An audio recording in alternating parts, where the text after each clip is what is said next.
And that is the lighter coloured sort of fluorescent red car on the back straight at the moment, the darker red one behind it. So it's 5, 6 and 2 at the moment. Piero Torrigiani coming through into second on the number 6.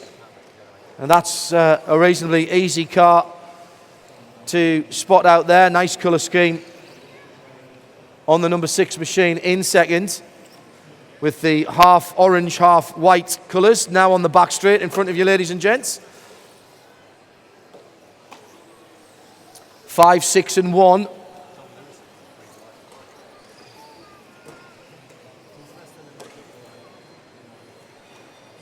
Still Robert Rook leading as we're into the last 90 seconds. Number 4, Mark Burgess, trying to come through traffic in that dark red car. Got the coming onto the infield now. And welcome along to some live motor racing indoors here at the Centre MK.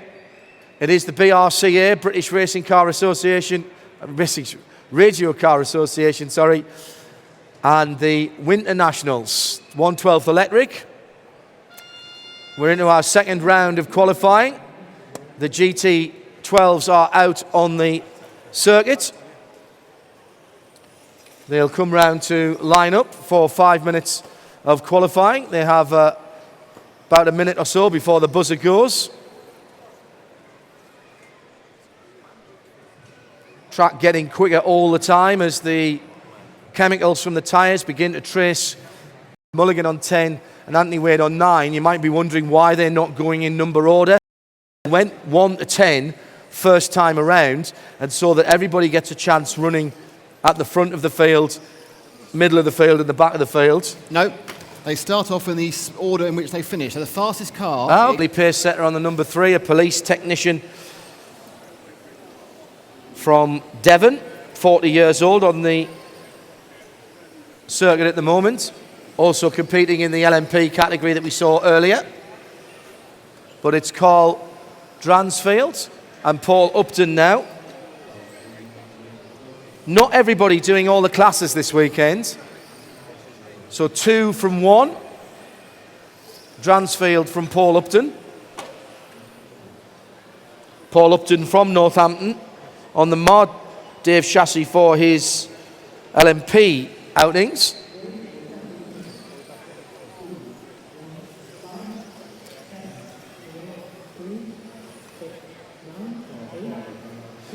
So it's 1 from 2 from 4 at the moment. Dan Howes pops up into third position.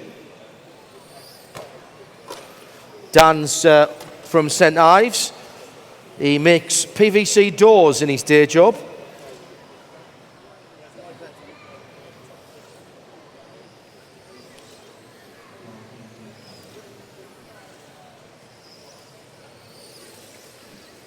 So if you are just joining us, this is the second round of heats. Time and distance, time and distance. 5 minutes for the GT cars. You've got to go as far as you can, as quickly as you can. That one?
So we're about to start the third round of GT12, third heat of the second round.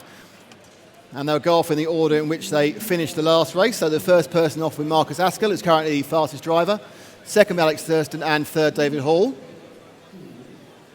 Just waiting for the countdown now.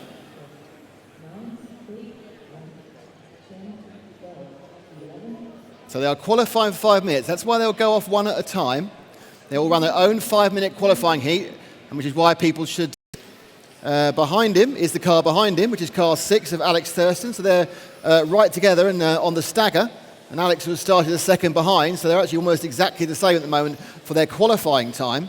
It's a 5-minute qualifying race. You do 5 minutes plus 1 lap, and it's the fastest time you can do. They're not actually racing at this point. You're only challenging yourself and you're challenging the track. So the leading car is 3 from 6. Then it's car 4, and then it's car 1 of Chris Ashton. Now, car 1 is the blue and white car going down the straight now, second of 3 cars. Chris Ashton is starting a lot further back than he expected. Then we are in Stocksbridge, which is near Sheffield. Third round was in Tamworth. Fourth round was in Crewe.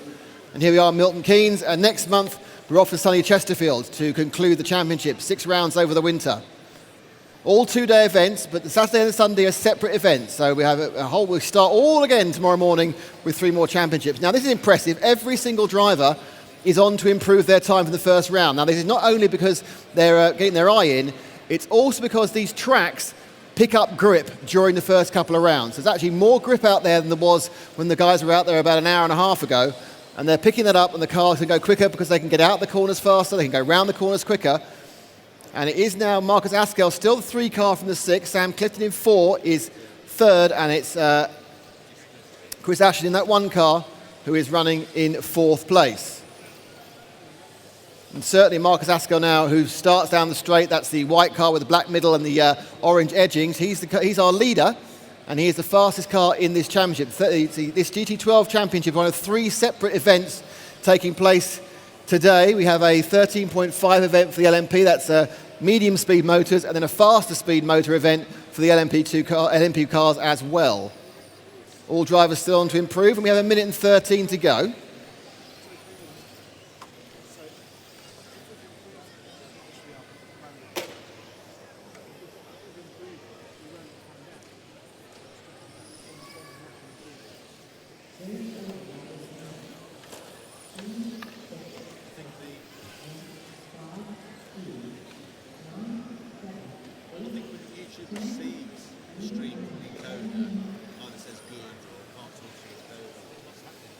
So it's still Askell from Thurston from Sam Clifton. Chris Ashton's 4th. Jonathan Dixie in car 9 is 5th. David Hall in car 2 is 6th. David won one of the rounds of this championship as well, car 2. But it is the black, white and orange car number 3 of Marcus Askell, just going beneath me now and about to take the right left before he goes on to the main straight. That car's leading. He's got a lead of about 4 seconds now from Sam Clifton in car number 4, who's picked up 2nd. Car number 4.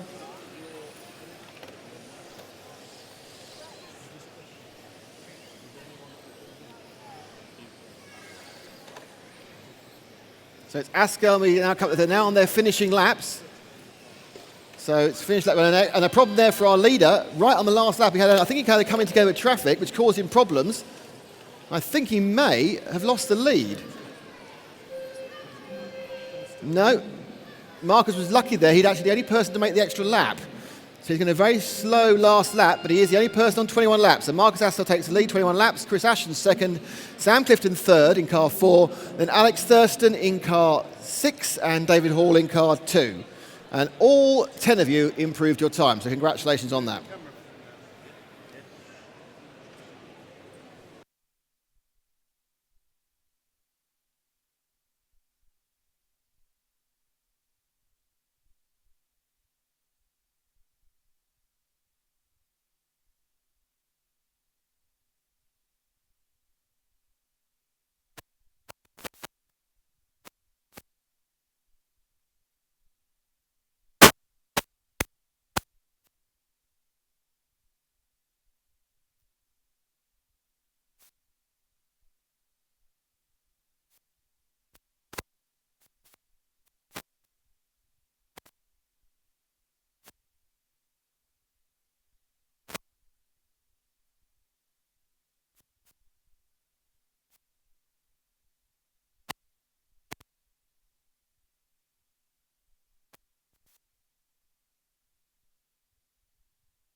So this is the first heat of the LMP cars in round 2. This is the 13.5 championship.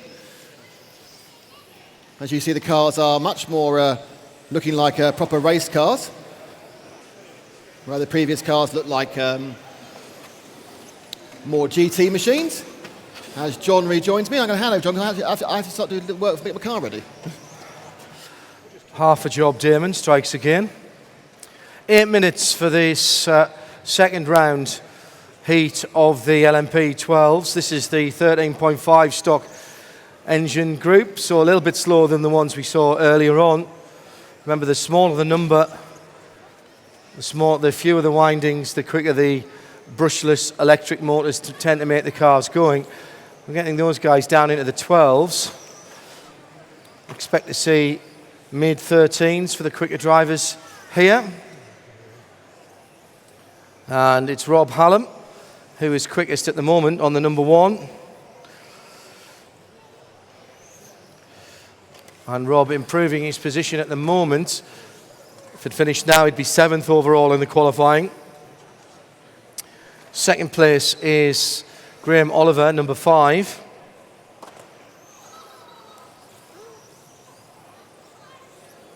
Third is Dave Tracy, number 4.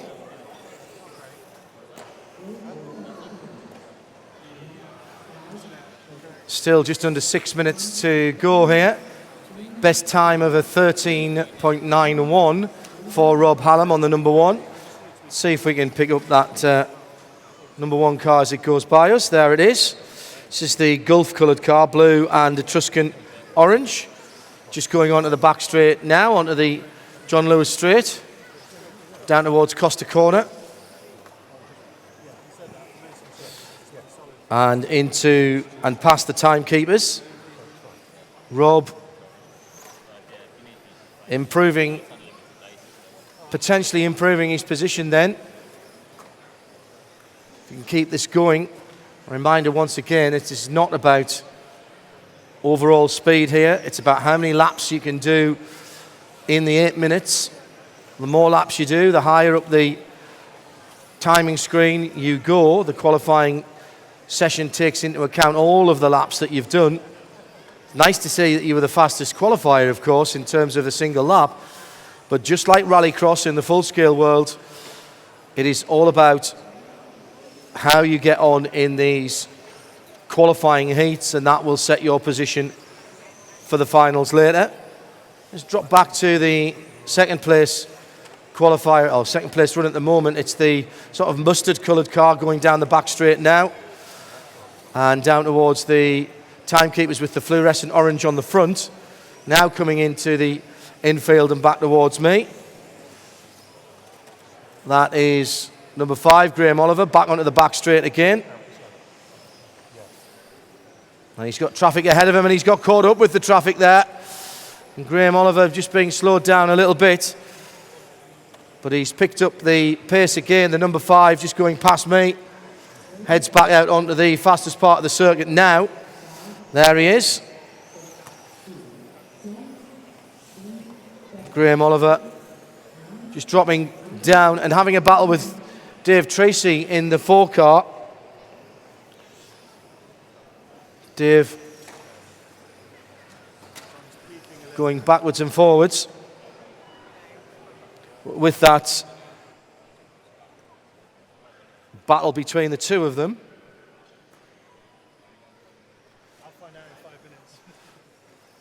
3:23 to run of the 5 minutes, so not quite at half distance.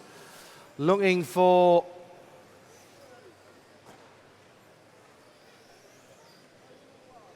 .34 laps. And at the moment, Rob Hallam is projected at 33 laps, which would put him into 7th position. Best qualifier at the moment in the LMP 12s, the 13.5 engines, is Keith Robertson, 34 laps.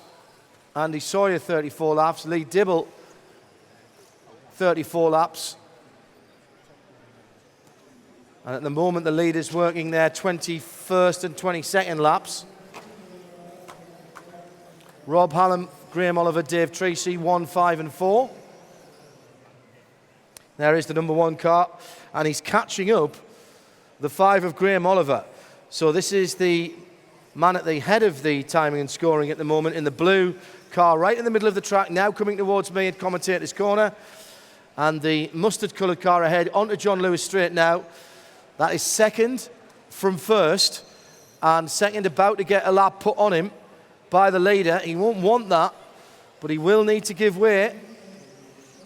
Oh, big slide there by the leader as he came past me, just a little bit too anxious on the throttle. Both in traffic now. And traffic pulls out of the way rather flamboyantly. The number 8 of John Parker also getting out the way. And coming through here is the number 9 of Richard White. He's down on laps. Had some issues earlier on, but look, that bright orange car behind our leader is definitely keeping pace with the leader at the moment. Had some issues earlier on. Excuse me, that's the number 3 car of Haley Baker. And Haley from Ipswich, a field technician on the Serpent. Doing a grand job, had some issues early on. But she's now back up into 7th position. 1 from 5 from 4 still. And we're still waiting to see this pass. And they're together now past me. And there goes the leader. Just a momentary lift off the throttle there by the number 5 driver, Graham Oliver. Didn't ruin his own lap and did manage to stay out the way of the leader enough to let him by. But look, he's back with him again. And I wonder if he's going to try and pace himself now to the leader, to Rob Hallam. Rob still projected at 33 laps. In fact, just dropping away. We had expected him to go up to 7th overall. He might only get 8th now. Graham Oliver only projected as 17th at the moment because he'll only finish this heat having completed 32 laps. Best at the moment, Keith Robertson on 34 laps heading the qualifying. Oops, coming together there between the 7 and the 2. Colin Rose and Andrew Newbold. Rich Bishop and Rich White both not circulating at the moment as the checkered flag is out. And Rob Hallam does get 8th position overall and improves. Dave Tracy goes up into 17th and improves his overall standings. 1, 5 and 4.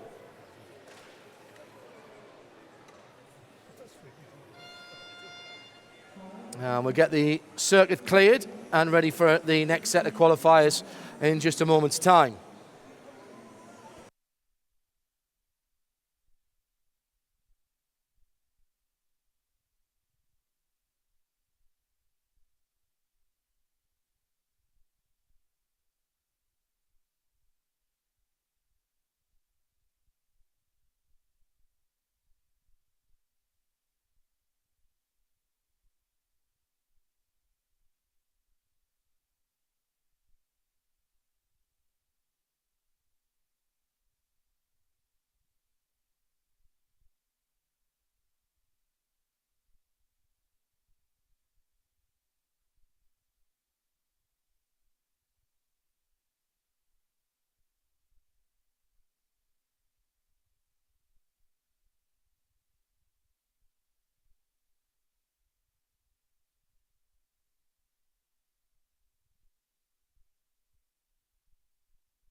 Hello everybody and welcome along to Centre MK. We're working through the qualifying second round of the Winter Nationals, the BRCA Winter Nationals, British Radio Car Association. It's John Hindhoff here, nice to have your company this lunchtime.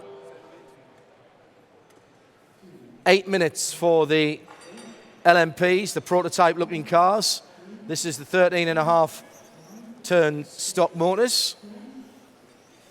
Steve Rowley on 2, Peter Winton on 1, Mark Banford on 8, David Underwood on 4, Chris House is 5, Trevor Coult is 3. Vince Formosa from South Shields is on 7. 8 is Chris House, 5 is Chris House, excuse me, and Glenn Atherton is on 10. And Vince Formosa is from North Shields. I had him on the wrong side of the River Tyne there. My apologies. So 8 minutes then, and already David Underwood sets a cracking pace with Stephen Rowley at the head of the field, looking to improve their times and possibly get up into the top 4 of qualifiers. Stephen Rowley on the number 2. Stephen Rowley from Warwickshire, car dealership manager on the CRC. Just dipping his toe back in the water after being away from racing for quite some time, but is enjoying it and is considering a full-time comeback. It's the number 2 green and white car right in behind the bright orange and black car on the back straight now. Stephen Rowley, top man at the moment on the timing and scoring. You see we have got the timing screens down the far end that they can keep up with. And once we get to full-time side-by-side racing, I'll try and keep you in the loop with what's going on. These cars do move very quickly indeed. But it is the green and white of Stephen Rowley that leads. The white and purple on the back straight now, heading down towards the timekeepers. White front, purple rear. Is Trevor Coult, the number 3, in second place. Trevor from Worksop in Nottinghamshire. Software engineer on the Corelli chassis.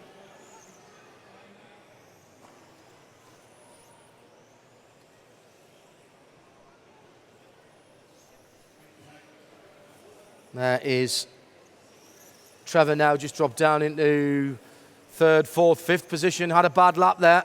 Now bounces back up into 3rd. Looks smooth in front of us. Onto the fastest part of the circuit. Get on the power. Turn into the far end. Through the timekeeper's hairpin now. Now comes back to us. And his last lap. 14.28. His best of 14.13. We have had a 13-second lap by the leader, 13.63. So see if we can pick up some of the other major runners. Looking for the number 4 car going through. And is that the red and white car in the back straight now? I think it is. Oh, good spot, guys. Thank you. If that is the number 4, that is David Underwood. Yes, it is. James, you're a star, mate, on the camera. And Underwood then battling inside the top 5. It's 2, 1, 8 and 4, but 1, 8 and 4. Peter Winton, Mark Barford and David Underwood swapping positions. Stephen Rowley at the moment heading towards second place qualification if he can keep up his pace. With 4 minutes left, we're halfway through. Got to keep the concentration going for the number 2 car. That's the green and white. Heading onto the back straight now, but he's got traffic ahead of him.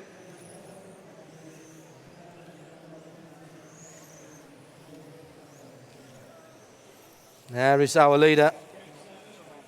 This could well be second position qualifying, or possibly could he do better. Last lap of 13.74, his best lap of 13.63. He's picking up the pace. He's got traffic though. Now in front of him, the number 7 of Vince Formosa from North Shields. Formosa lets him by. Good job by the North Tynesider.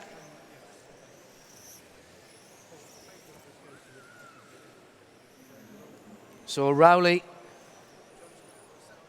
possibly bumping Andy Sawyer down to 3rd here. Mark Barford looking to be in the top 5 of qualifying in the number 8. That is the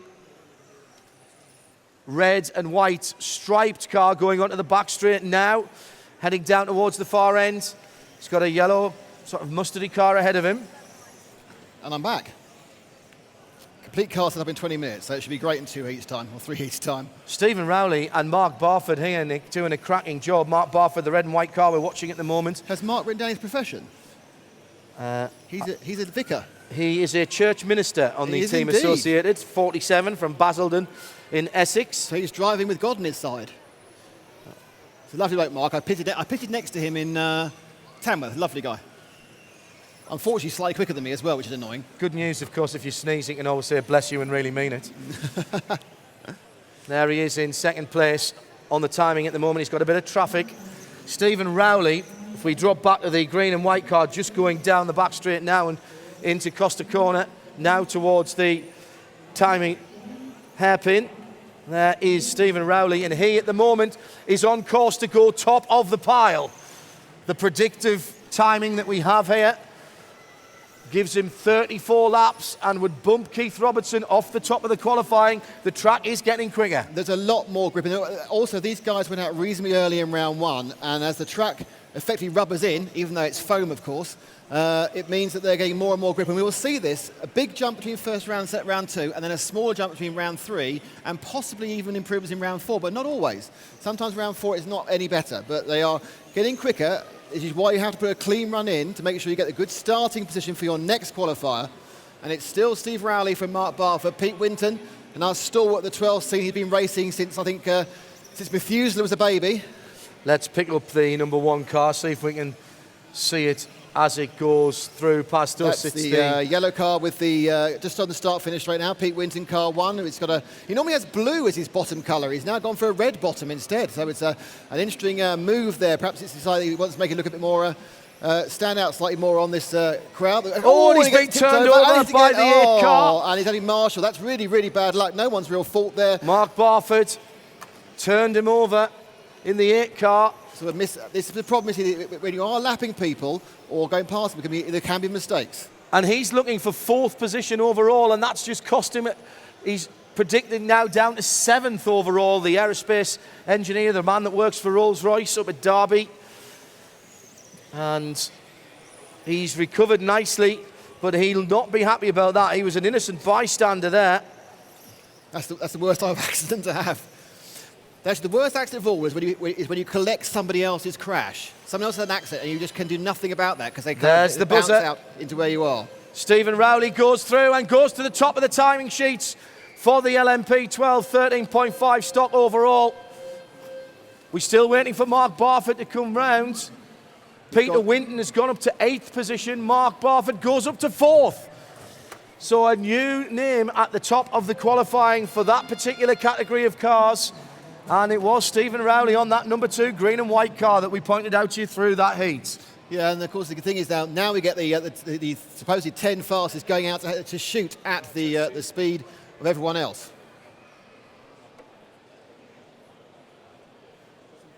So we're going to do so as we now come down to the heat 5s. So heat 6 will be next up. That's the fastest people in the 13.5 class.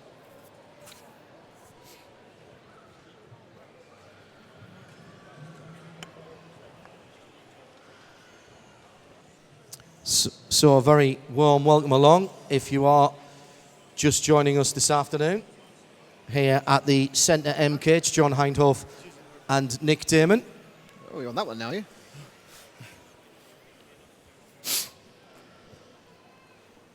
And we're heading into another round 2 qualifying heat for the LMP 12s. This time, it's the 13.5. Indeed, it's the last qualifying heat for the 13.5s before we go back to the 10.5s. Indeed it is. And a very warm welcome along to you if you're joining us on rcracing.tv or indeed here at the Centre MK. Lunchtime, a lot of you standing down by Costa Corner at the far end of Main Street where a lot of the action is going on. And if you are watching on rcracing.tv, apologies for the stream issues. We think we've now sorted them out. You should not have said that. You've just yeah, you're right. cursed it. Nothing's moving. So it's Keith Robinson from Andy Sawyer, from Lee Dibble, from Chris Hudson. 1 from 3, from 2, from 8. We'll set off first, but we have to wait until we get a couple of laps in to see who's going faster. So Andy Sawyer, the man most likely here, and he's the man, of course, who's just been bumped off the top of qualifying. But already predicted to take that back, John. In fact, Andy Sawyer and Lee Dibble and Jason Butterfield are all now looking to pick up those top 3 positions overall. So with Andy Sawyer, the white car with the orange bottom.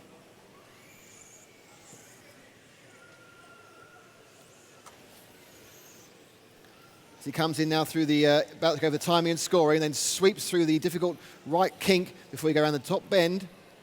And they'll go underneath our position before he goes left, and then right onto the straight, full power down. Don't forget to identify the colours of the cars. 3, orange and white. Ladies and gentlemen here at the circuit. 8 minutes.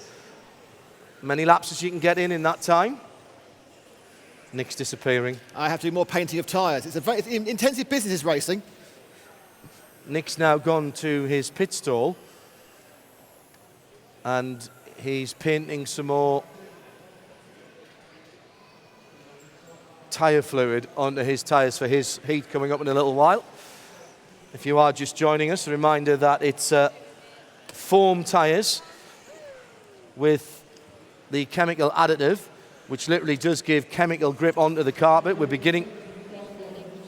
are beginning to see the racing line being laid down now. This carpet has been used before for another event with a slightly different configuration.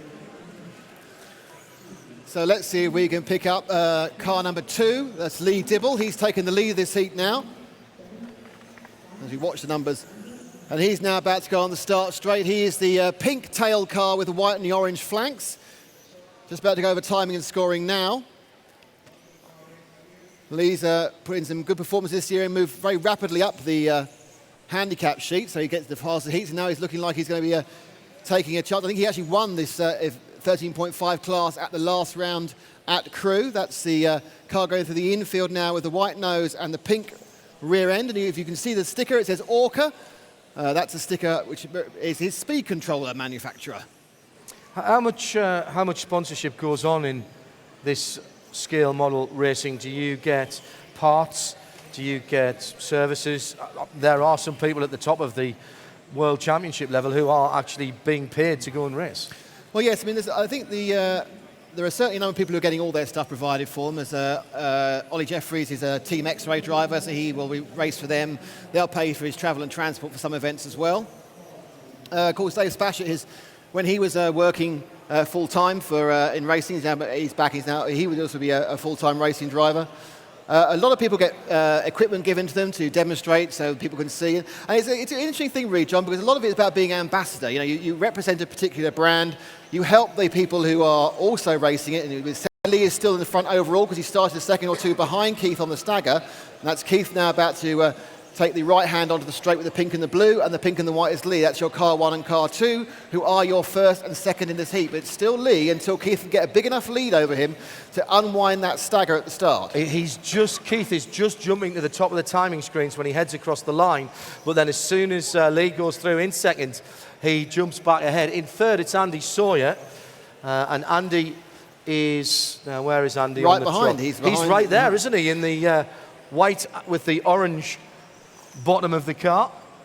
And those three at the moment, in fact, the top 5 in this heat, 2, 1, 3, 4, and 8, Lee Dibble, Keith Robertson, Andy Sawyer, Kevin Creaser, and Chris Hudson, if they continue at the pace they're going at the moment, they will take the top 5 positions in the qualifying.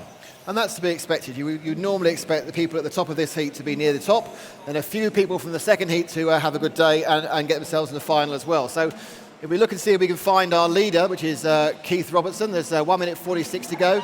Keith now is going through the infield underneath us, and there he is. And he has now got traffic to deal with. He's got the car 8 of Chris Hudson. So there's not really traffic. Chris is less than a lap down, and he's let him through already. That was very good driving there by Chris. Ollie Payne in trouble there. You see the marshal's got the white number 10 car and just lifted it to the far side. That is not going any further. So Ollie will drop down the qualifying, I'm afraid. And unfortunately, he's dropped down to, he's one person who's not improving this round, so he'll tumble down the scoring sheet, but he's got 2 more rounds to improve that, so it's not the end of the world, a problem here. Now, Lee is still overall in the lead. Keith needs to get a little bit further ahead, because Keith started his practice, his 8 minutes of qualifying ahead of Lee, so Lee currently is just behind him, but he's actually ahead on the clock. Kevin Creaser is the multicoloured car ahead of the number 1 and lets him go through. That is very sensible driving again. Now, how will the second place driver get through? Lee Dibble, yes.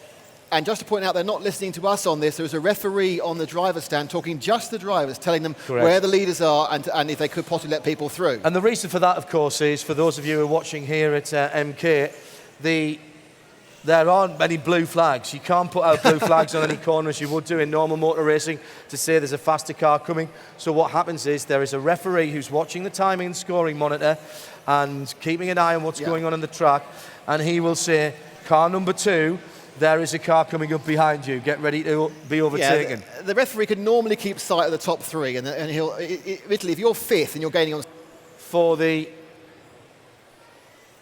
In fact, no, we're moving to the 10.5 now. My apologies. We're moving to the 10.5, so this is the first of the second round runs for the 10.5s. Indeed. So these cars, slightly, the drivers will be slightly more mixed, because it's the first heat of all the rounds. You have a kind of a mixed ability group, effectively, because the guys who aren't doing the whole series are also in the guys who are on the lower end of the handicap who are doing the whole season. They'll be there, and you'll have 3 heats of this. It's the first heat. So let's see. Remember, they won't go off in number order. They'll be the speeds that they were graded from their last run. So you'll hear the computerized timekeeper tell which car number to roll out first in 5 seconds' time.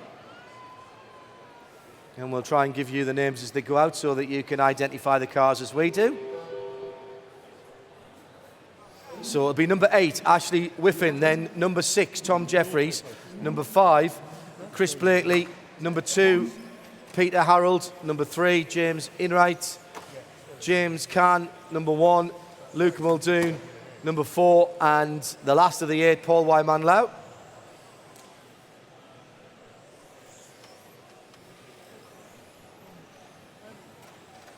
Oh, and already a tangle between cars in there, the number 3, Jason Inright. So let's give them a moment or two to settle themselves down. And Tom Jeffries absolutely nailed that. James Kahn coming through and picking up the number 3 of James Inright, who's having a bit of a nightmare at the start of this run. Tom Jeffries on the number 6, as all the cars are still very much in one big gaggle at the head at the moment. Luke Muldoon has got a bit of clear running in front of him. The number 5, the blue and white car behind him, is Chris Blakely, but it's Tom Jeffries, the number 6, who is setting the pace as he cuts through the field. From memory, I think Tom is the multicoloured car with the yellow rear aerofoil. Yes, he is. There he is going down the back straight now. See the orange car? Well, it's the one behind that. So Tom Jeffries and Ashley Whiffen. Ashley on the orange car. Tom Jeffries is in behind him. As they head down towards the timekeepers again, these will be the 2 pace setters here. Ashley Whiffen now. Expect him to start picking up some speed. He's got Chris Blakely in 3rd position ahead of him at the moment on the blue and white car, who clips the outside rail as he goes down John Lewis corner, and Ashley makes a little mistake there. Tries to go down the inside and does so. And the car behind him is the leader. Ashley Whiffen in the 8 car second, and behind him in the 6 is Tom Jeffries. These are the 2 guys looking to improve their qualifying. And that'll be entirely on the stagger, because Ashley started before Tom, and Tom's actually done slightly quicker so far. So he's ahead, but he's behind. He makes a little mistake there, and that'll clip him back a bit. And I think that might see Ashley now getting back into the overall lead in the all-orange machine, going through timing and scoring under the driver's rostrum. And any second now about to go past us in the corner here with the car with a big Schumacher sticker. The car, obviously, Schumacher don't make one of these cars, but they do sell some of the most popular tyres, the contact tyres. Ashley Whiffen from St Albans, 28 years old. The roofer by trade, team associated chassis. And Schumacher sponsored, as Nick says. They don't actually make the body for the car, but are distributing it presumably. They do, mostly it's the tyres they do for the foam tyres. It's a good business. They're quite consumable. So Tom Jeffries Ninth and still 10th ahead at the moment for these guys, trying to improve their position. But Ashley is getting closer. He's just getting the lead as he goes across the line and then losing it again to Tom Jeffries. Chris Blakey is in third, the number 5 car, and he's in that same gaggle.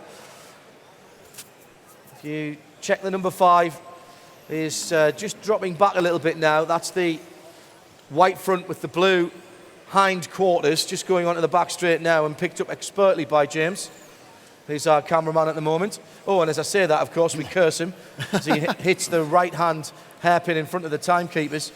He's got traffic ahead of him, Luke Muldoon, who had that clear run earlier in the all-white car. Now Luke needs just to lift off and does. Nice move by Luke to let the faster driver through. Ashley Whiffen now goes to the lead in the bright orange, picking his way through traffic. This has been a very good run from Ashley. He had a little bit of a problem early on, Nick, but he's knuckled down to it and is now beginning to consolidate himself. The car looks very calm. It's not moving around too much. That's exactly what you want to see. Yeah. You're either very, very slow if the car is not moving around, or very, very quick. Yeah, that's the way. An edgy car is a fast car, but also a car liable to have an accident very quickly. Now, interestingly, the orange car there made a bad start. We had this also in the previous heat with Keith Robinson, but he's then made up for that, because the good thing about an 8-minute race is you can have a little accident at the start, but you've got plenty of time if you can keep yourself calm to move up and through, which Ashley has done now and has taken the lead from Tom. Paul Wyman-Lew, the number 7, is having a nightmare weekend. Didn't get the laps in the first heat, and he's got issues again as someone goes flying right next to us, and that was the 3 car of the 4th place driver, James Knight. Yeah, you clipped the barrier slightly wrong, and that had the car up in the air and over the barrier, but at no real speed. It's very, very quick, isn't it, coming out of that centre section and through the right-hander in front of us here at commentator corner. There goes Luke with Ashley Whiffen, excuse me. Come up from St Albans and has stamped his authority on this heat here. The dark purple car, James Knight, in 4th position at the moment, going down the back straight now and towards the timekeepers, and heads back towards us. He's sitting in 4th position at the moment in that number 3. And again, just look at the different styles of driving as the number 2, Peter Harold, begins to make up some ground. How anybody keeps their wits about them in this, I really don't know. I watch lots of motor racing, and I've said this before when we've been doing the live coverage of scale racing. This is the most fast and furious racing I commentate on all year, including things like the Race of Champions. This is bonkers stuff in terms of the concentration, the skills of the drivers.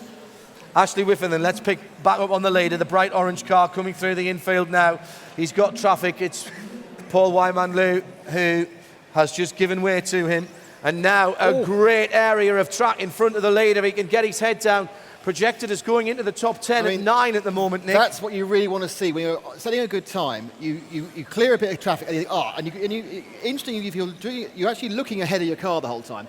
You're using your peripheral vision to try and see what's happening in front of where you are. So you're really, most of the time, not really looking at the car as such. You're looking a couple of metres ahead, and the really good drivers are looking way, way ahead. Yeah. So you can work out what you have to do, what's happening. And at the moment, Ashley's got another probably 2 or 3 laps before he comes up on the back of, I think probably that one might be James Kahn. He'll be the first person he'll catch up with, as he'll come round through the infield down. But he's got so much speed on these cars at the back. The Luke 4 lets him through well there. Yeah, that was Luke Muldoon in the white car getting out the way. And that's a good one from James as well. Excellent move there. He saw him coming. His peripheral vision is set slightly behind him, knowing he's got a faster car coming.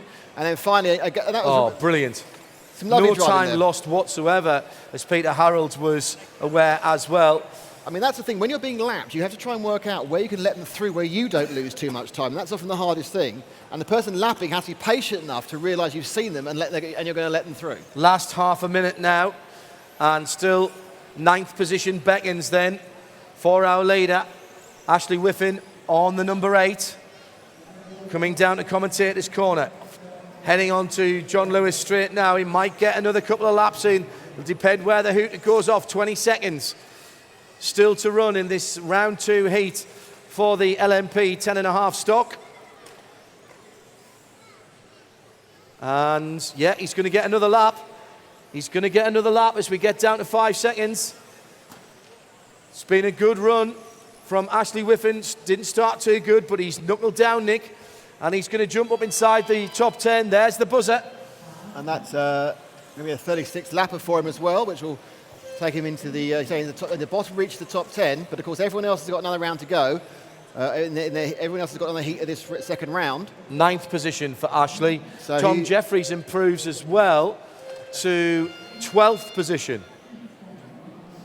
So that's a good, yeah, you're looking to make at least half a lap on the grip in this. So you did a 35, you want to do a slow 36 the next time around. You want to get half a lap faster each time, really, and that's for the second and third rounds, and that means you probably kept up with the evolution of the track.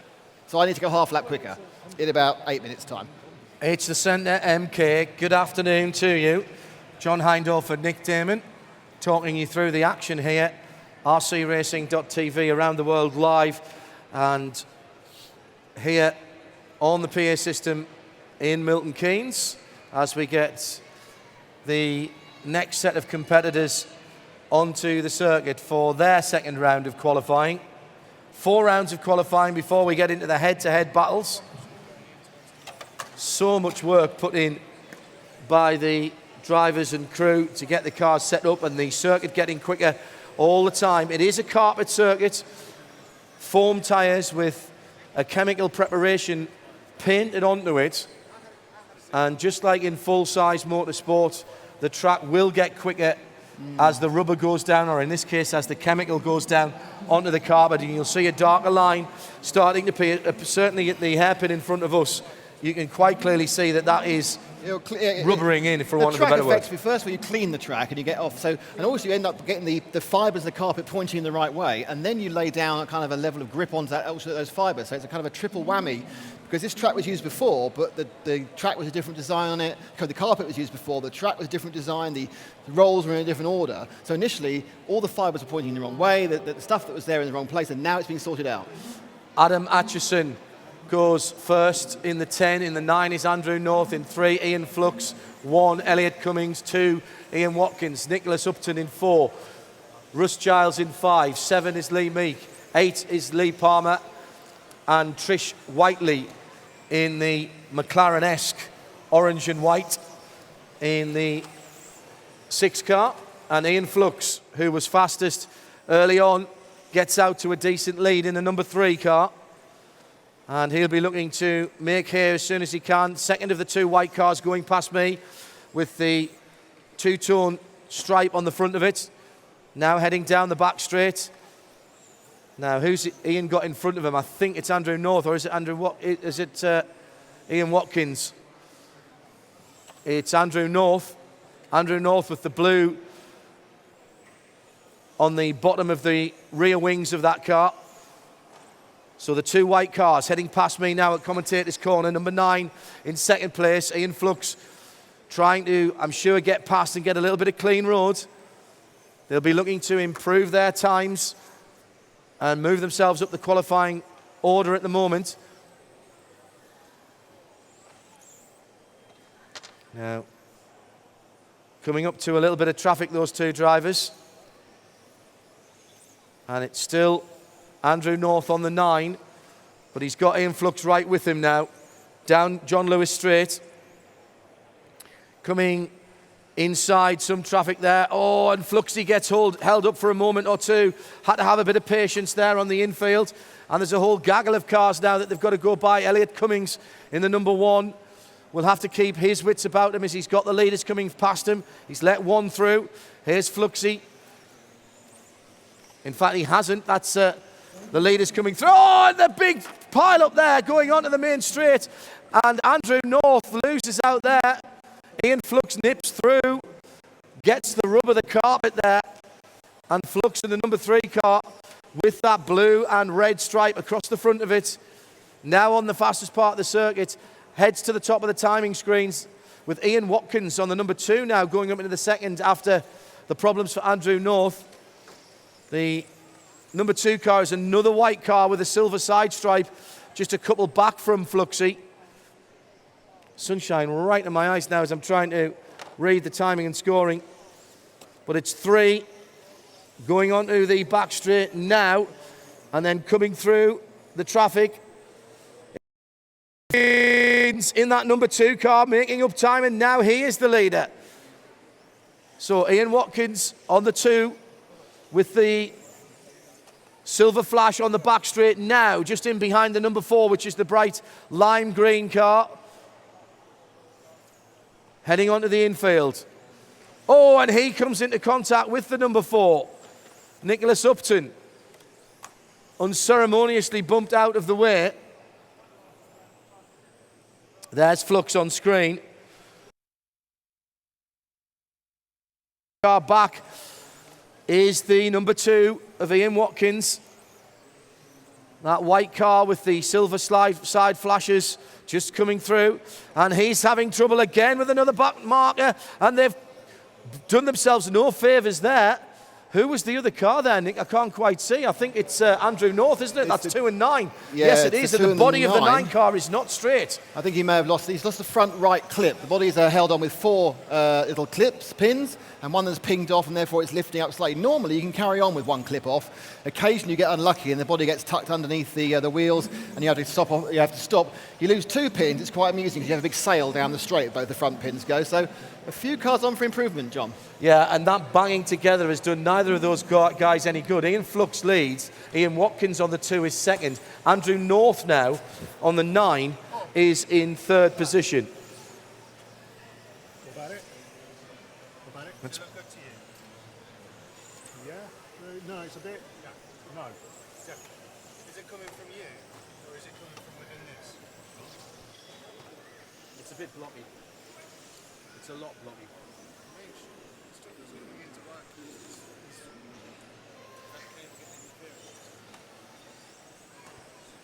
So we are now, it's Ian Flux, car number 3, from Ian Watkins, car number 2, and Andrew North, car number 9. But Andrew North not improving his time at the moment, so the 3 from the 2. The 2 is the all-white car going down the straight at the moment. He's in 2nd place, Ian Watkins, and the leader, quite a bit further ahead, is the car 3, who is mysteriously not around.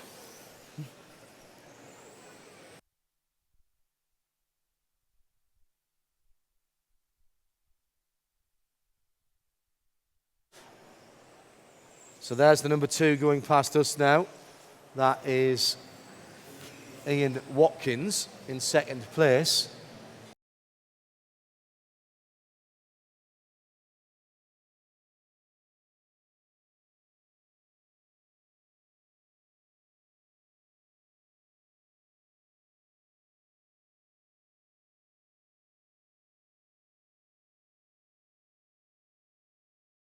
But another big off. This time the number 7 of Lee Meek, but bounces back onto all 4 wheels and continues. Just under 2 minutes to go now in this one. Yeah, that means I have to go and get ready to mine. I'm on next. Oh, good. How exciting for all of us. Don't forget to turn your mic off. Nick Damon will be on the number 5 car next time around.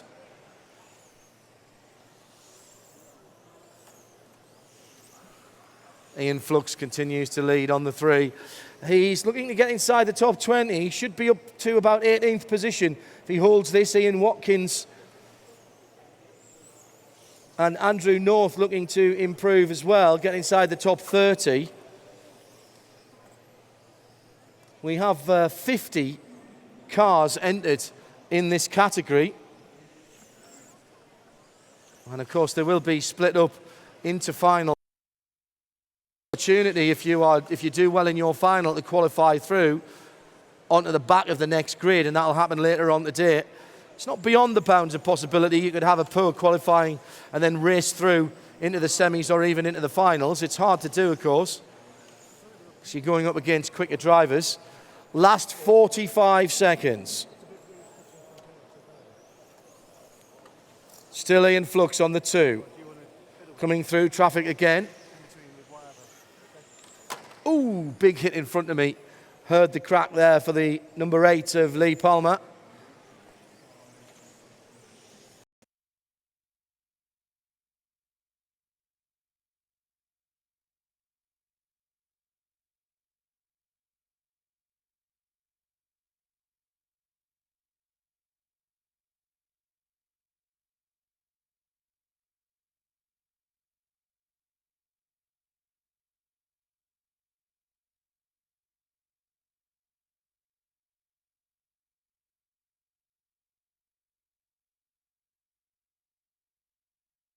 Only the warm-up lap, and already Damon has driven into two people. Normally we have drivers in the commentary box that are of a decent calibre. And remember, they will start in the graded by their pace from their last heat.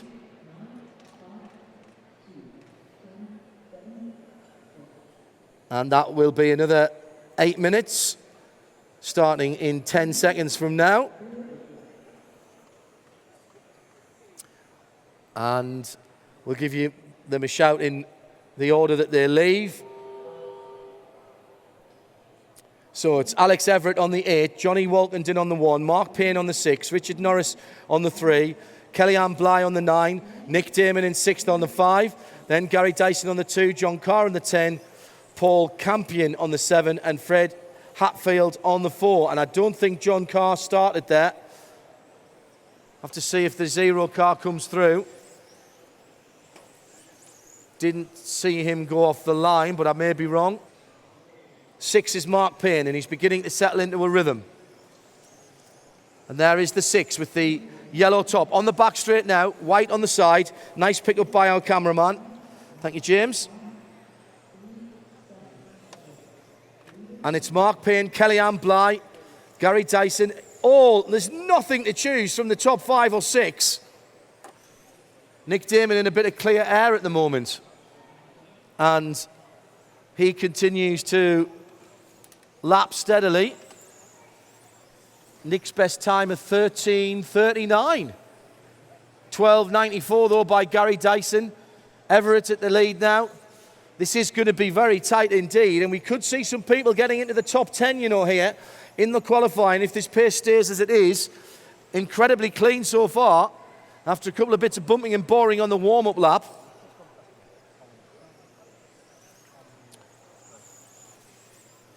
Down the back straight, that's the number 8 car, Alex Everett, who is our leader. The leader just makes a mistake there. Kellyanne Bly in 2nd is the number 9 car. That's the one with the pink front and the white rear on the back stretch now. Oh, that was a big bump, and that was Nick Damon involved there. Involved with Paul Campion, and that's held Damon up a little bit. He drops 2 places. And Kellyanne Bly on the 9 with the pink front is our new leader. The number 9 car then, just passing me now and heading onto the back straight. She makes a mistake just as we called her name out. Down in towards the timekeeper's corner now, getting a bit. And as I say that, Mark Payne and Kellyanne Bly, it's just going to be who's last across the line here. The timing of the buzzer could be crucial. An extra lap here could bump them well up inside the top 10 qualifiers. Alex Everett now on the 6. That's the white, green and yellow car, sort of BP colours on the back straight now. Well, that sun's warm, isn't it? Starting to get overheated here in the commentary area, and the heat picking up on the track as well. We barely have time to pick up the leader before it changes again. Alex Everett now back to the top in the bright orange number 8 car. It's all going to be about who gets across the line to maybe get that extra lap. Number 3 looking decent at the moment. Richard Norris is making positions as well as there's more bumping and boring. Nick Damon there with the number 8 of Alex Everett. That's the leader and Nick Damon together. Damon and the leader have come together. That's bad news for the 5 and the 8. Nick will not be on the Christmas card list of the number 8 driver, Alex Everett there.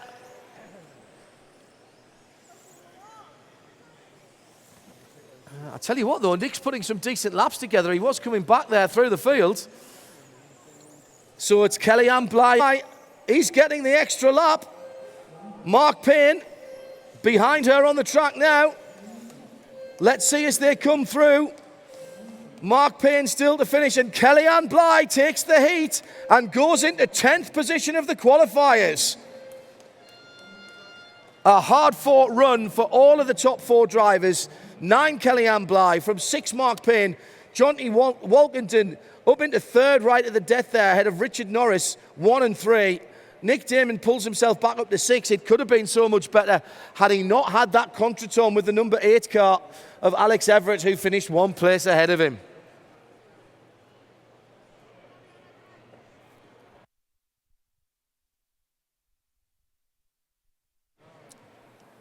So we move on quickly to our next qualifying heat, the penultimate of round number 2, and we're staying with the LMP cars, the cars that look like the prototypes that race at Le Mans and in the World Endurance Championship. Quick warm-up lap.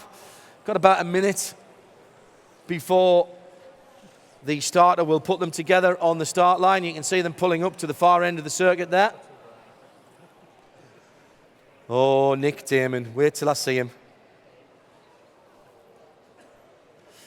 It's rcracing.tv. Hello there. Good afternoon if you are just joining us.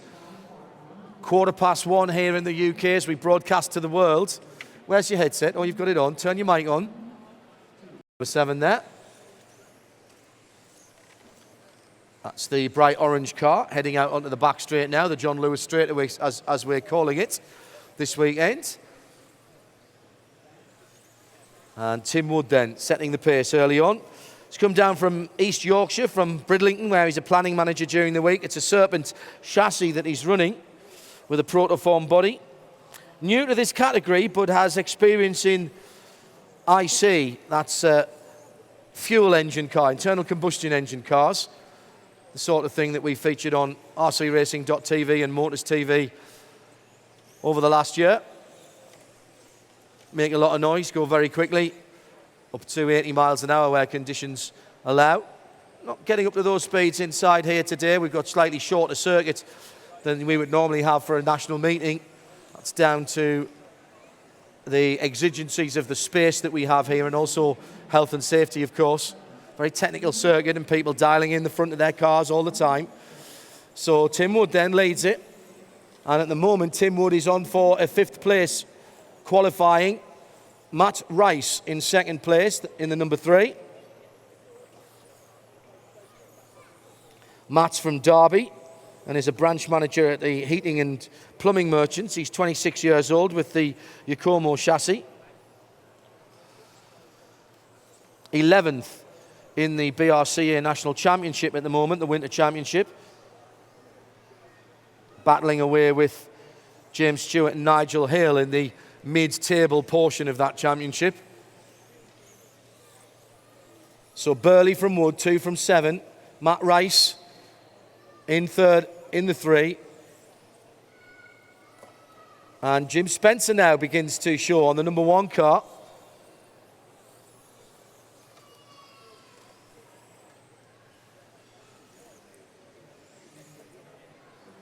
Still just over halfway to go. And we are showing at the moment Luke Burley getting into the top 4 if he keeps this pace up on the number 2.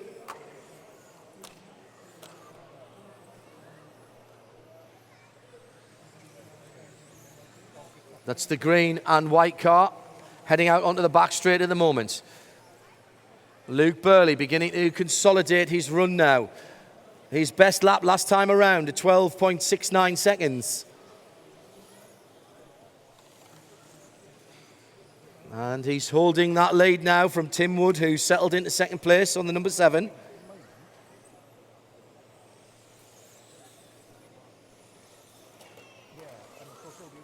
Seven is the bright orange machine going down the back straight now. That's Tim Wood that we were talking about a moment or two ago. The planning manager on the Serpent.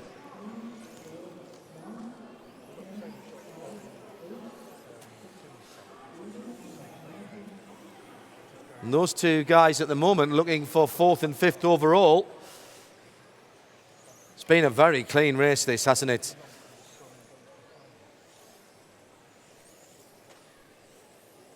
Was that a comment about me? Mark Jewett on the 9 trying to make progress at the moment. One of the red and white cars out there. There's the 7 going past me. There's our leader on the screen, Luke Burley, coming through that infield section. Very difficult for the guys with the way the sunshine is moving round this circuit at the centre, MK. quite easy to misidentify your car. Although I have to say the number 6 of Peter Craig with the Union flag on the top is a pretty impressive design. So Burley then. Luke Burley on the Zen Racing chassis. The RS chassis with the Reedy battery and the Dynamite motor. Uses the Hobbywing speed controller. Contact tyres and the Camtech body.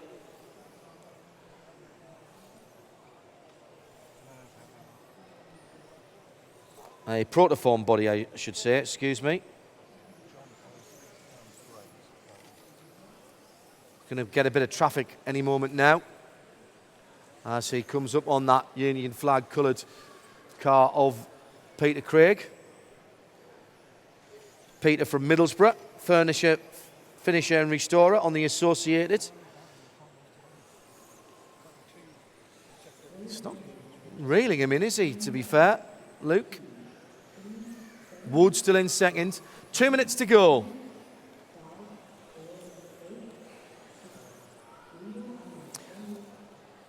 And Luke Burley has really done a cracking job here, having had Tim Wood pressuring him earlier on. It's now Matt Rice in second on the number 3. As the leader just makes a slight error there. Let's pick up the number 3 for you. In traffic at the moment. It's another green car with the black centre section heading out on the back straight just behind the orange. Now coming past the timekeepers now. Second of those 2 cars is the new, well, he's dropped back down to third. Wood and Price battling together, and it's those 2 cars, the orange and the green, going through the hairpin now, and they're battling for second place and a place inside the top 10. The last thing they want is traffic at the moment. Oh, and there's the place change. No, it goes back. Slight dab on the walls there by both of them. Past the timekeepers. Oh, and there's a touch. Oh, now. And going through there, Tim Wood just gets the better of that. Also saw the number 5 going through there. That's Nigel Hale. This is all good news for Luke Burley, who's heading towards a 4th position in the qualifying in the next half a minute, if he can keep the pace up. More mistakes, and again, it's the number 3. Oh, what a shame. That's Matt Rice, and he'll be very unhappy about that. Got caught into the curbing there. On the hairpin in front of me at commentator's corner. Luke Burley looking for 4th position in the overall qualifying in this set. No one's doing it deliberately. It's all accidental. Doesn't stop being frustrating, though. Racing Driver's Book of Excuses, page 47. RC Racing.tv, live from the BRCA 112 Nationals. It's the 5th round of the Winter National Series, and we're at the Centre MK shopping centre, right in the centre of England.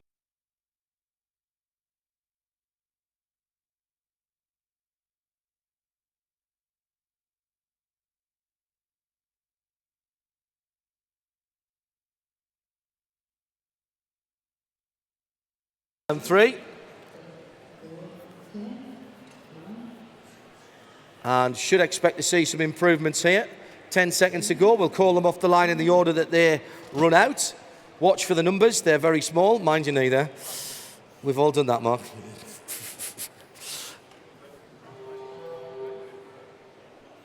Ollie Jeffries on the 2 will lead them out from Dave Spashett on the 1. Mark Stiles on the 3. The 7 is Andy Murray. 5 is Mark Farrell.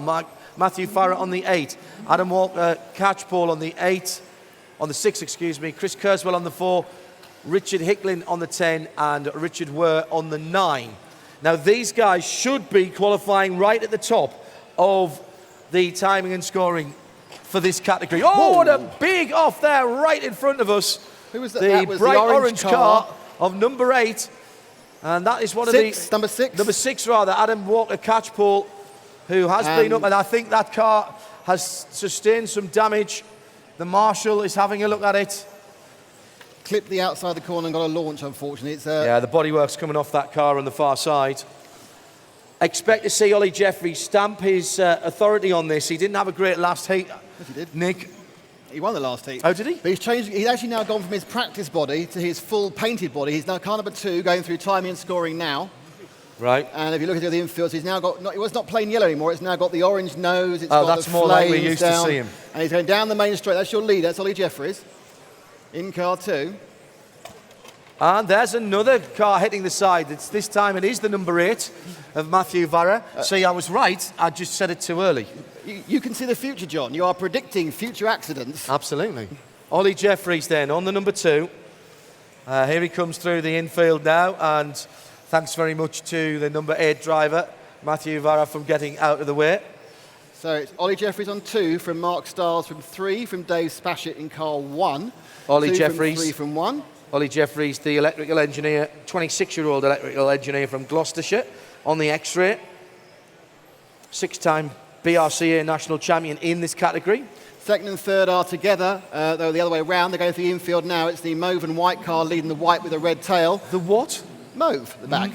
Purple. Down the straight now. Number 1 and number 3. So it's a purple and white car. See if we can pick them up. And that's it. That's the leader. So, problem there for the leader. So let's see if we can pick up the second and third car just on the start-finish straight now. And they go down. So that's Dave Spashett, who's currently in third, and Mark Stiles in second. Dave Spashett is a 4-time world champion. Last won the world champion in 2006 in Italy. And behind him is Mark Stiles, who works with Toro Rosso and promises he wasn't responsible for their very bulbous nose on the front of their thank you, on their F1 car. But every single branch of the ugly tree Formula One cars have hit on the way down this year, haven't they? That is true. So we're on the stream with Ollie Jeffries. And Ollie in the red car. Literally red car. He's behind the pink car. That's car 5. I think that's Mick Farrell's colours, I believe. Yep, so he goes past him. And he comes on the infield now. That's a tricky bit there. That's switched right there before we come down. This is quite an easy bit. This is an easy bit as well. Then that's good handling as the car sticks in tight there before it hits the main straight. If you watch as well, though, Nick, next time that Ollie comes through, that left-hander in front of us, they're just starting to pick up the inside rear wheels if you get on the throttle too early. Starting to pick up is fine. When you can actually see it, that's a big disaster. Yeah. Everybody's just getting on the throttle a little bit earlier now, if I'm honest. Ollie Jeffries then with a bit of clear track ahead of him. Let's see so him Matt, can you trace hear the us? lap. And coming through the infield, Ollie Jeffries then, a full lap with him. And that was 12.54 seconds. Last time around, you dream of 12.54 second laps, don't you? Yeah, but it'd be a much shorter track for me to get those. Yeah. I think I've missed a couple of corners there. I could do that. Let's drop back to number 3, Mark Stiles. Mark from Tame in Oxfordshire on the Yakomo. Going underneath and there he now. goes past us now, the white with the orangey red rear end down the back straight. Now in towards the timings, back towards us. Here he comes, the number 3. Thank you, Matt. So Mark consolidating himself at the top of the timing with Ollie Jeffries. There's nothing in it, and they're battling for the top qualification spot here, Nick, halfway through the qualifying heats. Yeah, Mark's actually managed to get ahead of Ollie, and is currently up for setting the fastest time. Ollie had a couple of problems in traffic earlier, so Mark and Ollie are trading times. But Mark's actually behind him. The car 2, which is going straight now, is in second, and car 3, which is a car behind him, is actually ahead because they're qualifying. They start off individually staggered for their own 8-minute run, and you're fighting against the clock, though of course you're also fighting against the cars in between. Just ahead of Mark now is car number 8 of Matthew Varra. And of course, at this level, the difference in speed is not that great, so it's also imperative for Varra to not lose too much time in letting him through.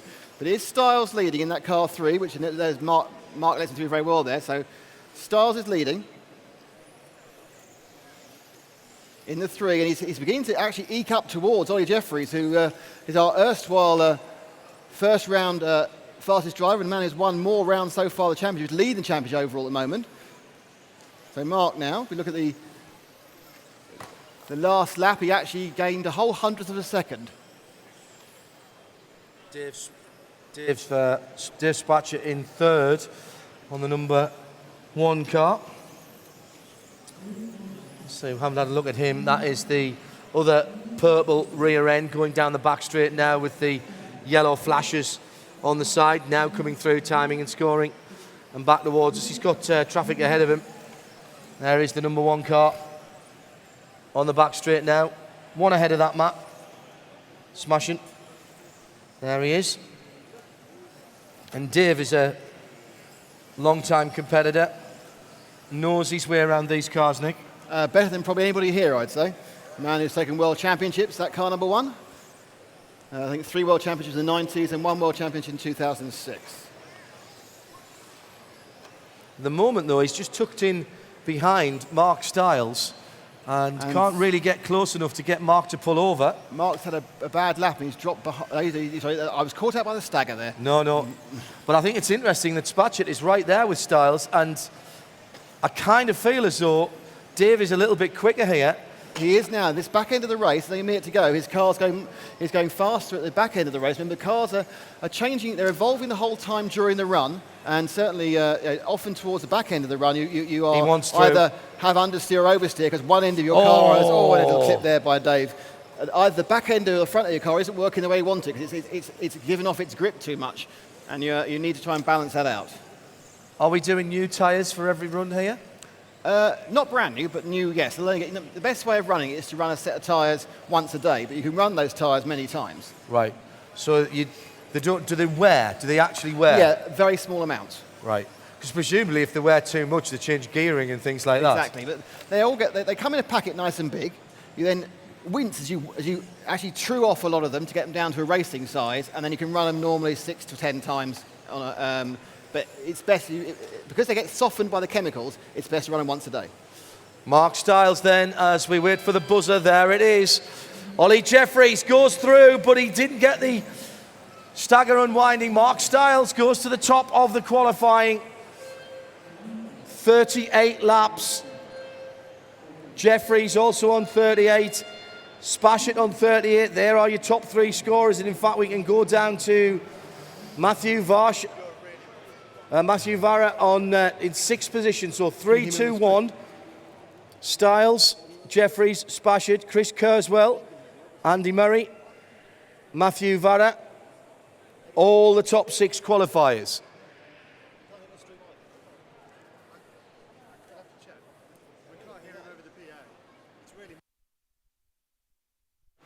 And so that was the end of round 2.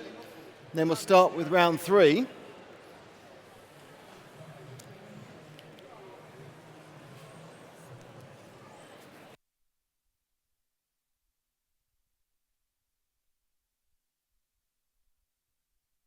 And once again, we will start with the GT12 cars first, and then we'll have 3 rounds of GT12, followed by some LMP 13.5, and then LMP 10.5.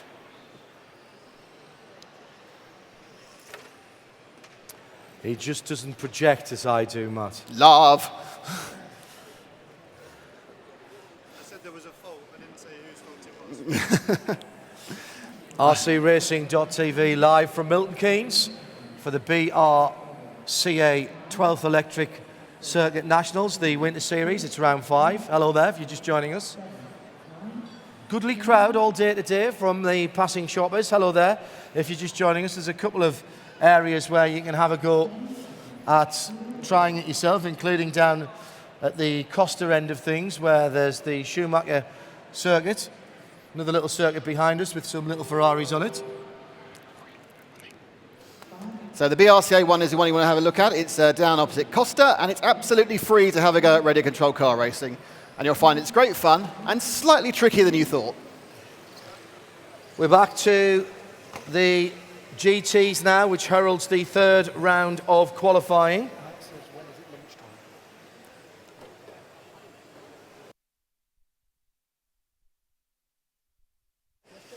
Let these guys settle down. This is the first of the 3rd round of heats. Piero Torrigiani, first out of the box in the 6. Oh my goodness, they've all gone bonkers this time.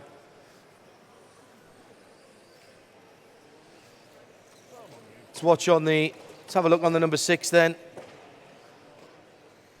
as he comes through.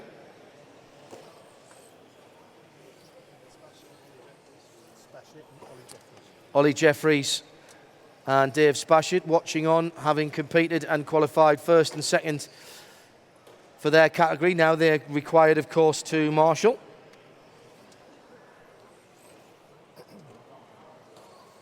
So let's pick up our quickest man here. It's 6, 4 and 5 are your top 3.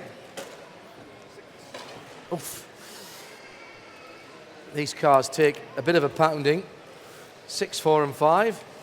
They are very tough, and that's 6 is the two-tone orange and white. Sorry, Nick. That's one of the great things about these. These are really tough, and they're great in club tracks, which are normally much smaller than this. This is a great car to start with. On a club track, you can bash them around, and they'll just say, thanks very much, and I have some more, please. Torrigiani then in that orange and white machine leads it out. And in second position, Robert Rook on the 5. Oof, lifting wheels there, the number 5 with the black rear end and the He's on the knife edge, car 5, that's for sure. Absolutely on the knife edge of rolling over. That is the machine of Robert Ruck.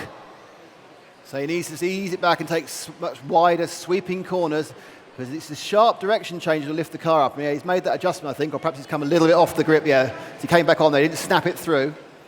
He's seen the car lifting, he doesn't want it to roll, because it rolls, it'll land on its roof, and then it'll be marshaled, and that'll cost him a lot of time. Slight lift there as he went through the infield. This is the 5 car. Running in second place, it's the number 4 car of Mark Burgess. Mark is a long-time 12th runner. He's not run the major classes, come back here. He's an international traveller. You'll see Mark at the major events in Florida, the Snowbirds, and in Las Vegas, the 2IC, which if you watched RC Racing TV, we have covered on a couple of occasions. Oddly how we managed to get our flights out to America, isn't it? Yes, your hand always seems to go up the quickest for that one as well, Nick. I don't know how that works.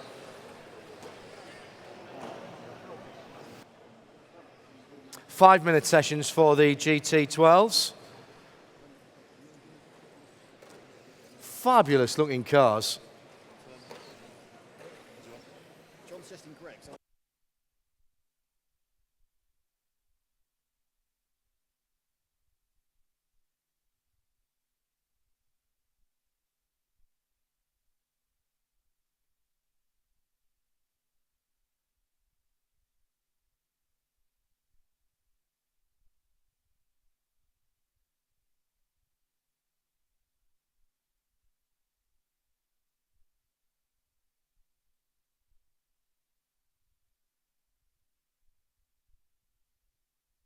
So the important business of the day now being sorted out. We've got our lunch order in, John. Yeah, all good stuff. And it's still Piero Torrigiani in the lead in car 6. And then it's car 4, Mark Burgess, then Robert Ruck, Dave Sedgwick, Ian Devonshire. Ian, the secretary of the local Milton Keynes Radio Control Car Club, who are the official organisers of this event. Obviously, he put it on in association with the BRCA and the 12th section.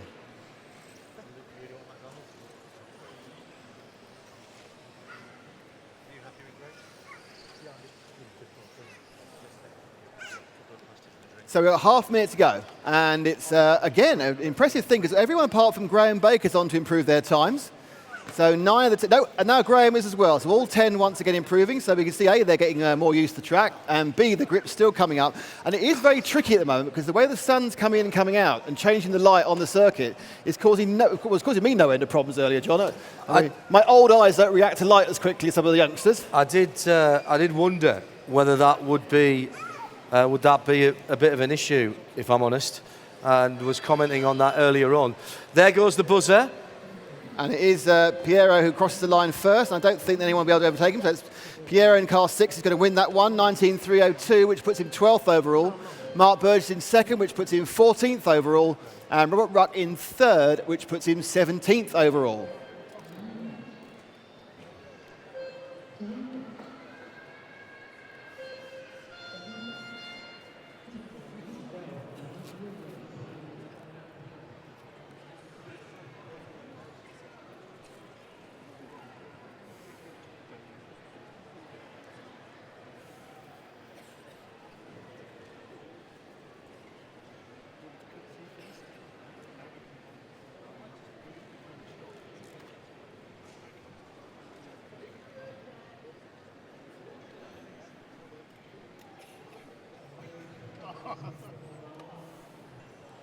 So that is the first of the third round of heats. 4 heats for everybody today. So we are 3/4 of the way through, at least beginning the 3/4 distance for the heats at least. Then there'll be finals. As I was talking about before, it is possible to have a pretty torrid time in the heats and then qualify through by racing through your finals. It's difficult because the quicker you go, there's no promotion here. No, that's an IC rule. For electric, it's you're in the final, you're in. That's it. Yeah, because obviously with IC, you can obviously refuel them off you go. With these things, because they need recharging, historically, That's a good point. it didn't happen. So you actually know, once you're in the final, that's it, you're locked in, and you have to wait for tomorrow. If you had a nightmare today, you have to put it beside you, go to sleep in the travel lodge, and come back tomorrow morning, refreshed. Have I got to go to sleep in the travel lodge as well? Can't I go to home? Don't go home, it's fine. All right. Seems reasonable. So then the positions that you qualify in today will be the final that you're in. We have more finals tomorrow.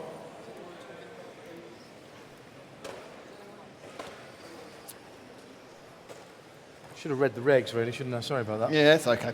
So the Fifth round of the 112 Nationals, that I can tell you for sure. We are into qualifying round 3. And it is heat 2 of round 3, and currently leading it's Carl Dransfield in car number 2.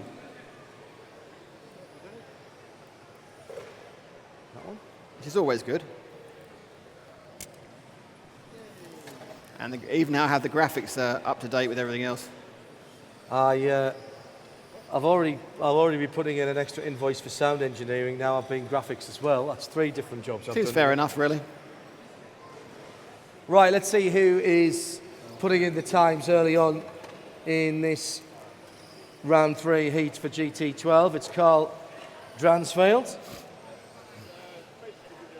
Carl on the number 2. And it's Paul Upton in car 1 in second place. Oof. So our car 2, where's he on the track? It's just gone past us. It's the fluorescent green rear end and the mauve, the purple front end. It's got a white front, a white nose. With a bit of purple. A white front nose. I think actually just... Was it A right front nose. Yeah. Rather than a... Back nose. There it is. Just going by us. Come by. Onto the back straight. Nice looking car. Good paint job. And at the moment, going nicely for Carl Dransfield. Paul Upton on the number 1 is in second place. Paul's from Northampton. Carl's going very well. Currently he's set for second place overall. So he's unlocked some real speed in that machine this round. So Carl, after 7 laps and just under half the distance, is actually looking like he might pick up a second overall in this event. Yeah, he's just been picked up in the infield though, Nick, and he's lost some time.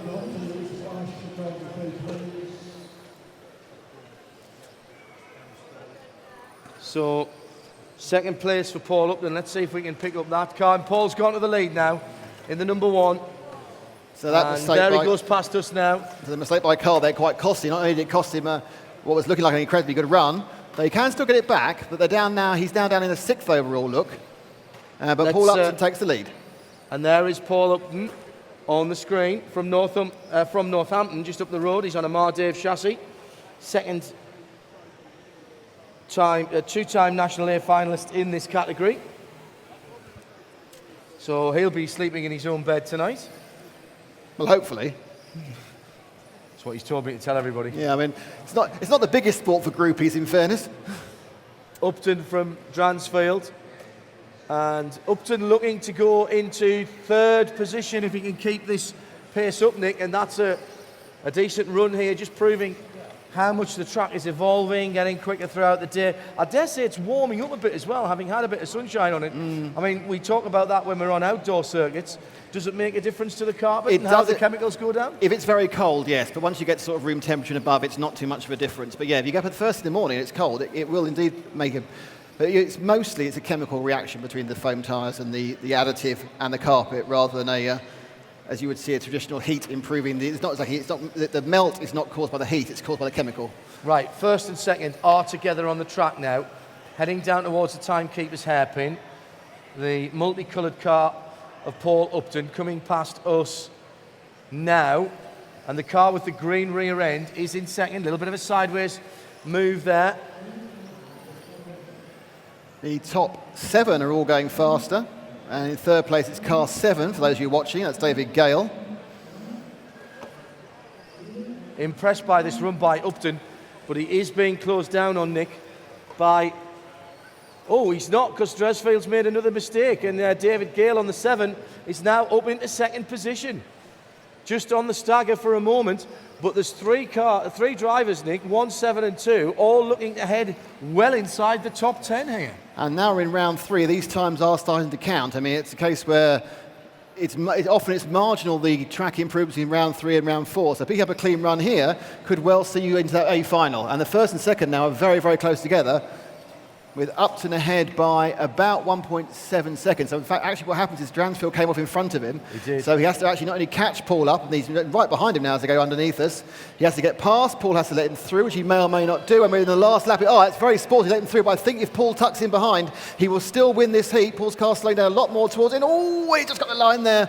And Upton takes it right at the end from Dransfield. David Gale in third position.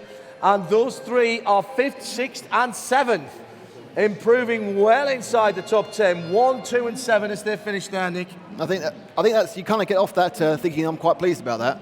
So the 3 of them there. That's Well, at Dave one Gale. stage though, Nick, they were looking to be 1st, 2nd and 3rd.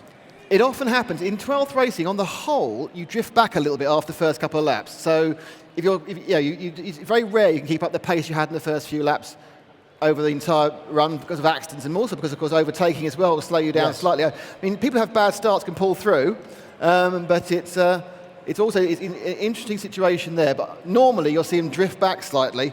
Occasionally someone will just have a car that clicks in and starts working. Well, here we are then, live on rcracing.tv, the BRCA 12th Nationals, the 5th round of the Winter National Championship here in the UK.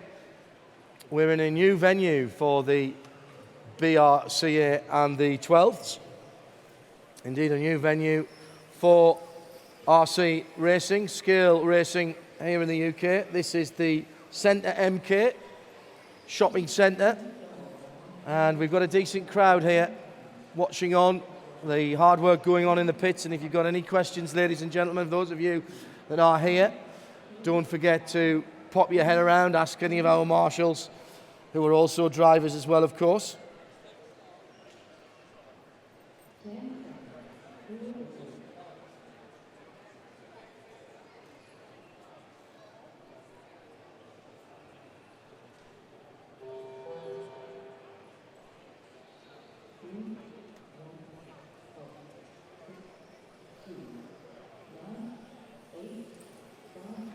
And going out for their 3rd round heat, Marcus Askell on the 3, Chris Ashton on the 1.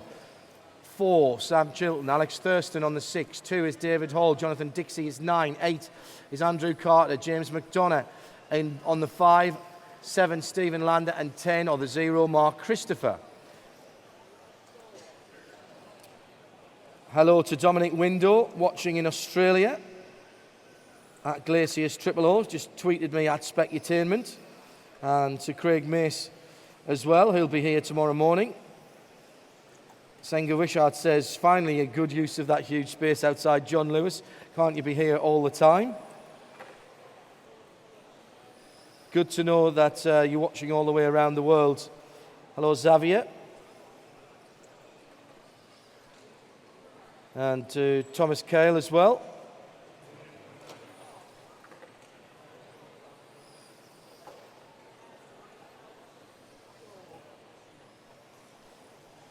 So good to know that there are plenty of you watching and listening worldwide to our exclusive live coverage of the 5th round of the Winter Nationals here for the BRCA. It's the GT12s out at the moment, and the second group with the number 3 car going past me now on screen. That's Marcus Askell. Marcus from Poole in Dorset, a project manager. More than 25 years of RC racing experience, apparently known affectionately as Cue Ball. So it says here. First in the Tamiya World Championship GT class in 2006. and has won national, regional and championship events in different classes down through the years. Big mistake by the 6. And that was Alex Thurston up in the top 3 for a moment there.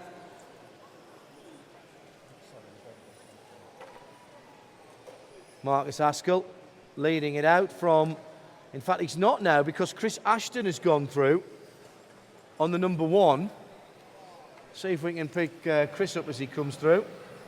So Chris Ashton, of course, actually works for the manufacturer. He works for Schumacher. He goes onto the main straight now, blue and white car. So he would have all the the latest mods. But interestingly, these cars you can pretty much buy them out of the box. All you need to do is put a differential on them, a body shell, and with the right drive. Oh, and Chris makes a mistake there, and that's really bad luck. It turned round, and he ended up nosing against the barrier when normally you kind of hope not to do that. So it's the car number 1 now. Car number 1 coming to chiming and scoring. And now going through the infield, the blue and white car, blue at the back, white at the front. And now about to go on the main straight. And that slight accident there, trying to see where that Dropped it down to 3rd. He lost 3-4 seconds in that time. He's from Leicestershire. Is he? And Burbage in Leicestershire, 35 years old. Double champion in this category last season. And So that's a very nice paint job, isn't it? well, it takes a long time to do rainbows. It's like 7 different colours. And no, I won't sing a rainbow. It's all right. Please don't. Thank you. So now, and the time is now up. So this is the last lap. Now Marcus Askell is chasing down Sam Clifton, but he's a long way behind because of that accident. So Sam Clifton is going to take this lead. He gets around these next 2 corners. He takes the heat, and he's also taken the overall lead. Clifton goes to the lead. Marcus Askell stays 2nd. Chris Ashton, who was 3rd in the race, is 3rd overall. And Jamie McDonough is 4th and 4th. Big loser there, Alex Thurston, who drops down to 6th overall. So that's the end of the 3rd round of GT12. So 1 round to go. It's Clifton leading, Askell 2nd, Ashton 3rd, McDonough 4th, David Hall 5th, Alex Thurston 6th, and Paul Upton and Carl Dranfield in 7th and 8th, and there from the previous seat, as is David Gale. And then it's Stephen Landon. So there we are. Let's just see how the man food has turned up. Eating healthy. George, no way to tank and coke, not in the water.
So we move on with the third round of qualifying.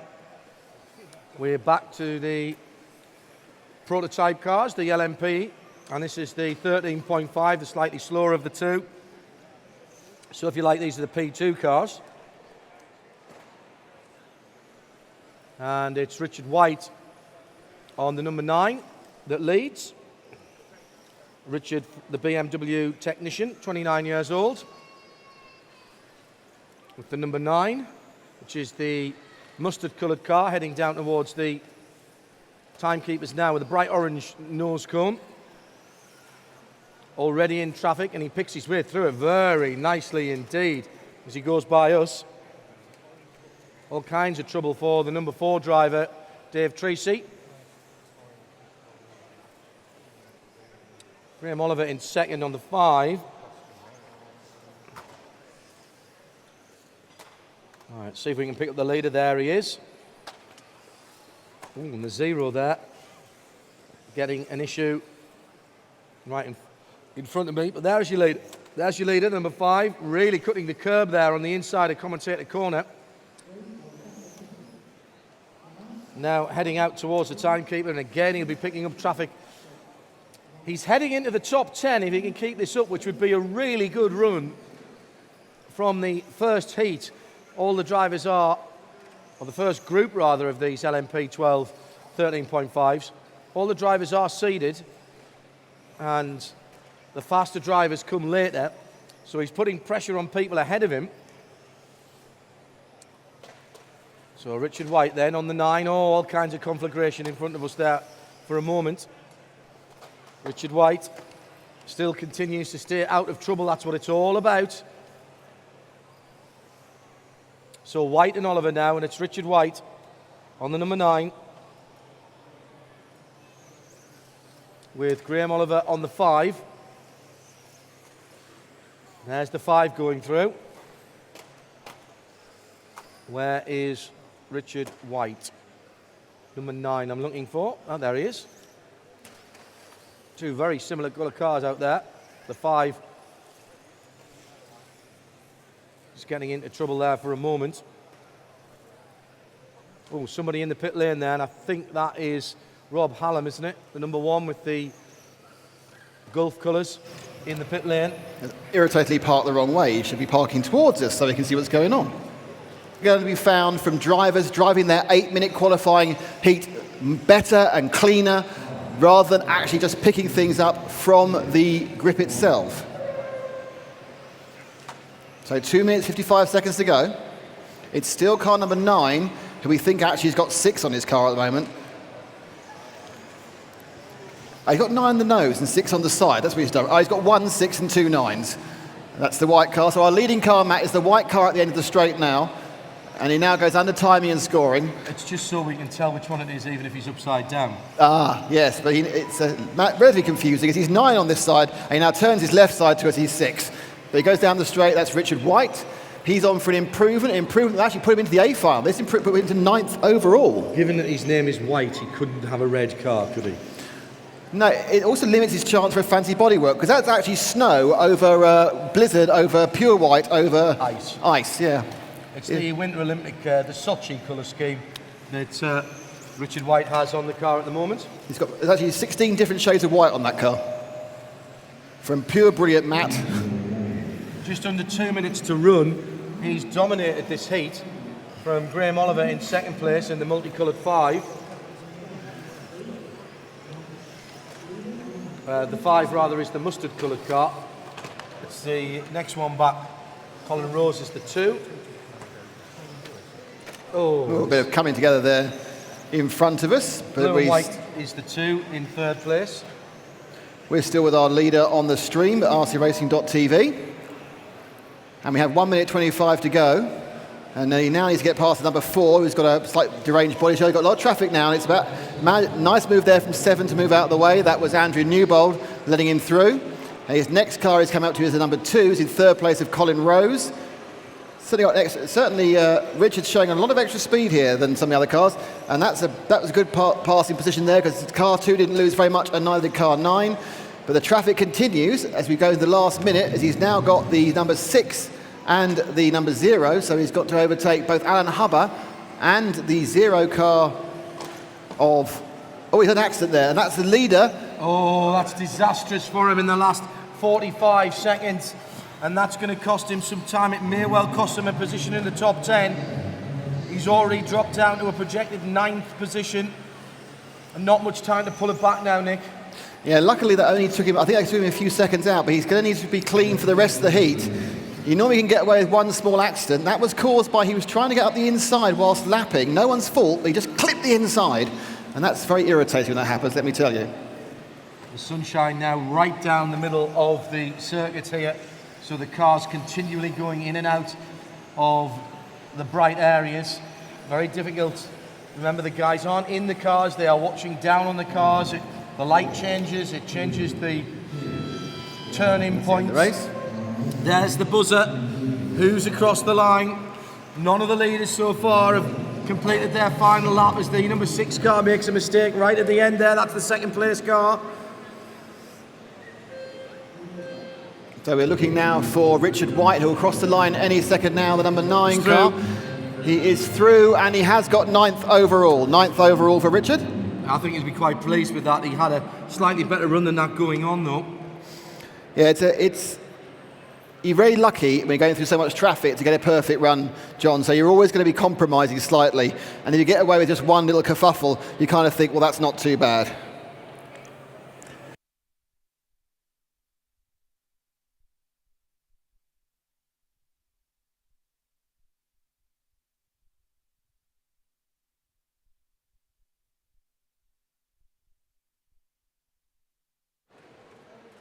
So our next round of action will be round 3, another round 3 heat for the 13.5 LMP12, so the similar cars to what you've just seen. And this will be the middle 10, 30 entrants in this. So handily breaking up into 3 heats of 10. And we see the cars on the circuit now for their warm-up. rcracing.tv for the BRCA Winter National Series. This is round 5. We're at Milton Keynes at the Centre MK for the 12th Electric Circuit Nationals. If you're just joining us worldwide on rcracing.tv, hello there. Getting into the meat of qualifying now. It's John Hindhaugh describing the action. And let's give you the rundown who's out on the circuit for this next heat. It's the 4th heat of round number 3. And Stephen Rowley's on the number 2, Peter Winton on the 1, Vince Formosa from North Shields on the 7, Trevor Coults on the 3, David Underwood on the 4, Mark Barford on the 8, Hill on the 6, Chris House that is on the 5, Lee Ellis on the 9, and Glenn Atherton on the 0, the 10 car. Expect to see Stephen Rowley and Peter Winton at the head of the timing screens. They've been the 2 guys who have been most likely, oh, we've got a roll right in front of us. It's the number 4. And that's David Underwood dropping down to the bottom of the timing screens. ID the quick numbers for you. 2, Stephen Rowley. Here he comes now, the green and white prototype, just heading onto the back straight. And the 5, if I remember rightly, is the mainly white car with a little bit of fluorescent on the bottom and the fluorescent green wheels, who's just crashed at the far end actually, and that's going to stunt his chances a little bit. So it's Vince Formosa in the 7, on the 7, that comes into 2nd place. So watching the leading car now of Stephen Rowley from Stoke Goulding in Warwickshire, car dealership manager on the CRC chassis. Deciding whether he wants to come back full time, I would suggest, with a qualifying run at the moment that's looking to put him inside the top 5 overall, that might be a relatively easy decision to make at the end of this, as he's on the infield now and heading out onto the John Lewis straight down towards Costa Corner. In past the timekeepers now and onto the infield. Comes past us here and the commentators now. Little complex right in front of us, which is the chicane, the fast right-hander, then the hairpin right and left before out onto the front straight. Very quick lappery here. His best lap already. Rowley's down into the 13s, 13.74. Mark Barford now in second place. Mark, the church minister from Basildon in Essex. He's having a battle with Peter Winton, and Vince Formosa. 6, 7 and 1 battling for second position. But it's still Rowley out front. Stephen Rowley.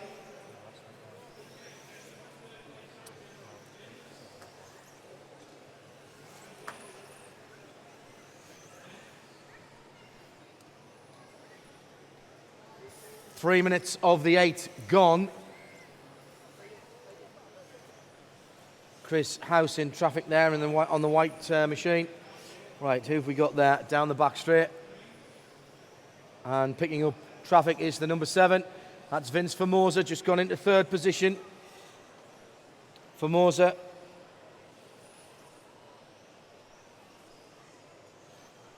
The man from the northeast, from North Shields, 66 years old. Believes he may be the oldest competitor racing in the world at this category. And he's done a pretty good job so far.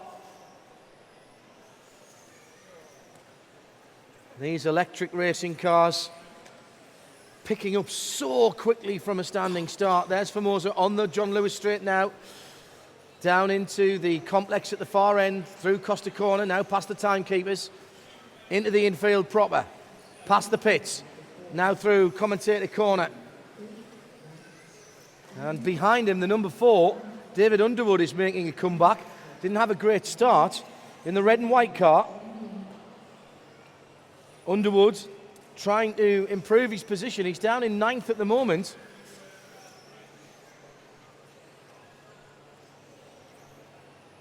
Looks pretty smooth, and and as I say that, I've cursed him at the timekeeper's turn, and he's lost his rhythm there. And this is such a rhythm circuit, that red and white car, just heading down to timekeeper's turn again for his 17th time. Now past us into the commentator's complex here, this tricky little area. It's not smooth by any stretch of the imagination. The carpet has gone down, and you always get a little bit of change of surface where the carpet is put together. Maybe a couple of little ripples in there as well. Big thump on the sidewall in front of me. That was the 10 car, the 0 of Glenn Alterton.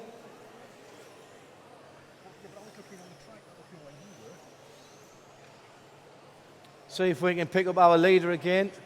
Stephen Rowley on the number 2. There he is.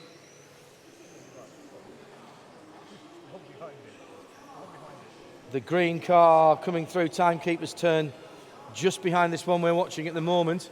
That's the 7. Vince Formosa, and there's our leader, Stephen Rowley. And he's looking at 4th position at the moment. 2 minutes to go. Can he keep it going? This would be phenomenal if he can qualify up into the A final with this. Provisionally, and he hits the wall right in front of us. Provisionally going into the A final as it stands at the moment. With one more round of qualifying still to complete here at Milton Keynes. Rowley. Stephen Rowley, still our leader, with 1.5 minutes on the clock. Got a bit of clear air before he catches up to the purple car of number 3 driver Trevor Coult. Trevor from Worksop in Nottinghamshire, the software engineer. He'll get the call from the race referee on the podium and let the leader by, and he does so. You saw how he just went wide into the corner there. Smart move. 1 minute and 5 seconds to go. And this is a really good run that Rowley is putting together at the head of this heat. The green and white car past the front of the driver's rostrum now. And just see, trying to hold it together now in the final parts of this race, keeping the concentration going very close to the side of the track there on John Lewis Straight. Just start to see the car. He's not quite as smooth as he was earlier on. You can see the car just darting about a little bit more as he's going on and off the throttle. Now he gets flat out into the timekeeper's turn again. Under half a minute to go, and he's still looking at a top 5 position in the qualifying here in this number 2. Great run by Stephen Rowley at the moment. Got a tiny bit of traffic ahead of him. He might not have to worry about that with 10 seconds left on the clock. Can he get one more lap in? 8, 7. Oh, and he's rolled it right at the end. Is that going to cost him an extra lap? No, he's just got through, I think, to start the final lap. There's the buzzer now. And he goes through. Oh, he might have just missed out on a lap, but he's 5th. Qualifies into the A final provisionally as it stands. Mark Barford also going through in the A final in 9th. In 2nd position on the 8, and the number 1 of Peter Winton in 10th position as it stands at the moment. Those top 3 drivers moving into the A final with 1 round of qualifying for them still to go here at Milton Keynes.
Gone off in the order which I qualify at the moment. So car 1 of Keith Robinson, from car 2 of Lee Dibble, from car 3 of Andy Sawyer, from car 4 of Kevin Creaser. And it's 8, 6 and 4 in these heats. Grip is improving, but also the cars are being set up better, the drivers are working out better. And I think also helping this heat is the sun isn't out. So they've got a consistent colour to the track as they go round. They're not having to go through light and shade and your eyes adjusting. And as many of the drivers here are not in the first flush of youth, that does help. So Keith now has managed to get a bit of a distance between himself and Lee, and I think he has in fact now taken the lead. He is about 0.2 of a second ahead overall on the clock, though as you can see Lee's about 1.2 seconds behind. And it is Keith Robinson, just behind him it's Lee Dibble. Third place man Andy Sawyer is a further several seconds back, about 2 seconds back from this. And Keith now beginning to just be able to eke it out a bit, but he will get closed down. He comes to Jason Butterfield in the golf-coloured white and that quite easily because Jason made a small mistake. Jason now needs to be aware that Lee's behind him. And he'll move wide, and that's a very good move by Jason there, the blue tail, white nose car, letting through the second place man. It's important when you let them through to, A, you obviously have to let them through, but to lose as little time as possible whilst you're doing it. So Keith and Lee are within about 0.3 of a second each other on the clock. They're about a second 0.3 behind. They have the car 5 of Aidan Wrigley between them. And he was actually the guy who's actually in 4th place. So they haven't lapped up to that position because they started before him. So they put 2/3 of a lap already on the guy in 4th place. So Keith Robinson leading away from Lee. 3rd place, Andy Sawyer. 4th place now, Kev Creaser. And Kev Creaser will be the next car that's encountered by the pink and blue machine of Chip. We've got about 3 minutes left of this 3rd qualifying heat for the LMP12s, the prototype-looking cars. I'm back, I've painted them. I'm now ready for my heat in about 3 races time. I'm in heat 9. This is 6. Keith Robinson still leads, and his lead now up to 1.1 seconds. Let's see if we can drop back James from our leader we've been covering and see if we can pick up 2nd place man Lee Dibble. He's 1 car behind, going down the main straight now. That's the car 2 of Lee. Lee is from Uttoxeter in Staffordshire, and he's a civil aviation... Oh, he's an experimental fitter. Don't mention it. No pack drill. He's experimental. As he comes down the straight now, and Keith is getting away and has a lead as he goes round at the end of this lap of 1.1 seconds. But Lee's time is still good enough for 2nd overall. Andy Sawyer in car 3 in 3rd. He's also 3rd overall after this. As we come to the end of this 3rd round of LMP2, 13.5 qualifying. Jason Butterfield is in 5th and is in 5th. So the top 6 are also the top 6 overall from this time. So it's important for them to keep consistent, because if you make a mistake now, you can start tumbling down those qualification sheets and you might not make the A final, which is the aim of every driver. Not always a realistic aim, but the aim of every driver when they turn up in the morning is to try and get in that A final for their particular class. Andy Sawyer just had a bit of an incident 2 laps ago, but now he's closing in on the man who leads the heat, that being leader, the number 1, Keith Robertson, onto the back straight now. Oh, big accident for car 2 there. Yeah, he's not... leader now crosses the line. No, he's got one more. This is his final lap. Oh, nice. He got in there and got an extra lap, Nick. That's going to consolidate his position at the top of the timing screens. He's across the line. He's not across the line yet. This could give him some big lead, a real big lead here as he goes through on 37 laps. And that's the first 37 lap run we've seen in this class. And that was an absolutely superb run by Keith there. Lee, in the end, still has the time for 2nd best overall, but he's back something like 5 or 6 seconds. A couple of mistakes towards the end was what caused the problem. And he's now... So it was Keith Robinson, Lee Dibble. Andy Sawyer was 3rd but didn't improve. Kevin Creaser was 4th and did improve. Aidan Ripley was 5th and did improve. And Jason Butterfield was 6th and did improve. So the overall of 13.5 now. It's Keith Robinson overall leading after 3 of the 4 rounds. Lee Dibble is 2nd. Andy Sawyer is 3rd. Kevin Creaser is 4th. Aidan Ripley is 5th. And Jason Butterfield is 6th. So in a moment we will move forward.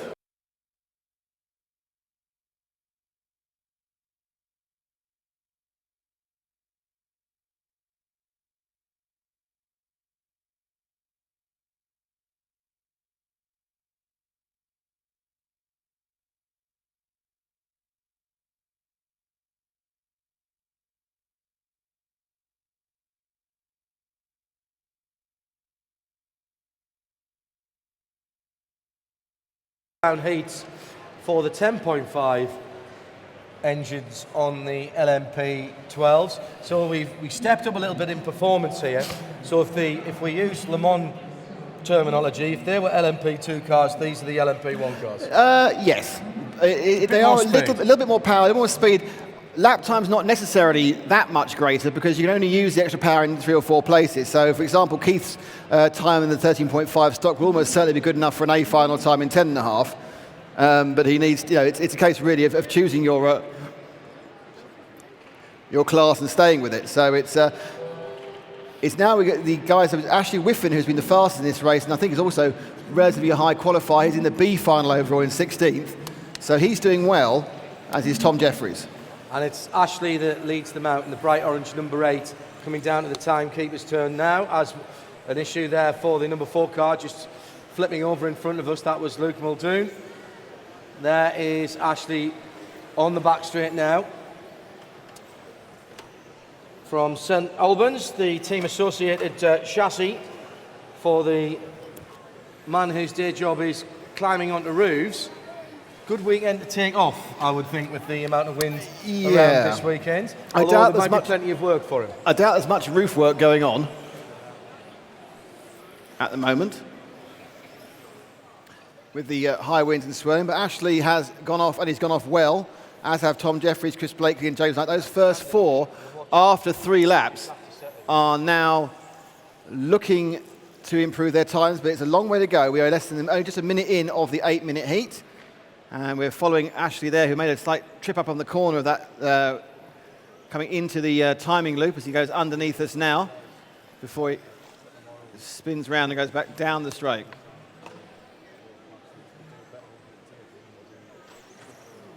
Ooh, and there's a problem there again, and Ashley's had a couple of little comings together there with the traffic. That's the car 8, the all-orange machine. It's kind of after that. There's a third mistake, so it's actually left Tom Jeffries in car 6 is your leader at the moment, as we have a car stopping, and that was car 6 made a mistake, so everyone's making a mistake here. Tom Jeffries was doing well, just made a mistake there on the infield. Ashley's not got his car really running at all to his liking so far.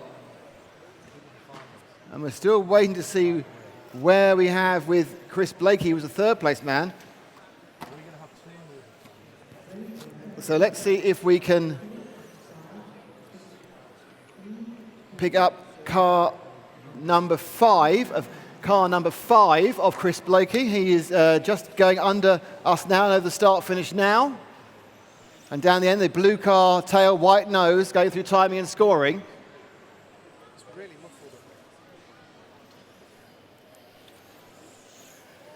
And that's our man who's in second place. He's kind of put in a consistent run, whereas unfortunately it's been more a case of the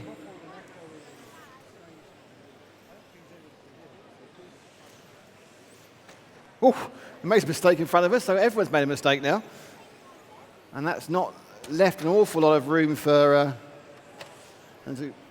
error, but it's Ashley Whiffin now has got back into a reasonable speed. Chris Blakey, we're following at the moment, is also going okay. He's right behind Tom Jeffries, who's in third overall but not improving.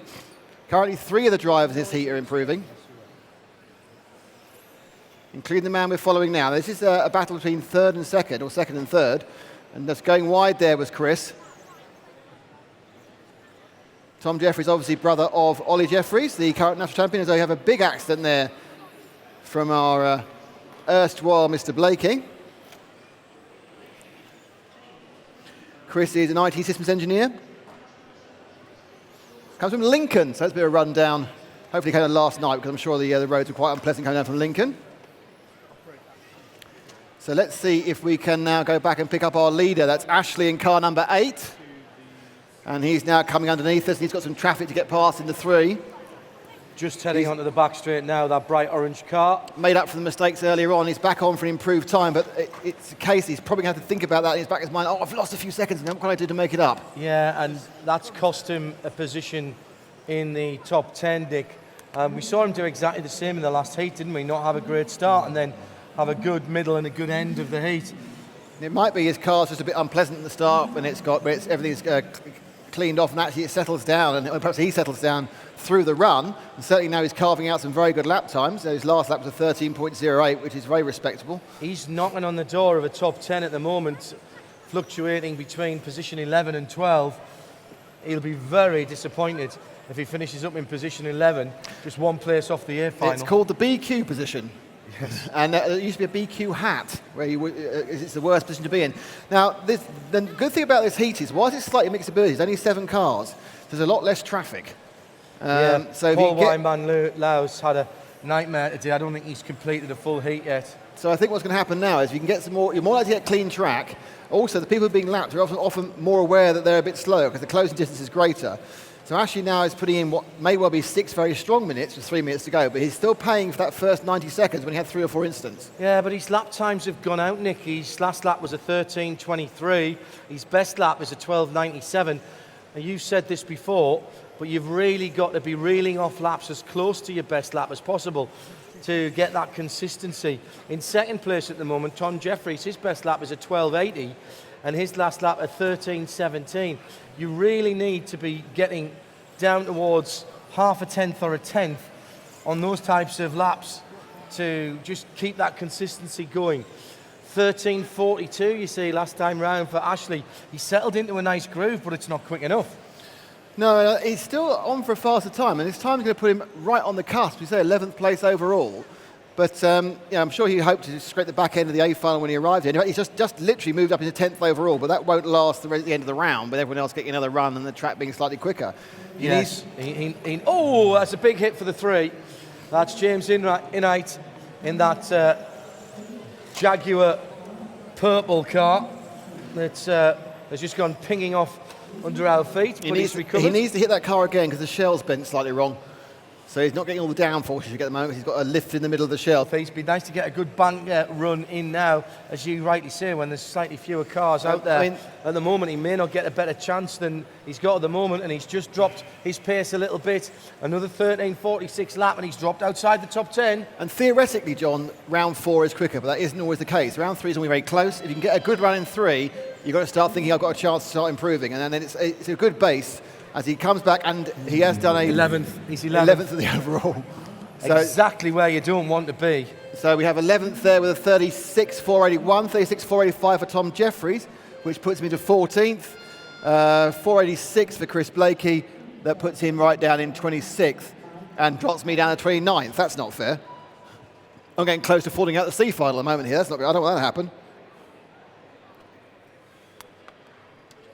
So we'd like to thank all of you watching us on rcracing.tv on the stream, www.rcracing.tv. We realise it's been a bit patchy. If you stick with it, it's just jumped and it will then come back and you won't miss anything. So apologies for that you're having to refresh. It's completely out of our control, and hopefully we'll find some solutions for it. And certainly by next weekend, when we're broadcasting live again, this time from a college in Moulton Park, only a few miles away from here, we have a very big, solid piece of internet from which will give us everything we want. It's always been tested. Right, and what event is that, Nick? That's the British Winter National for 1/10th off-road cars. So off-road cars indoors. So the jumps are all made out of boxes and things and that sort of stuff, and it's normally quite spectacular.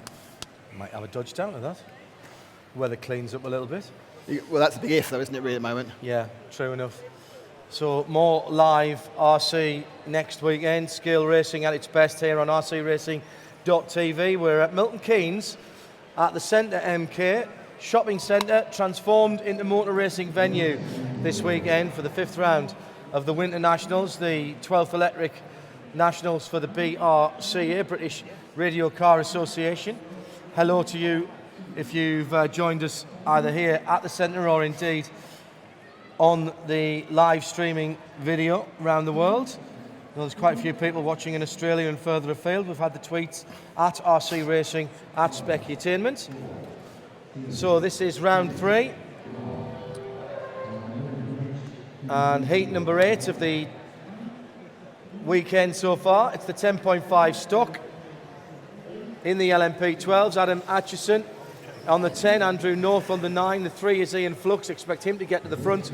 1 is Elliot Cummings. Russ Giles is 5. 4, Nick Upton. Lee Palmer on 8. 2 is Ian Watkins. Trish Whiteley on the 6, which is the McLaren coloured car, and Lee Meek on the 7. And Ian Flux immediately takes a decent run. This is the first round of the 10.5, first of the heats rather, in this round of the 10.5 second round, excuse me, Nick. Second heat of the third round. Yeah, I'm second group of drivers, so is what I should say. We've got 50 cars entered in the 10.5 LMP12.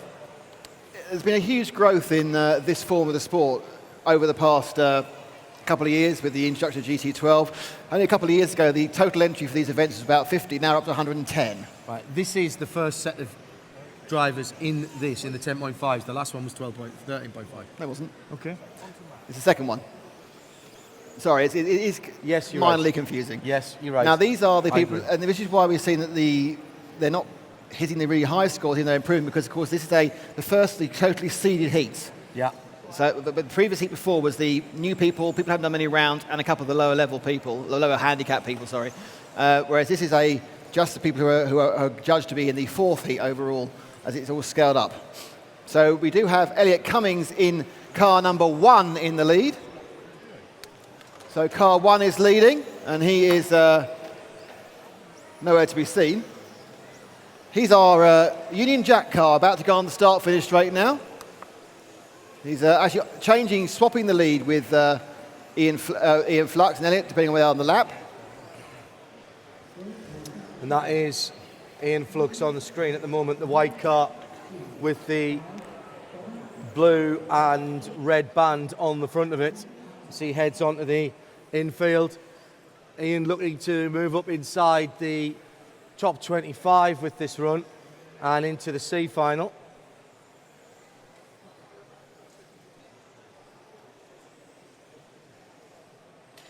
And he looks tidy enough, doesn't he? Plenty of space in front of him on the circuit at the moment. And we'll, I think, drop back after we've taken a look at Flux. He's come up from Southampton, by the way, on the X-Ray chassis. Just taking a 6-year break from racing. Having a look back at it again. And this is his first national level event for 7 years. In second place, Elliot Cummings is car number 1. Elliot's from Macclesfield and is an IT network architect. And the number 1 car is just heading onto the back straight now. It's the red front with the blue rear. And car number 1 coming through, timekeeper's turn now, onto the infield, about to pass us, the dark red front with the sort of Union flag on the rear. There he is, going on the back straight. Nice pick up by James. Had him for a moment at least.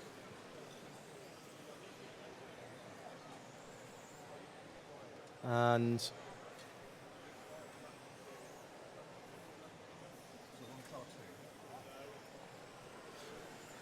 the 2 car is Ian Watkins,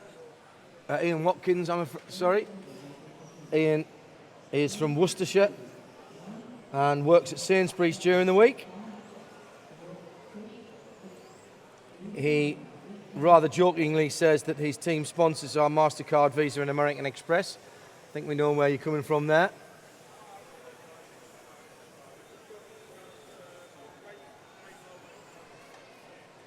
So this is the 3rd round of qualifying for the BRCA 12th Nationals here at Milton Keynes. Oh, nasty incident there. And that, I think, was the leader, wasn't it, that was involved in that? No, my apologies. I think that's the 5 car, Russ Giles.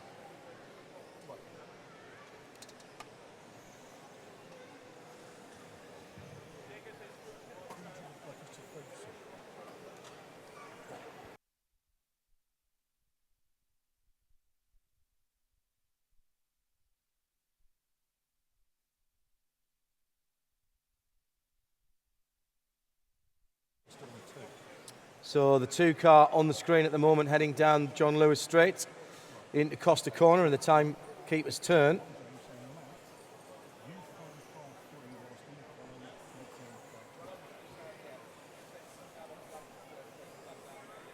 And just beginning to catch up with Russ Giles. And goes by, Russ giving him plenty of room there.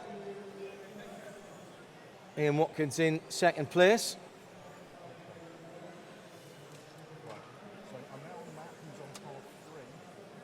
That is our leader, Ian Flux. Ian and I won't be talking at the end of the day unless the FA Cup tie was a 1-1 draw.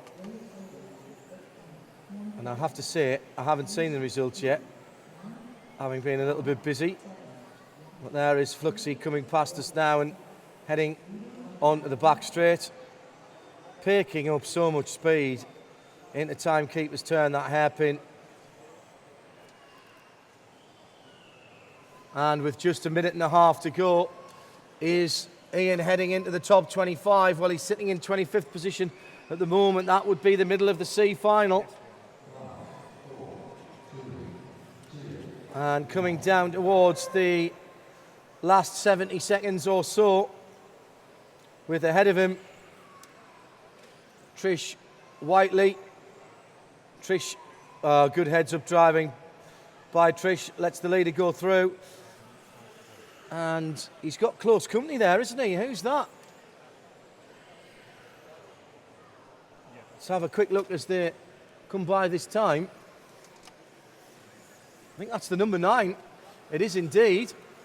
That is Andrew North, who's right in behind the leader. Now, if he can get ahead and get another lap here, could improve his position. So this is crucial. The 2-1, the leader's hit the wall. Oh, Ian Flux hits the wall with just 37 seconds to go.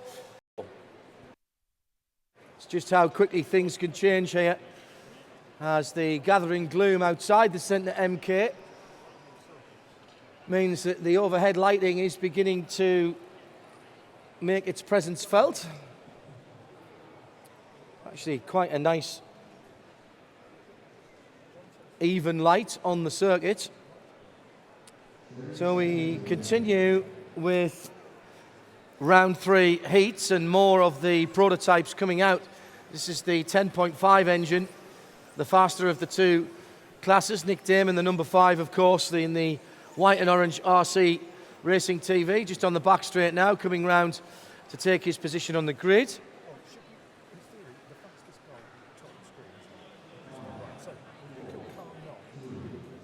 No, that's the seat.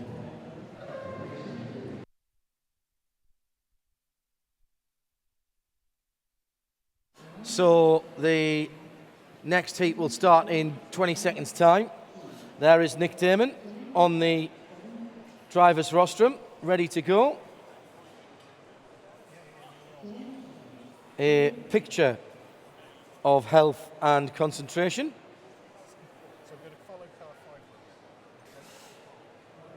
Now, Nick did get a very good start last time. He won't be first off. It'll be Kellyanne Bly on the number 9 with the pink front starts from Mark Payne in the mustard and white car. Then Johnny Wilkington in the bright orange. Yellow and blue is Richard Norris. Alex Everett on the 8. Nick Damon on the 5. Gary Dyson on the 2. Fred Hatfield on the 4. The 10 is John Carr and Paul Campion on the 7. Now, last time round, this heat was very, very evenly matched, which is fine until everybody gets in traffic, because it was very difficult to pass. Remember, what we're looking for is the most laps completed in 8 minutes. That's why there's a slight staggered start. So Nick Damon in the middle of the pack at the moment. In fact, into second place. Nick Damon into second place then. And going past traffic there. Will we see Nick at the top of the timing screens? It's now watching the one car moment. Johnny Wilkerton.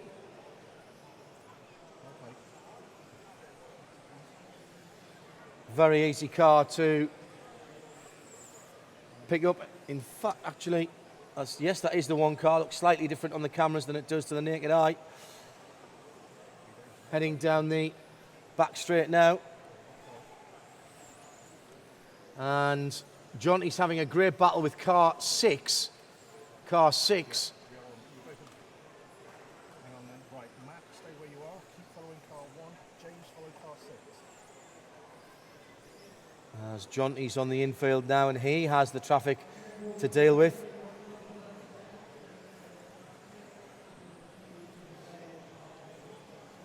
Oh, nice move by Johnny. Still just about holding on to second place. Kellyanne Bly is well out in front at the moment and is at the moment in the top 10, which would qualify her at this stage for the A final. Oh, and Kellyanne's just had it off, but recovers very quickly at the moment. And Nick is improving up to 23rd position if he can keep this pace going. Johnny Wilkerton leads it on the number 1 car. Okay, James, you follow Nick for a minute. Matt, find car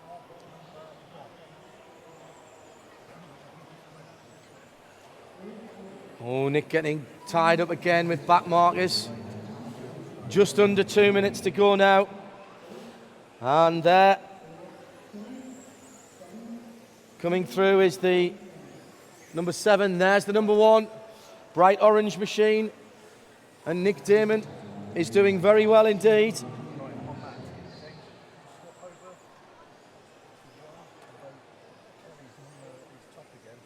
Kellyanne Bly goes back to the top with the pink front. She's recovered again from her mid-race lack of concentration.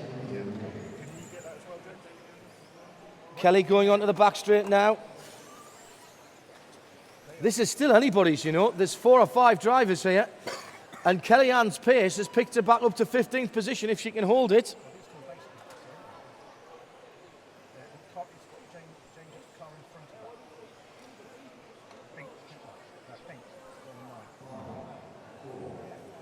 Last 1 minute. 9, 1, 6 and 5.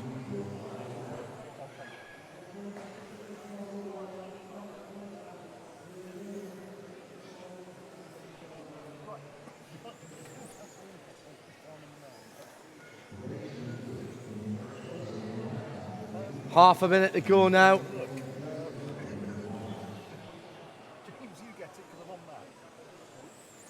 With Nick Damon in a moment when he returns to our commentary spot. More qualifying action to come with still 2 heats of the 3rd round before we go into the final round in about 20 minutes time. Final round of qualifying. We'll start that off, of course, with the GTs, and that should be at about 20 past this hour.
We're back to 3rd qualifying heats. Just 1 more of the 3rd round to go, so this is the penultimate run.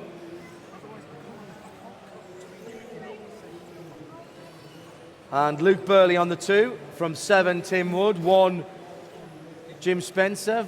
10, Adrian Thorpe. 6, Peter Craig.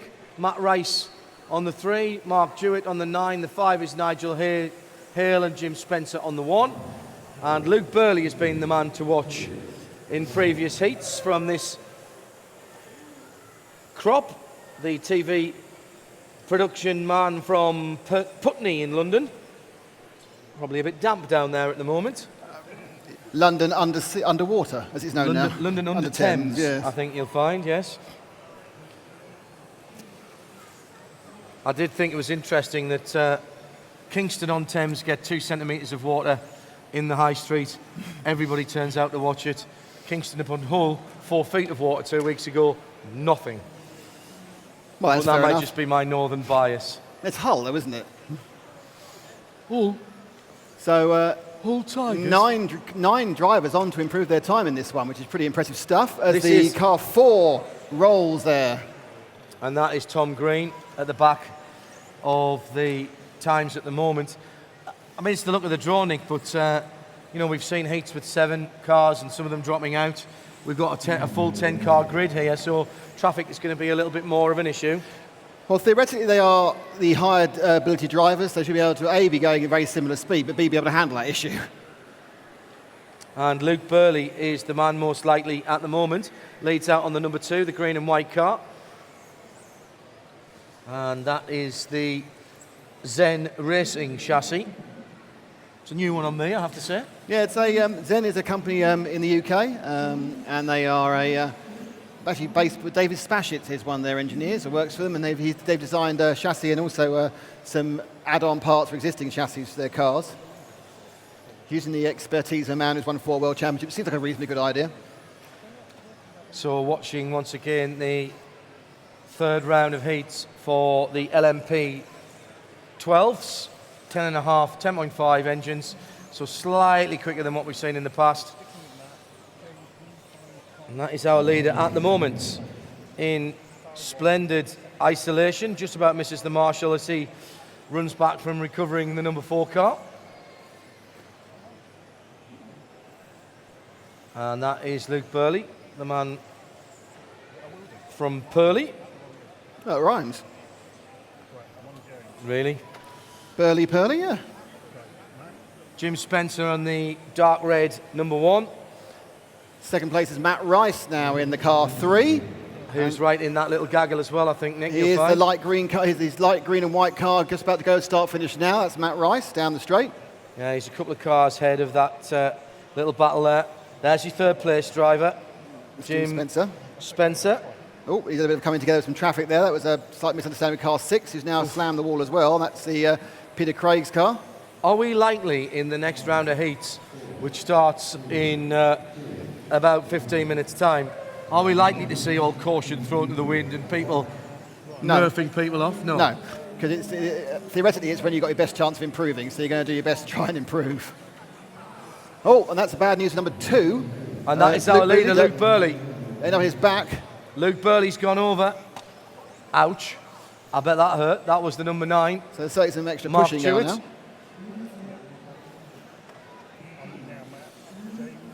So it's Matt Rice now who's taking over on the number 3. And that's the white, green, black car that's just now about to come and start finish straight. Black in the middle. Yeah, he's whitey green. He's actually right in behind Luke Burley, who was leading, but Luke Burley, who's gone back to the top. So it's Rice and Burley, 3 and 2, who are battling it out. And unfortunately, bit of grip roll there. The 3 car has been turned around by the number 1, Jim Spencer. This is the top 3 cars battling it out to head inside the top 10 as well, Nick, and into the A final. And there's rather too much contact here. Well, certainly Matt Rice's car 3, is lifting quite badly now, so he's going to be thinking about this. The grip comes up, the more chance of it lifting. He'll definitely be sitting at his table after this round having a serious think about how he keeps the car on the ground. Is it the same concept as it will be in full-size racing? As the grip comes up, you might want to actually slacken things off and let the car roll around it, because particularly with a live axle at the back, you want to keep both wheels on the ground as much as possible. What you actually tend to try and do is shed front grip. Right. Because it's normally the fact the front's biting that's turning it. It's very rarely the rear isn't sliding. It can be. And so what the common thing to do actually is to actually super glue the outside of the front tyres, which takes away that initial bite and turning, because it's trying to turn on super glue rather than rubber. So you put a layer of super glue on the outside edge of the front tyres? Yeah, the sidewall of the tyre, but a red of super glue, it makes it stiff, and therefore it slides rather than biting as it turns. There's a number of other things you can do. You can actually make the car less prone to roll, but that's the most effective and quickest solution. And often when you've only got an hour between heats and you want something to work, that's what you'll go for. Normally, if you stiffen up the part of the car, the stiffer you go, the more likely it is to slide. You've got to, there's a very, I go back to my karting days, where obviously when it was wet you slackened everything off, but if you wanted the rear end to slide, you went wider and you went stiffer. The other thing you do is be less aggressive on the sticks. Yeah. Because obviously the fastest way to get these cars around the track is to literally throw them in around every corner. They have a much higher traction ability to turn. They can turn in a direction much quicker than a full-size car can, because they haven't got the momentum of weight. But yeah, you can throw them in, you can throw them back, but that's the fast way to get around. But eventually, of course, physics come into play, and the turning angle means the car's still got momentum in the direction it was going, and that turns it over if you can't get the slide in there. Very impressed with the number 2 at the moment on the back straight. This is Luke Burley. He's looking at a top 7 position at the moment. He can keep this going. Very smooth driving. Of course, I say that he clips one of the inside walls. It's the light green coloured car on the long back straight at the moment, heading down into Costa Corner and now into the timekeeper's turn, into the midsection, past the pits and down towards the commentator complex here where we are. It's a very quick lap that time for Luke, a 13.19, his best lap, a 12.61. He's doing good work here, and he's heading towards a provisional place in the top 10, which would put him in the A final. Looks like he's currently for a 7.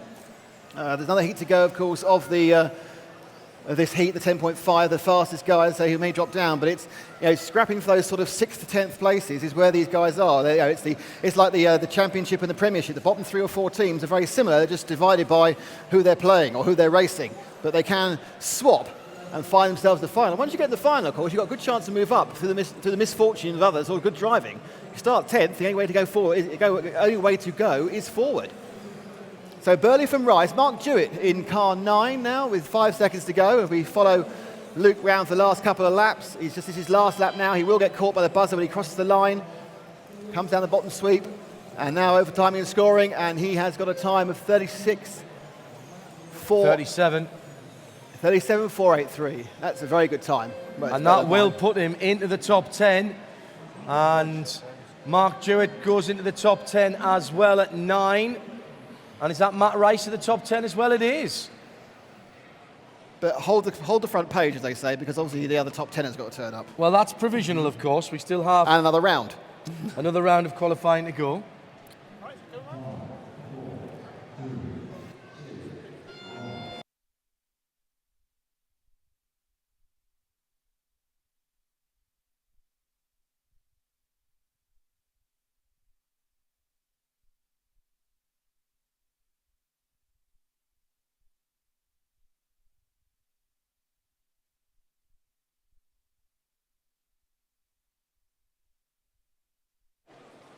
Hello to Adam Green, who has tweeted at Specutainment. Hello, Adam. It's not speeded up. This is how quick they are going. Number of people saying, are you speeding up the pictures that we're seeing? Leads out this round and leads it out on time. And we'd expect to see these be the top times, Nick. So important to get a good start and then consolidate it. You, like any motor racing, when you're in qualifying, there's no time to ease yourself into it. You've got to be quick straight off the buzzer. Well, interestingly, Mark Stiles, who started in pole, made one tiny little mistake in the first lap. He's ended up dropping down to 8th overall, but he will climb through again as he picks up speed. He has lost the stagger lead to Ollie Jeffries, who we're looking at now, and is constantly now, he's got a car in between them, the 0 of Richard Hicklin. So it's Jeffries leading in the yellow car with the pink nose, just going through the infield now. Car number 2. The man from Gloucester. And on to the start-finish straight now. Ollie Jeffries, the electrical engineer on the X-Ray. 6 times a national champion in this category. What I'd like to do is see if we can pick up car 4, which is Chris Kurzweil. Not seeing Chris so far, but he's going very well. He's behind the green car as they go about to start-finish straight now. That's the red tail car 4 with a light blue front, Chris. And here he comes through. That's the car 4, Chris Kurzweil, currently in 3rd place overall in this heat. He's got Spashit behind him. Down the John Lewis straight into the Costa corner. Engineer for Land Rover, Jaguar. Yeah. A development engineer, isn't he? Yeah. And Mimic Motorsport listener. Chris Kurzweil, is he? Yep. Excellent. So Kurzweil, normally locked in a completely pointless, very vicious battle with Mark Stiles. They've raced together, and in fact, Kurzweil now is catching up Mark Stiles. Now, Mark, I'm happy because you have to let him through if he catches him up. That's the 3 and the 4. That's Kurzweil. We've got Spashit behind Kurzweil if you're watching RC Racing. So the 4 car goes down the straight now. Behind him, car 1 of David Spashit. In front, car 3 of Mark Stiles. Midweek Motorsport, Wednesday night, 8 o'clock, radiolemans.com. 2 hours of everything motorsport from Formula 1 down over. And this coming week, we'll be picking up on the Le Mans entries that were announced live on radiolemans.com on Thursday. I'm picking up some of the stories there. Got hopefully have an interview with Jacques Villeneuve coming back to... moaning? Huh? Jacques Villeneuve moaning about well, things? Well, he's back in motor racing again in the Global Rallycross Championship, and he'll be on the show on Wednesday. And of course, if you're not around here later on today or tomorrow and you want to see the finals, www.rcracing.tv for those of you who can't stay around. But you should stay around for the final. We've got the final. When the finals come up, all the gloves are off. None of this letting people go. It's all aggressive fighting racing. Ollie Jeffries leads in car 2 by about a second from Matt Varra in car 8. Now, we haven't seen Matt Varra very much on the stream. Car 8 is he says, try and identify which car 8 there is. Car 8 actually is It's the car purple behind tail. Chris Kurzweil, who are with. So drop back 1, and you've got the car 8. He's in second place. Matt Varra, who's come all the way. He lives down in Cornwall, so where he's come all the way from there, I don't know. I'm sure that was a very wet journey if he did. So Matt Varra in the track to get faster. The guys are already driving perfect laps, and we have a swap round now. Yeah, I think Kurzweil's gone back through. No. As they come through this No, he's time. still got Varra ahead of him. Still there. And more importantly, Varra's ahead on the stagger as well. He started behind Chris in this heat. Dave Spashett is right there as well. So those 3 cars on the screen are 2nd, 3rd and 4th in that order. This is very, very impressive driving by Matt Varra. He has shown at times that he can live with the pace. He's also probably under the impression that Chris Kurzweil's not going to try and get past him. Chris is going to think, well, I've gone down behind the stagger now. All I need to do is let Matt drag me through to a decent time. Oh, mistake by Matt. He just clips it again, and that's where it cost Chris time. Chris, because he had to back off slightly not to get involved. So he would have lost almost as much time as Matt did by that minor error, half a second perhaps 0.3, 0.4. And you see that Dave Spashett's now closed up. So that's 2nd, 3rd and 4th down the straight. Your leader is in the infield. That's car 2. Ollie Jeffries about to go through start-finish now. Sorry, in front of us now and down the main straight. And we're down to the last minute and 10 seconds. Jeffries now has an overall lead of about a lap. No, its stagger's not unwound yet, but he's got a lead about 2. He's a lead of 1.3 seconds. It looks more because Varra started a long way behind him in the stagger at the initial start, where they go off in 1 second intervals, because Varra was not running 2nd overall, even though he's now 2nd in this race, and will be 2nd overall. Dave Spashett, I think, has gone by Kurzweil on the track. Let's have a look. No. And he has indeed. Yes, he has. He's gone by, yeah. And he's gone past Varra as well, because Varra made a minor mistake there. So Dave, I think, will pick up a position to... The big winner out of that. Ollie Jeffries, we expected to be there or thereabouts, but Matt has come up from the bottom end of that run of 10, that grid of 10, and has cemented himself there, potentially in 2nd place as it stands at the moment. So there we are then, that's the completion of the 3rd round of heats. We have no time to pause though, because the GTs are back out again to start round 4. I'm getting tired about all this. Yeah, so this is the 3rd round. 4th round now, sorry. Softy. I know. Well, I'm doing the racing as well. So this is the 4th round. This is the final qualifying round. This is the last chance for people to improve, and the track should be at its best tomorrow. In fact, by the time we get the 4th round, the track has sometimes gone off. It got too sticky. So this is the best chance for a good time. You need to put the run in. See Mark Stiles there looking at the big shake of the head. It all went wrong there on the 1st lap, and then the 2nd lap, and the 3rd lap. And most laps after that, but he's 6th overall and he's got another round to put it right. So, GT12, Heat 1.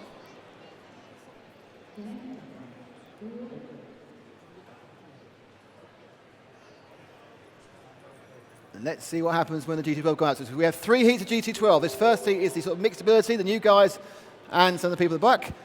And we have people to look out for Piero Tirongo in the 6th, Tirangali, and car 4 of Mark Burgess.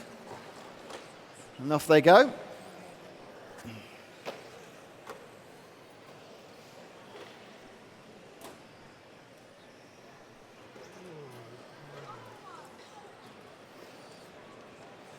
So after a lap, it's actually Matthew Gammons who's come in and put a time to put him 2nd overall in the number 10 car.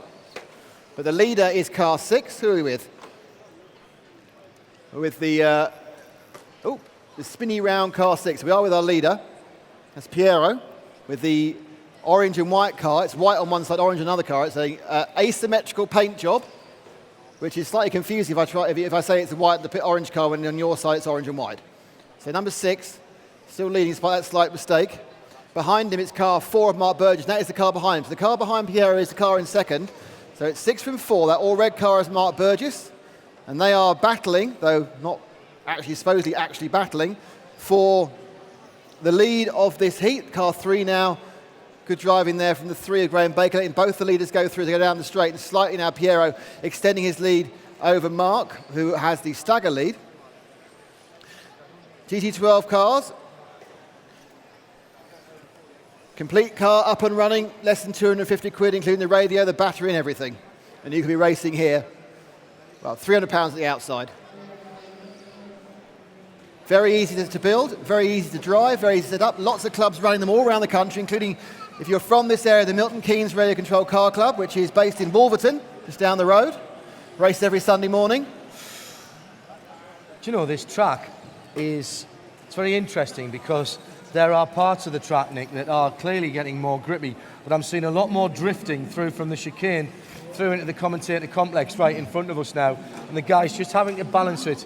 All the top guys just getting the balance right. It's so easy to overdrive the car and try and take too much speed into these double right-handers in front of us. Yeah, it's a tricky situation. You kind of is in the GTC field in Le Mans series. Well, 42 cars in the ELMS, down to 41 now as Caterham have already withdrawn, and we just watched Mark rolling that one there. Unable to put they didn't get a Le Mans entry, Caterham, so they've already withdrawn from the ELMS because it was such an important part of their season. We'll talk more about that on Wednesday night, 8 o'clock, radiolemans.com. So don't on forget, Midweek Motorsport. We are here tomorrow. You'll see finals after this round, and there's a completely new day tomorrow, different, including the ultra-fast modified 12th LMP cars. It's worth coming along, even if you're here, just to see how fast those cars will be tomorrow. And if you like motorsport, well, it might go down, they won't go up. We now wait for the second heat of the GT12 machines. And they're starting off now. Nick Damon and John Hindhaugh from Radio Le Mans Motors TV. Don't forget, keep your eyes on Motors TV schedule for RC Racing every month. We travel the world filming these things. Back to us. The number one with the white rear end onto the start-finish straight now. Paul is, of course, Paul's main hobby is, hobby and sideline job is painting body shells, John. So he does a lot of the body shells here. He owns a company called Puppy Paint. His nickname has always been Puppy, Paul Upton, you see? It all really works out quite well. So that one car going straight right now, black straight into white with red on the side.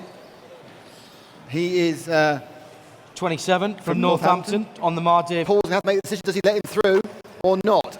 There's traffic coming in. Carl's now right there, and I think any minute now Paul's going to have to think about it. He has, that's very sporting. Great driving by Paul there. Let Carl through. Carl faster on the stagger. In third place, David Gale on the 7. It's white and purple, that car. And just coming past us now. And interesting to see this car. I don't think we've mentioned David too much today. David Gale. David normally drives in the LMP. Carl Dransfeld starts his 21st lap, and he'll get that. He'll get the 21st lap because he's gone through to start it, and he will be credited that, and so will David Gale in second place. David Gale beats the buzzer and goes through, and it's going to be Dranfeld then who goes into second place. Carl Dranfeld in second place on 21.311.68. And David Gale will go up into 5th position. I think he'll be delighted by that. I think it's unlikely he'll get knocked out at the final. He may get knocked down a bit. Well, there is 5 minutes to come that we'll find out exactly where those guys turn up. It's RCRacing.tv live from Milton Keynes in the 5th round of the Winter National Series here for the British Radio Car Association. Nick Damon and myself, John Hindhaugh, on the talking.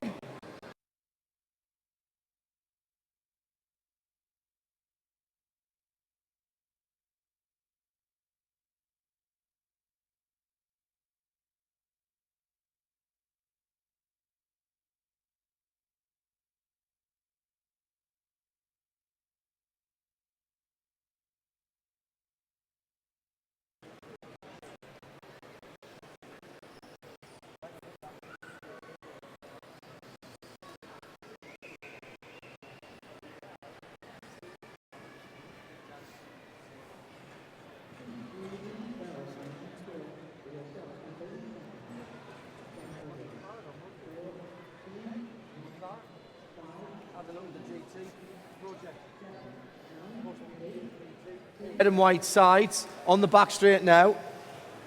And on camera, down towards the timekeeper hairpin, into the infield. He's got clear track ahead of him at the moment for about a third of a lap. Sam Clifton just dropping into second place,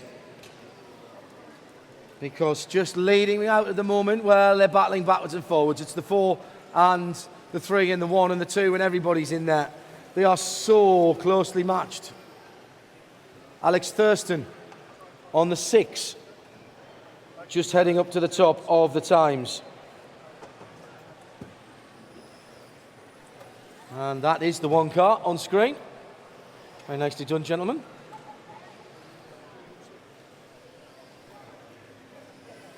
Everybody behaving themselves here. You can see how difficult it is to pass. We'll be going racing later on. That's the number 4 with the number 3 behind it. Marcus Askell is trying to get through and make some time. Sam Clifton dropping down the times all of a sudden. On the 4 with the 3 right behind him. The black centre section with the orange accents. Third place at the moment. The leader is the number 6, and we're getting a bit of a gaggle of cars coming together here, and a smart move by the number 1 there. Chris Ashton in the blue and white car has just gone through into second place and has also passed Marcus Askell on the road, and in fact Chris Ashton in that blue and white car now leads it and has second quickest time if he can keep this going. Blue and white car in the middle of shot now.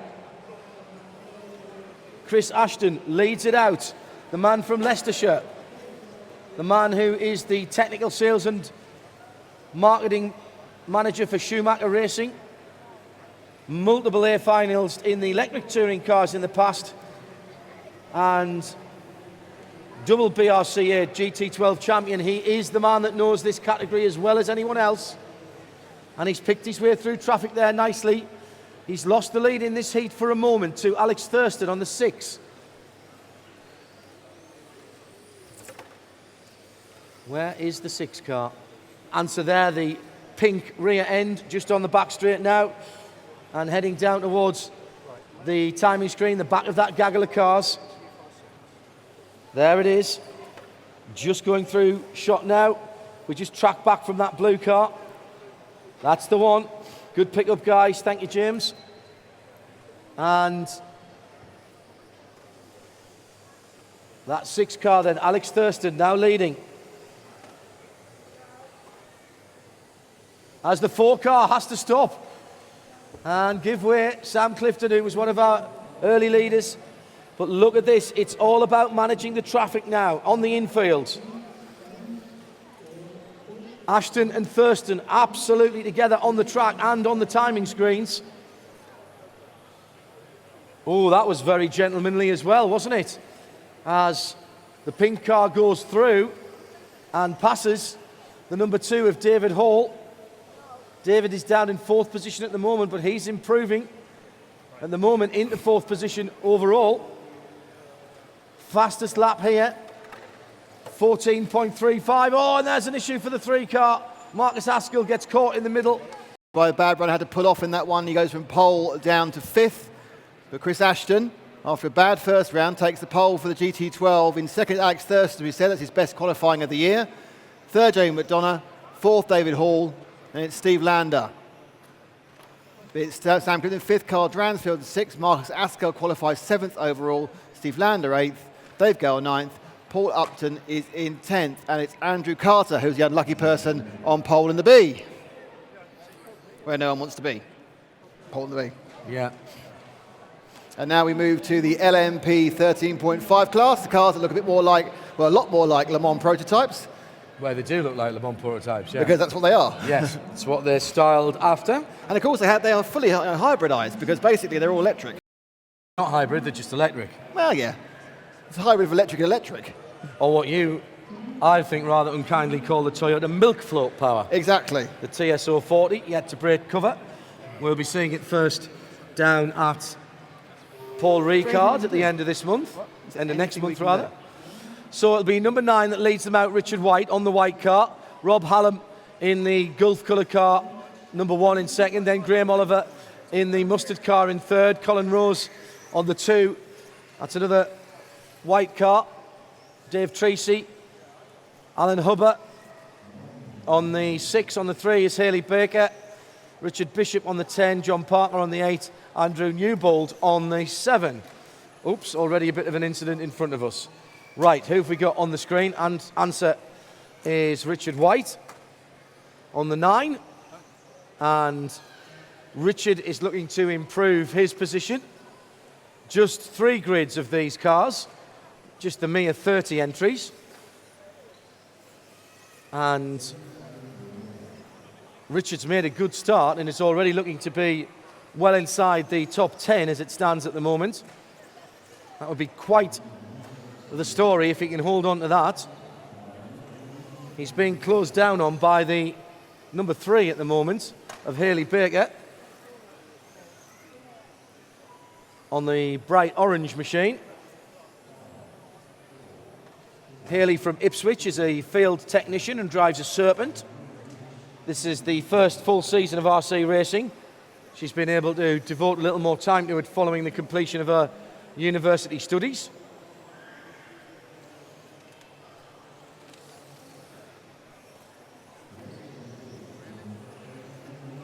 Hayley on the back straight at the moment, settling down into 5th position in the heat. Still Richard White that leads from Dave Treacy. No, from Rob Hallam now. And Dave Treacy swapping places, 4 and 1. 4, 1 and 5 in the battle for second position. So we watch Hayley continuing. Oh, mistake there from Hayley. Bouncing off the walls and, oh dear me, getting involved in all sorts of bumping and boring there.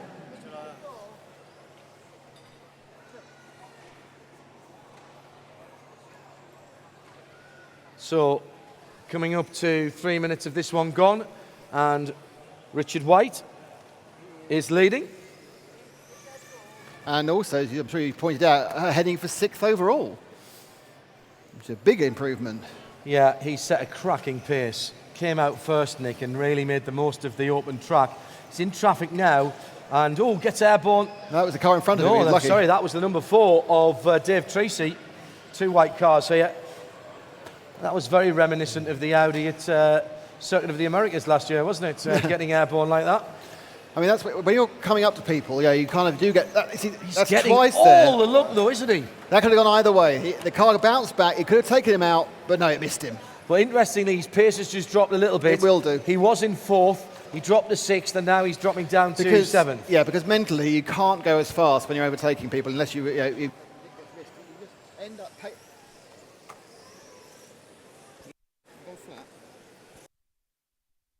It would appear that Nick has gone flat.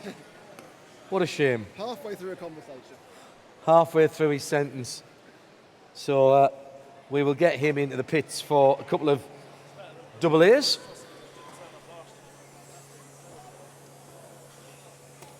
Meantime, this session continues.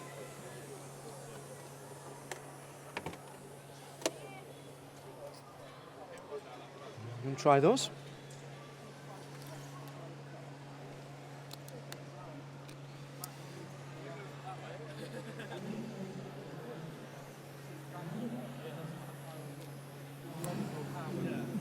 Talk to me, Goose. Hello. There you go. Nick Super. Damon restored to health. Is that good or bad? Not sure. 3 minutes and 40 seconds to run. And it's still Richard White looking for that position in the A final. As I was saying before I was cruelly cut off, it's very difficult to, when you're lapping people, to stay the same speed. You end up pacing yourself to the people before, and it's a nightmare. It's very hard. You think you're going as fast, but you're not. You're slightly mentally eased off. But Richard is now heading for 7th overall. Rob Hallam and Dave Treacy are also improving, but they're only finding the middle of the B's and C's. Richard White is hitting a great bit of form here, and he's improving all the time. He's just done his fastest lap, not quite actually his fastest lap. His fastest lap was on his 2nd lap, but he's pinging in a whole host of laps around the 13.5 second mark, And that now is pushing him towards the top half of the top 10. He's in 6th overall at the moment, if he can continue this pace. Problem there for the number 3, which is that of Hayley Baker. But I've got to say I'm impressed here by Richard White.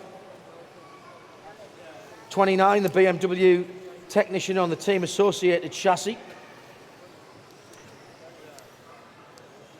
Protoform body. And he is just knuckling down to what he has to do. And the joy for him at the moment, Nick, is he's got a couple of cars ahead of him. But after that, he's got a big gap.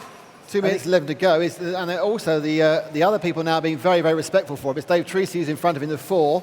Yeah, I'd expect Dave to know which way is up. He'll probably let him go before we get onto the back straight. Oh no, he's not quite close enough. Perhaps the end of the straight. So Dave there, South African, member of the Milton Keynes Radio Control Car Club. He needs to move out of the way now. The car 4 needs to go out of the way, and it's that's exactly what the leader didn't now. want. The 3 car needs to realise that's the leader next to him. And does. Lets him through, and the leader rolls it. He's so lucky there. So this is car Gets it 9. back on 4 wheels. The Back- white car the two number white 9 cars. going on the back straight now. And he now needs to get past Dave again. He's lost a few seconds in doing that, and he still managed to hit 6th place, but he needs to go fast, needs to catch Dave up. Dave needs to move out of the way. And then he's got half a lap of clear space for his last minute. That's great driving by Dave there, because Dave didn't lose much time himself in moving wide. And Rich White now. I don't think, even if he speeds up a little bit, I don't think he's going to get much past 4th position. That's 35 laps. To get further than that, he's got to get 36 in, and I'd be surprised if he can do that. But we are seeing a lot of improvements, John, so that you're going to think that the people in the next heats are going to improve as well. We've got the top 5 all going faster. 1 minute to go. Yes, but they're all still down in the teens and 20s, Nick. The performance by Richard White is far and away better than anybody else in this heat and could propel him into the bottom part of the top 10 at the end of this round of heats, certainly into the B final, somewhere sharp into the B final. He's just dropped down into a potential 6th position. He unfortunately came in the back of number 7's accident and lost about a second, rear-ending him. Half a minute to go. And now he's in clear air. He's got about a third of a lap of gap now, and he's got to get his head down. This is the white car in the infield, passing Nick and I now and heading out onto the back straight. And look, he's got the full length of the straight down to Costa Corner before anyone is in front of him. And now he's got to make hay. About 10 seconds left. Needs to get through and start another lap. He will get that extra lap in. 7, 6, 5. Oh, it's going to be tight. As he comes round this time. 3, 2, 1. He's through. There goes the buzzer. He beats the buzzer, and he will get 35 laps in. He's going to bounce himself up here well inside the top 10. And just got 3-4 corners to go. And he comes right now over the timing loop, and he can now say that's job done in some difficult circumstances with traffic. 35.491. Where's he gone, John? 5th position and completed 2 laps more than the next best in that heat. It was Rob Hallam. Rob himself has bounced up to 19th position, but 5th position for Richard White there. That is a phenomenal run. And I'll tell you now, there's going to be some people in the top 10, Nick, who are going to be looking at that very closely indeed. I'd be surprised, though not amazed, if he got knocked out. I think he'll drop down, but I think he'll find himself in 8th, 9th or 10th at the end of the day. Well, inside the top 10, the top 6 have all completed 35 laps, top 7, excuse me. And then there's a whole gaggle of drivers on 34. So a bit of improvement, could see him drop down. I can't see him dropping out of the top dozen, but the question is, which side of the line will he be, and can he get back into the top 10, or will he hold in the top 10? This is Richard White we're talking about. As we move on to the second group of 10 in the LMP 12s. This is the 13.5 engine. And a very warm welcome along if you're just joining us here at Milton Keynes at the Centre MK.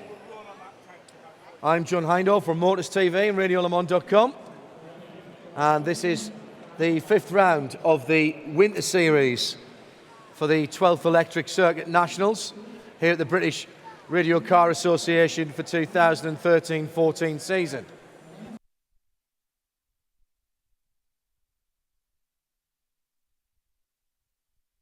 So the second of 3 heats in this final round of qualification for LMP12. The cars that look like Le Mans prototypes sitting on the grid.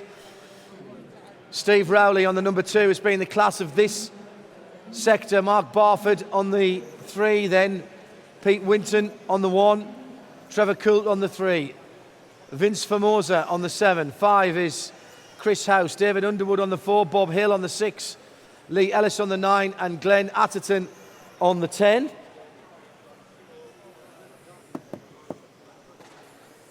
Sit.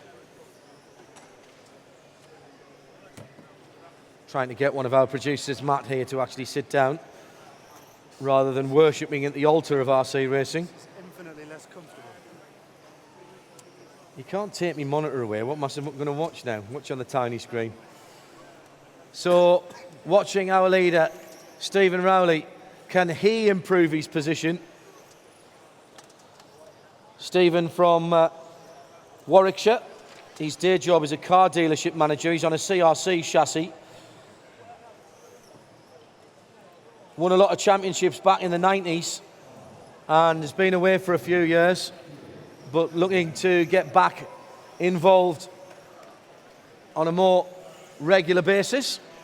And there he is on the green and white car, going past me now and on to the long back straight in front of John Lewis. Through past the timekeepers. It's Trevor Coult in second place on the 3 car. Peter Winton and Trevor swapping positions there. And once again, Steve Rowley looking to improve on the number 2. There's the number 3, the purple car, Trevor Coult. Could he get in the top 10? It's not beyond the bounds of possibility, you know, that we could see 2 or 3 guys here getting into the top 10.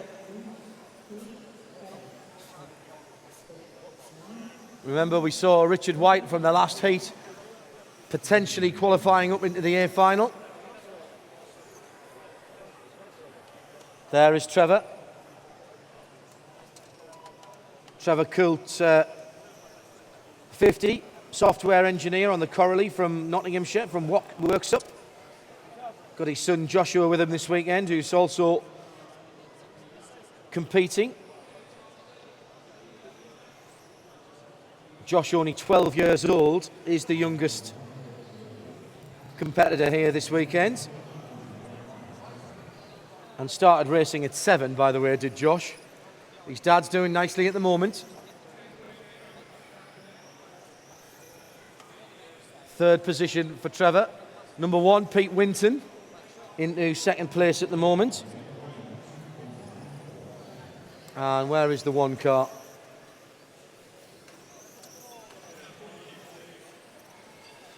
The problem is I can't watch the TV screen and what's going on up beside me at the same time. I need more heads and more eyes. The number 1 car on the back straight, thank you gentlemen, of Pete Winton. Peter is an engineer at Rolls-Royce Aerospace, so has the opportunity to test in his car in a wind tunnel, I'm sure. And currently he could be sneaking into the top 10 as well. Team associated chassis with a protoform body. Again, a man who started racing quite some time ago and still enjoying the racing. That number 1 car, the mustard coloured car with the red accents at the rear. Team associated. The Trinity motor.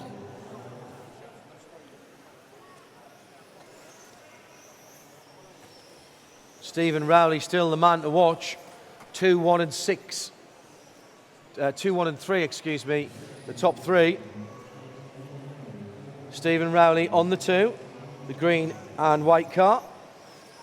And he's going on to the back straight right now.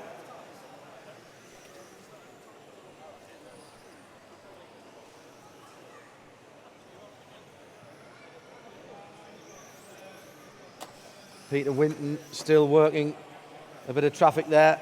In fact, now he's in clear space.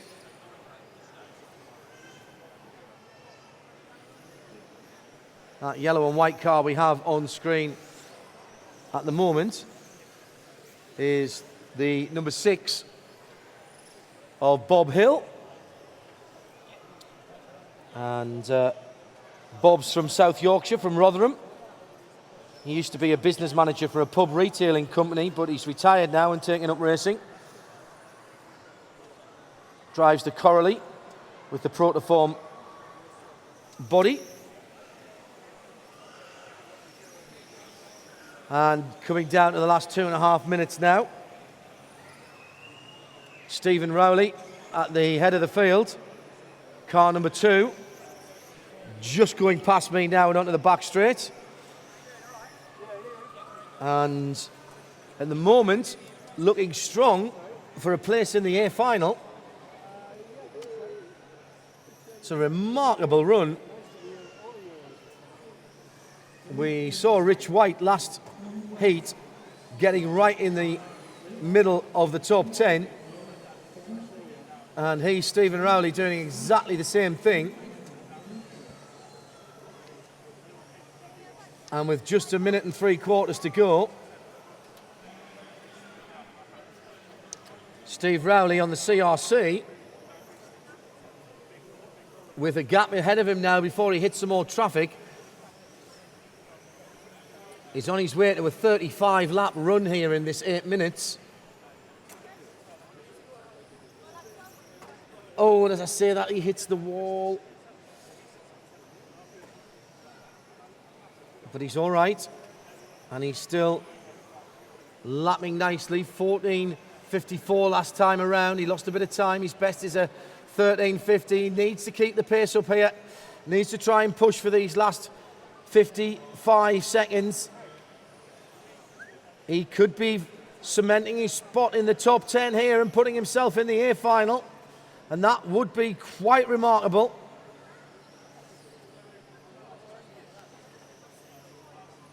Still has got clear track ahead of him. The next driver in front of him is the Trevor Cool, number 3, the purple rear-ended car. And now he's going to hit that. He's got 30 seconds to go. He's already on lap 33. He's looking at a top 10 spot here. And he might not be the only one out of this heat, but he's going to be right in the middle of it. This is possibly a final run from the CRC of Stephen Rowley, the car dealership manager from Warwickshire. Is part exchanging his position in the B final for one in the A here, surely. There's the buzzer. He's gone through. He's on his 35th lap. And he is going to find himself inside the top 10, at least for another 8 minutes or so. 35 laps completed by Rowley and goes up into 6th position, just behind Richard White, who we saw qualifying through from the last heat. So it's 2, 1 and 8. And I think Pete Winton's just sneaked into the top 10 as well, you know, he has. 34 laps completed by Pete Winton on the Associated. Well, that's quite remarkable, as the final round of qualifying for the LMP 12 13.5s are rolling out onto the circuit now. 10 drivers who only 8 of them are already qualified into the top 10. So they cannot rest on their laurels for this run through. Pace and make sure that they do what their seeding says they should. Lee Dibble and Keith Robertson at the head of the field there were the ones off the line first of all, the number 2 and 1 car.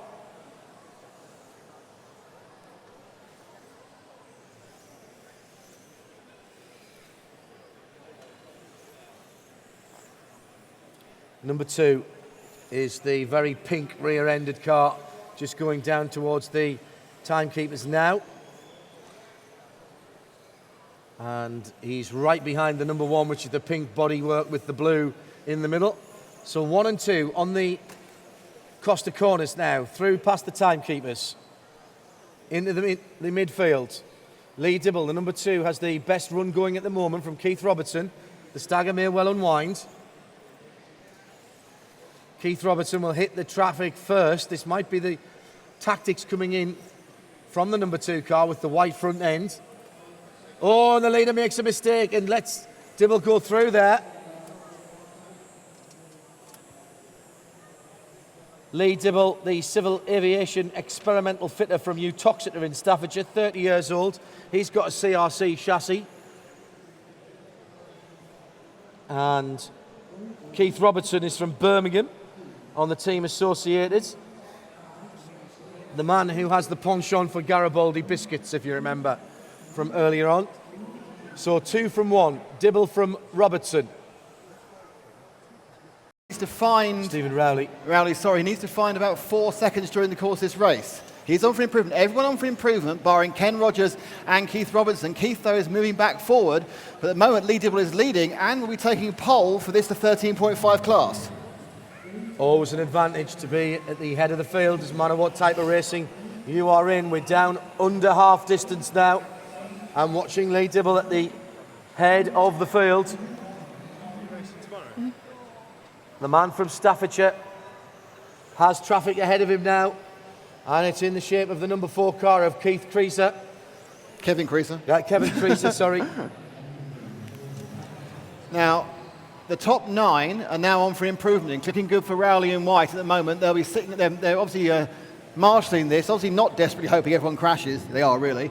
But it's Dibble from Robertson, 2 from 1, and this will be for pole in the final that's coming up in about an hour and a quarter, hour and a half's time. And to me, I would say that Keith Robertson is beginning to close in on the leader. He's coming back towards that number 2 car. Minute 45 to go. He's going to need to find something like half a second a lap. He's certainly getting closer, but unfortunately he has to get past as well because he started ahead in the stagger. So the early mistake by Keith. He's still making up for it 6.5 minutes later. So Dibble 90 seconds to go, Nick. Gets past 5, the 5 of Andy Rippon in 4th place. Now I'm sure he'll be equally accommodating to Keith. Needs to let him go now. Indeed he is, brilliant. And the it's gap about 2 seconds between them at the moment, but it's coming down all the time.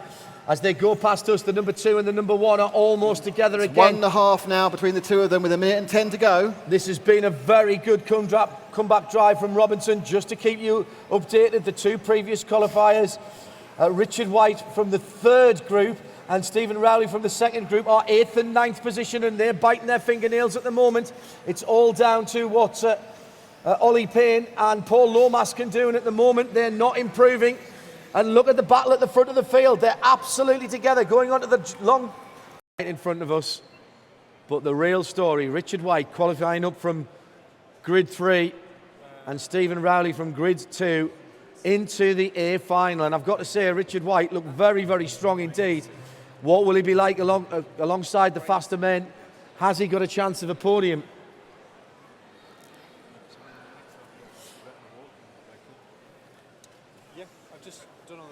So we move now into the last 5 heats of the day. 50 entries into the fastest category. The LMP 12s with the 10.5 engine. Remember, the lower the number, the faster the cars go. It's all down to the windings on the brushless motor. Nick Damon returns. I can only imagine painting that Richard White and Stephen Rowley are ecstatic. Richard White from the 3rd group getting into the A final. Oh no, he'll be chuffed a bit. And now, of course, he knows he's starting at the back with the car amongst faster cars, not the traffic. So he's got to be hoping that he's going to, he could push for a podium. That 3rd place could be there, or certainly 4th or 5th. Well, and you never know what's going to happen in front in these type of races as well. And Stephen Rowley up into 8th position from the 2nd grid of cars. That's pretty impressive as well. So this Ollie Payne missing out on the A final from that top group. And a disaster already for Ashley Whiffin, the fastest man in this heat. He started, the car didn't go right, and he's pulled off already. So his chance of making that A final's gone. Whiffin didn't even complete a lap. So we're now left with just 6 cars. in this, the first of the 10.5 finals. Our fastest man no longer there, so it gives a chance to Tom Jeffries to even clear a track to try and get himself as high up as possible. Unfortunately higher than me, I believe. And Tom currently has a time good enough for 9th. Yeah, it's really, if you're going to stay in the A final, I think you're going to need a 38 lap run. 38 lap run. I can't do 38. So car 6 is our leader, Tom Jeffries, and a predicted 9th overall at the moment. He's got a long way to go. He's only a minute in.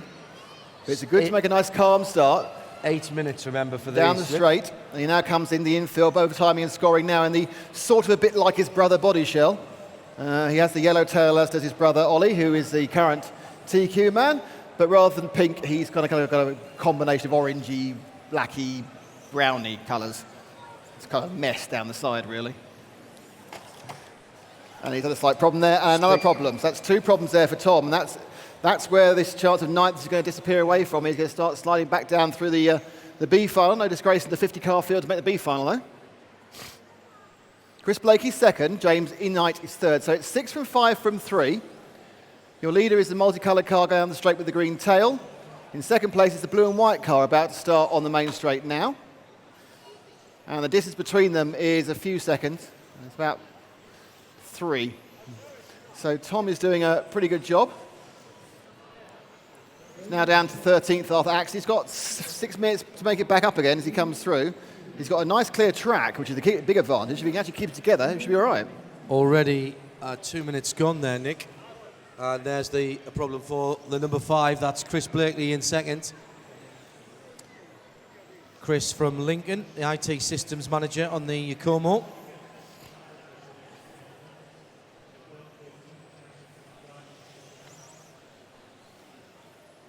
This is settling down nicely, but of course with only 7 cars in it. Only six still running. Cars in it now.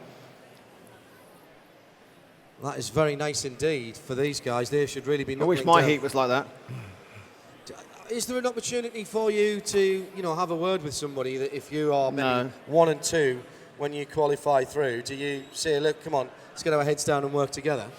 Theoretically, but it's normally a bit more frenetic than that. I mean, I think sometimes you do decide not to overtake someone. If you're ahead on the stagger, you just follow them round, because the overtaking is more of a risk than a reward towards the end.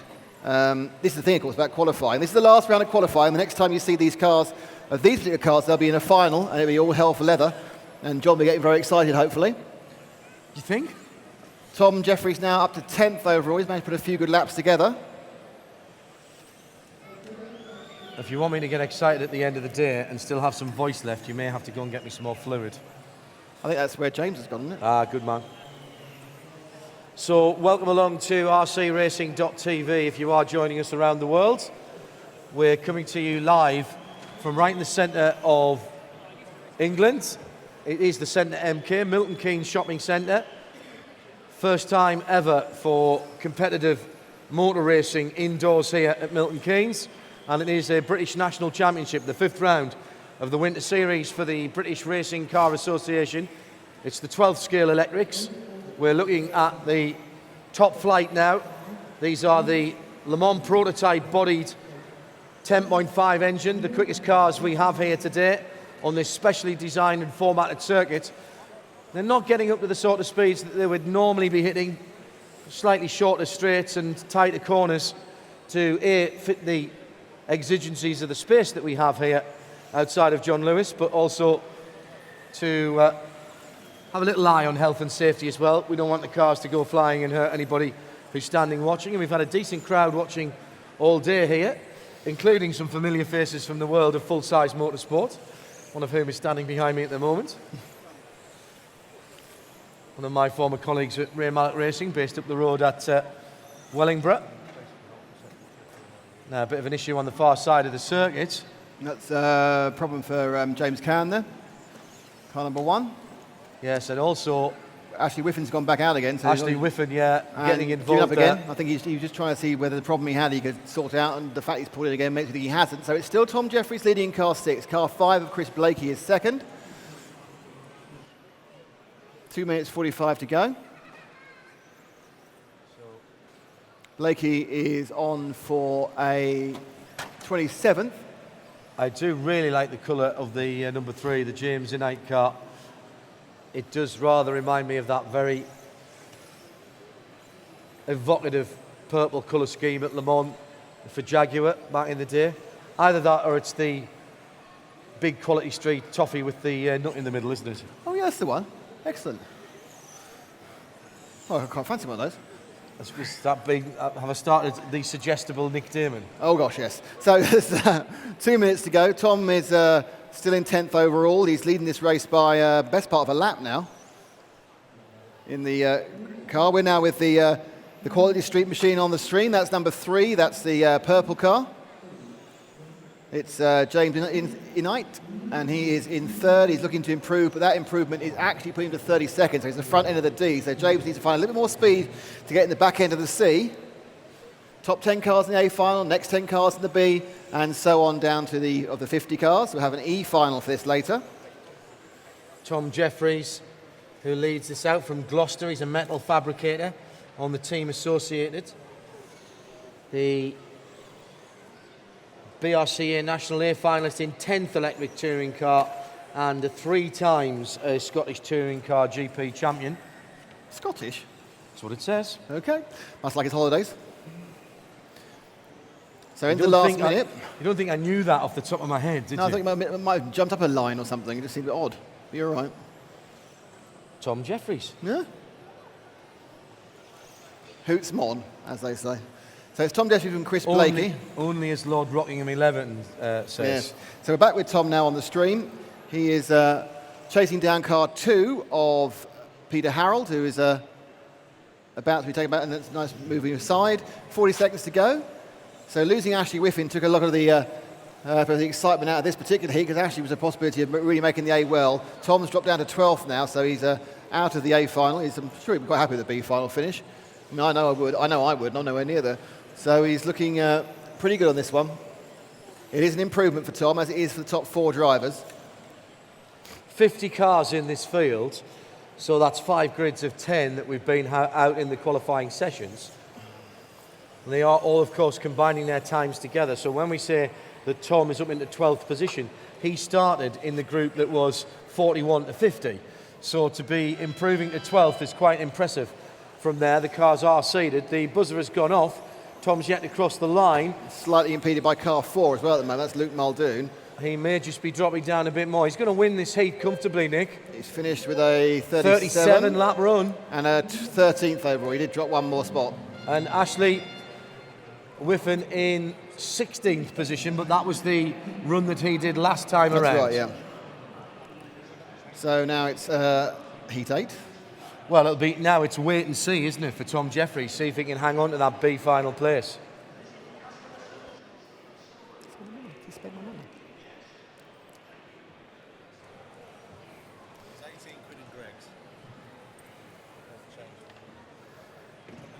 So we turn things round very quickly here. A quick mention, by the way, for our timekeepers and our officials. Excellent From the work. BRCA. Marshals, of course, are provided by the drivers. Now, a new body shell for Paul Y. Man Lau for this one.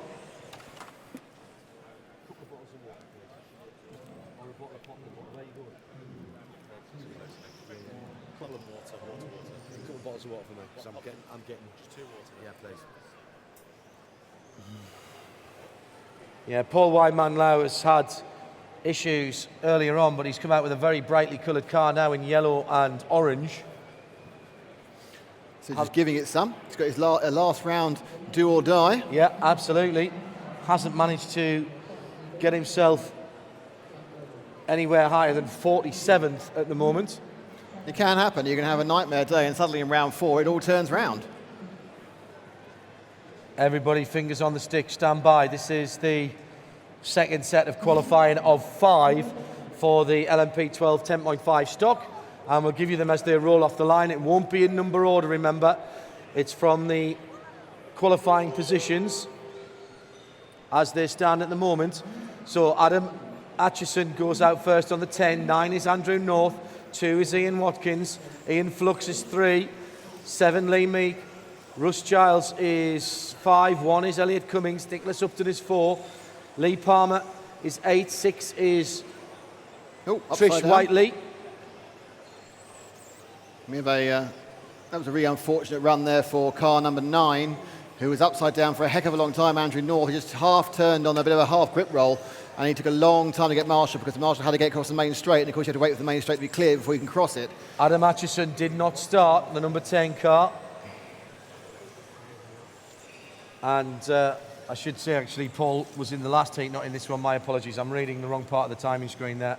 Happens to all of us. So Paul hasn't quite improved regularly from his 47th position. Paul, 1 mile out. So Ian Flux, as we have become used to seeing, Nick, He's going faster than me, that's not on. is leading it out at the moment. 13:32 last time around was his best lap, and that pushes him up to 23rd position. So it's 2 and 3 and 7 at the top. 2, 3 and 7 at the top. 3 is the white car with the blue and red stripe across the middle of the bonnet, or the front end. Or the nose. Nose, yeah, like that better. Oh, that's a very big off right in front of us. That's the 8 car of Lee Palmer. So it's still 3 from 2 from 7. Well, those 3 are together on the track as well, Nick, so that's going to keep swapping backwards and forwards. Ian Flux, the man from Southampton, the joiner on the X-Ray. Been away from racing for 6 years. And now he's back.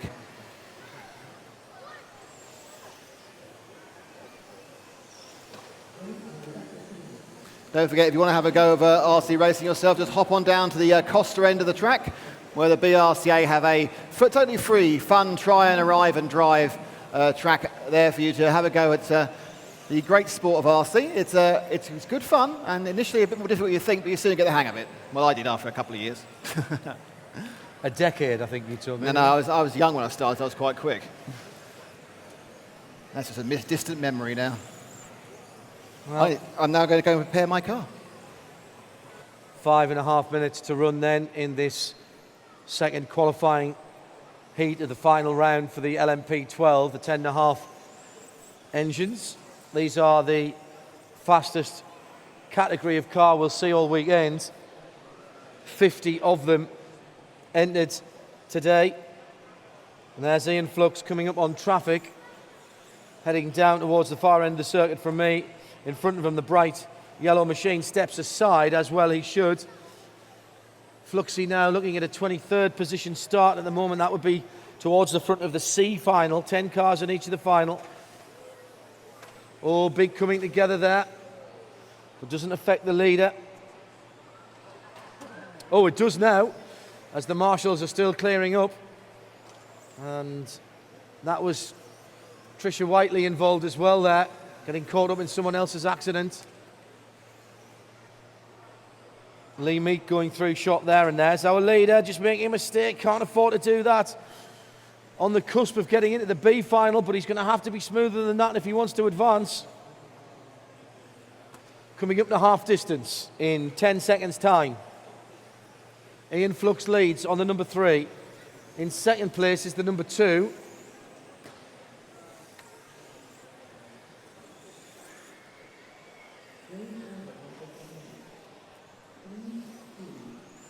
Number 2 is the all-white car with a silver flash down the side. That of Ian Watkins. Ian's from Worcester.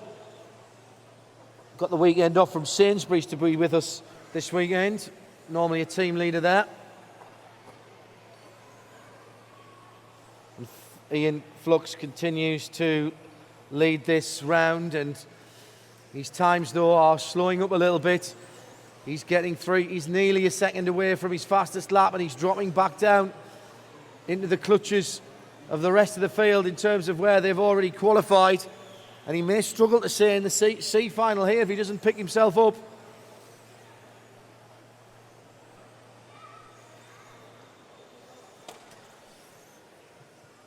With just on 3 minutes to go in the final run for these drivers. Ian Flux has traffic, but goes past it as he goes past the timekeeper's turn onto the infield. past me, with a bit of clear track ahead of him now, and he's got to use this in the last 2.25 minutes, 2.75 minutes. And he has picked up his pace a little bit. Found half a second that last time around. His best lap is a 13.21, same as Ian Watkins. Andrew North has done a 13.10, but sits down in third position on the number 9 car.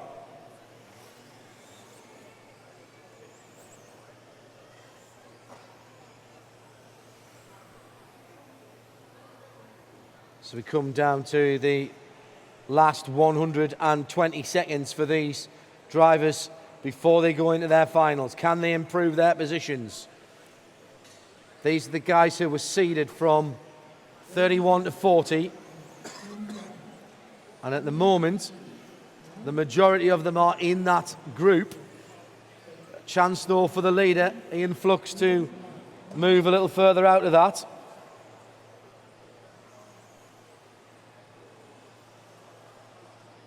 Still with clear track ahead of him as he goes onto the long back John Lewis straight, down into the Costa Complex, the far end of the circuit, past the timekeepers and into the infield once again on his 29th lap around this tight and technical circuit at Milton Keynes. I really don't think the penalty for not making the B final is death. It might be because that's not a race I want to take part in.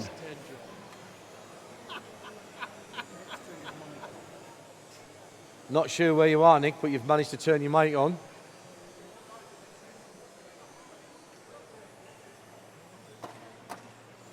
As the leaders continue to click off their laps with under 1 minute to go.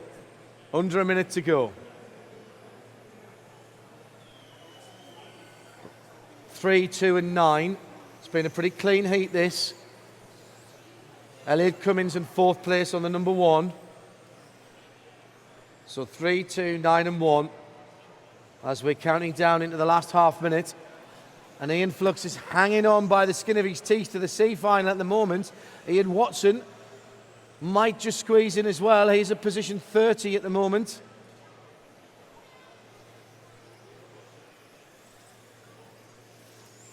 I do detect these cars are slowing down a little bit towards the end of this heat. 10 seconds to go. Got to keep into the end. Flux and Watkins absolutely together on the timesheets now in terms of their positions, 28th and 29th. Ian Watkins improving, Ian Flux slowing down. The buzzer has gone. Ian Flux completes and wins this heat ahead of Ian Watkins and Andrew North, 3, 2 and 9. And Fluxy at the moment in position 28. Watkins in position 30. Both of them provisionally in the C final. But with the guys from those positions still to go, they'll be hanging on and crossing their fingers as we do another quick change on the driver rostrum.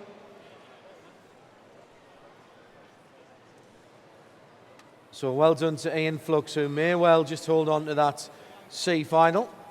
50 cars entered in the LMP12 10.5 category here today.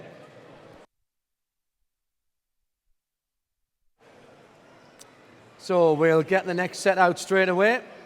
Just about 90 seconds between heats here. Non-stop action as we continue with our live coverage of the BRCA Winter Nationals, 5th round of the championship. It's the 112th Electric Circuit Nationals here inside the Centre MK at Milton Keynes. Around the world at rcracing.tv, and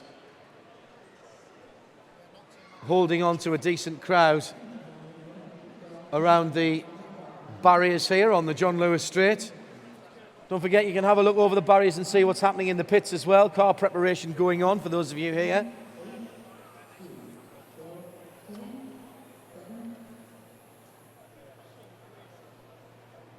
The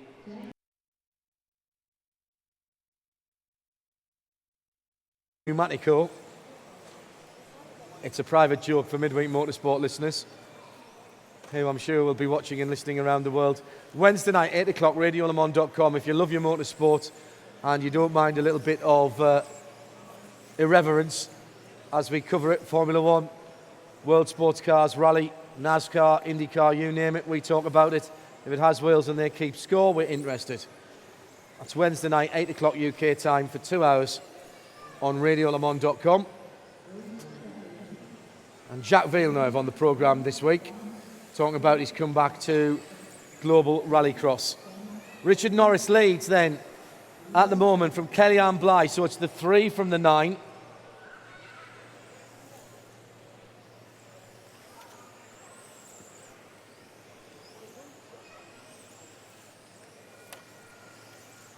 The 3 is the car with the blue tail section.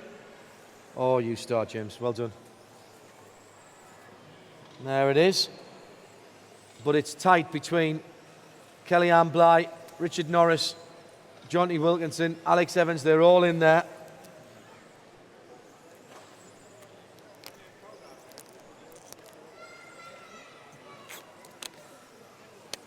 Kellyanne Bly back to the head of the field now.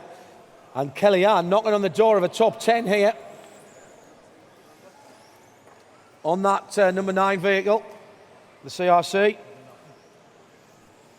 The Corelli, excuse me. Under 5 minutes to go now. Down the back straight, leads it. 13.17 last lap. Her best is a 12.71. That's good consistency. Average lap time of 13.1. That's what she needs to be doing. She's just on the cusp of a top 10 at the moment.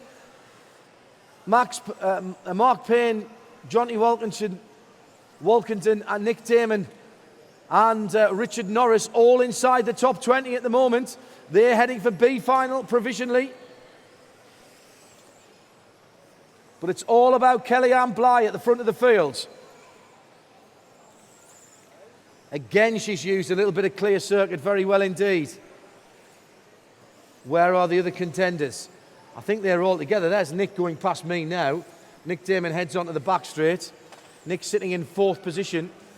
And at the moment, he's inside the top 20. He will be hell to live with if he makes the B final.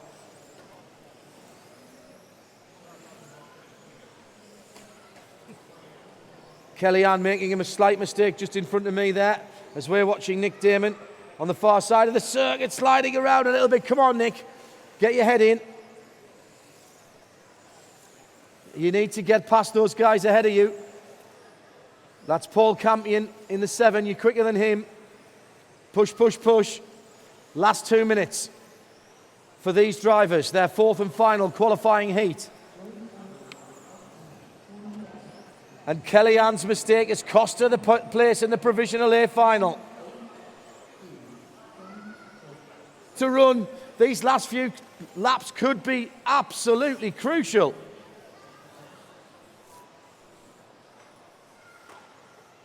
Nick getting a bit ragged there past us, but he's laying it all down there. No point in leaving anything on the track at this point.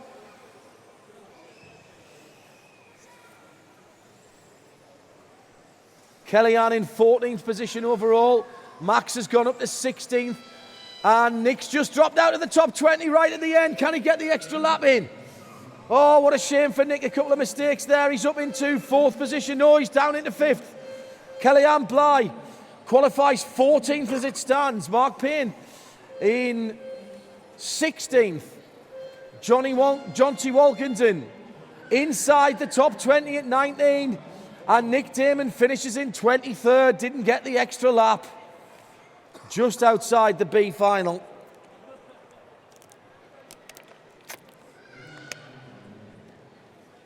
Well done to Kellyanne Bly. Solidly qualifying in the B final there. For a moment it looked like the A final was on. For a brief moment she was up into 9th position. Held 10th for a long time as we do the driver change. New set of drivers coming on.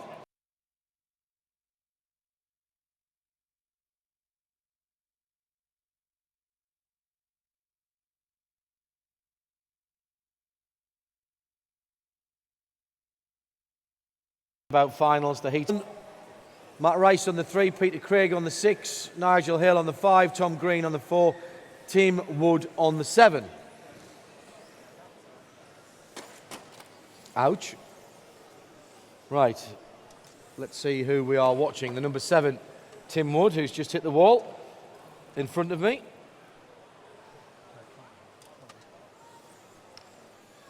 Tim down in 9th position at the moment. Now, you've got to think that some of these drivers will be hoping, Nick, to qualify through up into the A final. And at the moment, Matt Rice and Luke Burley at the head of the field are both inside the top 10. But the way the guys have been running at the front of the field, they're really going to have to lay down some pretty neat laps here. Yeah, everyone now is dialed in, the track's dialed in, and everyone's going a little bit quicker. And I would say that probably 3 of these guys can make the A, the 3, the 9, the 2, and possibly Jim Spencer in the 1 as well. But they're going to need to have perfect runs, and probably a little bit of luck as they let through the people who are there lapping and going past. The bad news for you, Nick, is that the guys at the back of the field, Nigel Hill and James Stewart, well, James is down in 32nd position at the moment, and Nigel Hill has just bumped you down, and you're down to 24th position now. Tom Green and Peter Craig both in this heat. They're both behind you at the moment, so that's the 6 car. Well, I'll be in the middle of the sea somewhere. The 6 and the 4 are both behind you on the timing at the moment. So you could drop another couple or 3 places here. You've got 3 guys in this heat who are behind you. That's not very cheery.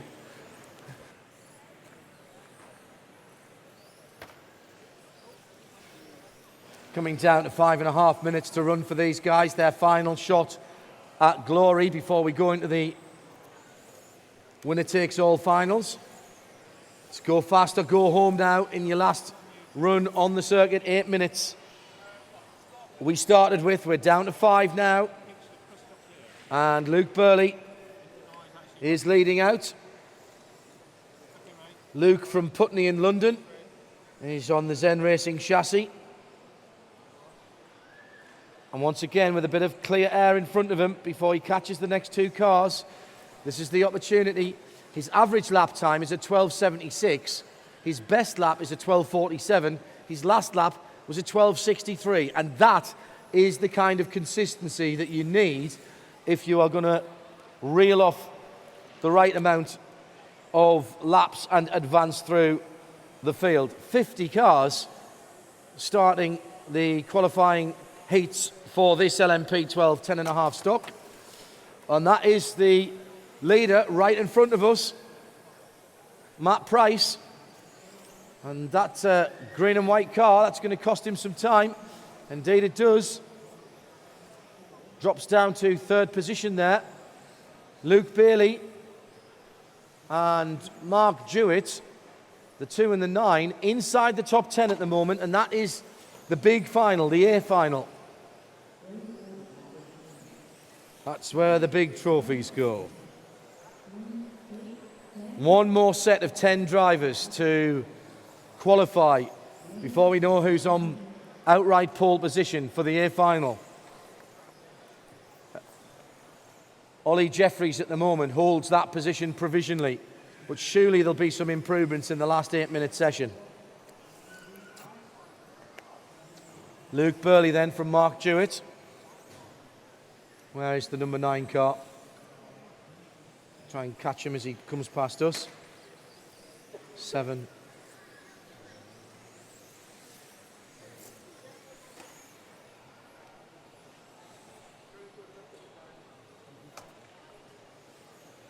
Three minutes and counting.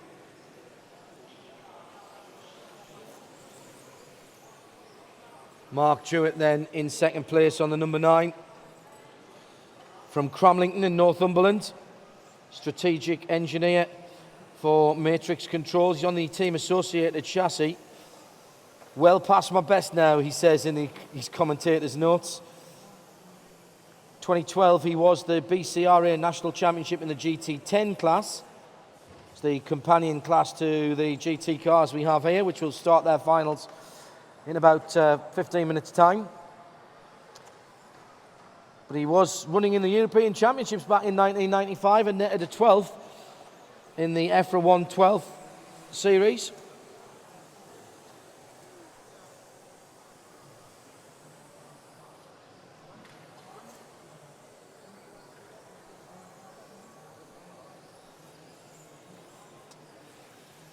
So into the last 2 minutes now. Burley, Jewett, Matt Rice in third, having a cracking battle with Jim Spencer. That's 1 and 3.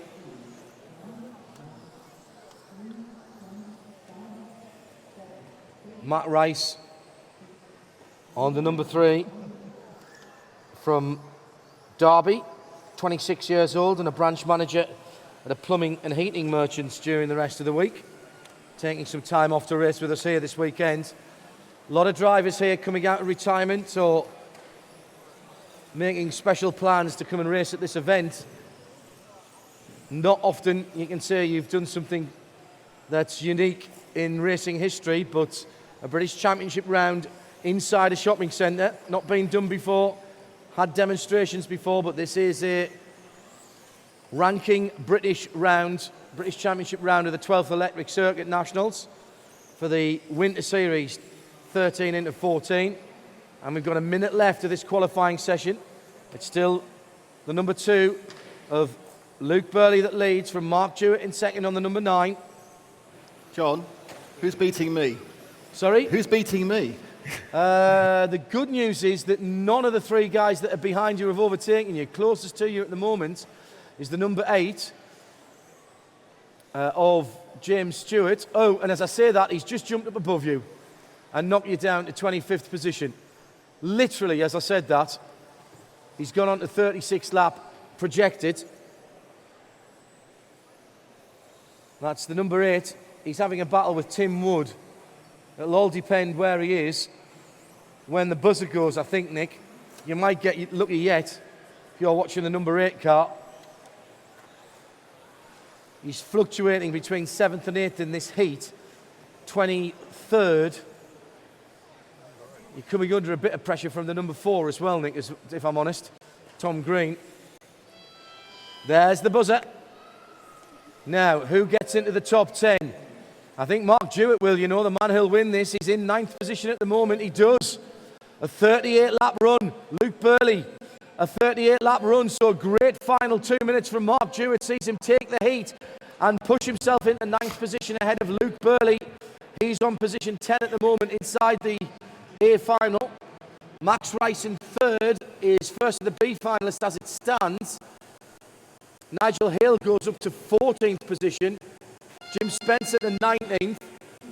And right at the end there, James Stewart improves to 23rd position, which bumps Nick Damon down to 25th. Well. He's still in the C final. You can do a lot more damage in the middle of the pack, I always think. Surely it looks better to improve from the middle of the pack to improve from the middle of the pack. Well, you see, you got to start on pole position. just gain 2 positions, you win a trophy. A trophy, the top 3 in all of these. That's what we're going for, trophies. That's what it's all about. Pot hunter. So, ladies and gentlemen, and those of you watching further afield, as we make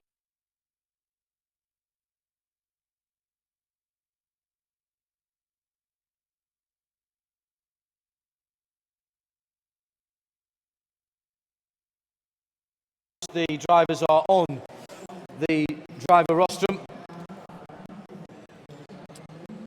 for the top 10 seeded drivers for the LMP12 10.5 stock, and this is the final heat before we get very serious. So if you're here at the Centre MK and you want to take some time out to watch some real motor racing unfold in front of you, well, we've got 8 minutes left of qualifying for these guys, and then we are into the trophy dash. Oh. Round 4 and heat 11 is the last chance to improve for these 10 drivers. Can they cement their position in the A final, from which our overall winner for this category will come? This is round 5 of the 12th Electric Circuit Nationals for the British Radio Car Association. John Hindhaugh and Nick Damon for rcracing.tv. Well, 8 of these drivers are already locked into the A final, but which position they will start is still to be decided. Well, you've got one of the guys right down next to you, Richard Hicks. He's 100 faster than me. He's just quicker than me with another run, Richard Hicklin. Car 9 and car 10 are the ones not currently in the A final. That's Richard Were and Richard Hicklin. Richard Hicklin, though, is already moving up slightly. But it's David Spashett who has the lead at the moment, the multiple world champion. And that's the number one car. That's the number one car who is going round the infield now. And now underneath our stand, and you start, finish straight. Multicoloured car with the dark purple rear end. Followed very closely by Chris Kurzweil. Yeah, and you expect the top 3 or 4 will keep changing all the way through this. Yeah, very close by Matt Vara. So it's car 8 is Matt Vara, who's behind Dave Spashett, who's currently leading. Matt Vara got himself up into 4th position with his performance in the last heat. I was terribly impressed by that. In fact, no, he got himself up into 3rd position. He's just been bumped back down again. I was very impressed by that.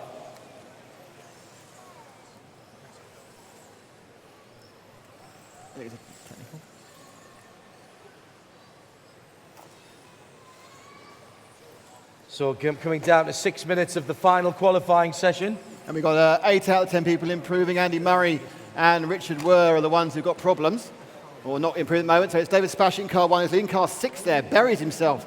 Adam Walker-Catchpole underneath the barriers. And that's very good news at the moment, Nick, for Mark Jewett and Luke Burley, who are sitting in positions 9 and 10, and therefore in the A final. They are on the bubble at the moment. So with the and leader, it's starting to get closer. Dave Spashett. Dave is just under a second faster than Ollie Jeffries as he goes in this right now. He's actually catching Ollie up. Now, Ollie started a couple of places ahead of him on the stagger. Dave seems to have got that Zen racing machine sorted out for this final run with the grip up.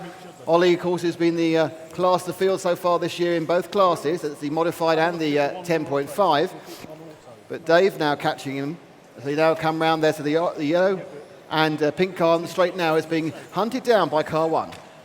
Oh, big thump there right next to us on the infield, slowed somebody down. I'd like to pick up the number 10 car, if we can.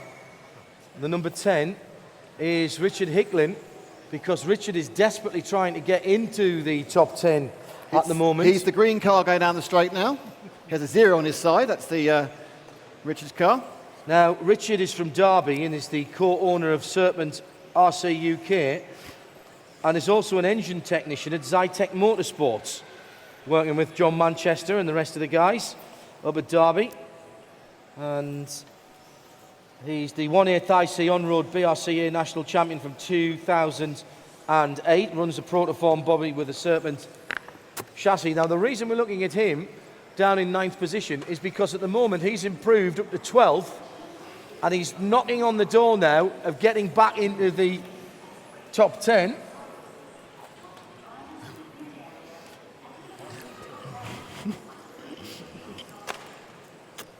And this is really important for him to try and get through. Richard Were is also improving, the 2 guys who weren't in the A final, but he's not moving up enough to get into the A final. So it's, as you see, it's Hicklin going around with the all-green machine. It was just having to, and that was a misunderstanding with car 9. Yeah, that's Richard Were as well, the other guy who's trying to pull up. And Richard has done a couple of decent laps, you know, Nick. He's now up into 14th position. 3.5 minutes to go at the front. It's still David Spashett leading and on for pole position in the car on the just starting the straight now. Let's see if he can pick up the leader. He's coming off the back of the straight, going through timing and scoring now. And the flash of yellow you see in front of him is the guy who currently is his main competition for pole. We're looking for a lap traffic. That's Mick Farrell, who needs to get out of the way of David Spashett quite quickly in the pink and white machine. Spashett and Ollie Jeffries have been battling all afternoon, haven't they? So whilst Jeffries is slightly ahead, he did start 2 or 3 cars ahead and of Ollie. So Ollie's like 2 or 3 cars ahead, 2 or 3 seconds ahead. So that actually is a fact that on the stagger, car number 1 is ahead of car number 2 in this final qualifying round. After this, we start finals. It's very simple. Whoever's at the front wins. And good news for Matt Jewett and that Richard Were and Richard Hicklin, the two Richards, are not putting the times in. They are sitting solidly at the bottom end of the B final at the moment. I think a lot of that has been the fact they've actually hit each other twice. Yeah, they had really needed to work together. So this is a surprise. David Spashett, who's been slightly off the pace, a couple of seconds off the pace so far, has found his form in this final run with the grip up with his Zen racing machine. He's now got past Ollie Jeffries, so he's not only is he ahead on the staggered head as well. And Matthew Varra, it's 1, 8 and 2, separated by 0.3 of nothing at all. So and we've got 1 minute and 45 to go. My guess is what Ollie did to his car between this round and the next round hasn't really worked. They just gained a big bit back on Dave. Dave Spashett had a slight error there and dropped a bit of his lead. And it must be, but he started behind these guys. So he's hit, and that's a pretty bad luck because Richard Hicklin was crashed into the back of that barrier, and Dave Spashett lost some time, but Ollie was upended by it. So that's the end of Ollie's chance to improve for this round. This is going to cost him dearly, I think, on the grid. He may well end up gridding in 4 or 5 because everyone else is going fast as his track rubbers in, and a mistake there from Spashett. I don't know if he let Varra through, but he went too wide. And it's going to be very close now whether Varra or Spashett pick up the lead. So it's car, you move, those are the cars there. It's Matt Varra there we can see from RC Racing TV. He is the car with the white nose and the brighter purple end. So he goes around the straight now, the whites and the purples. There's white, light mauve and purple with the white nose. It's car 8 who is leading, or is leading on the ground. Well, I think still David Spashett car 1 is leading on the timing screen. Yes, he is. So if it was to end now, and it will end in 45 seconds, Dave Spashett in car 1 would be on pole position.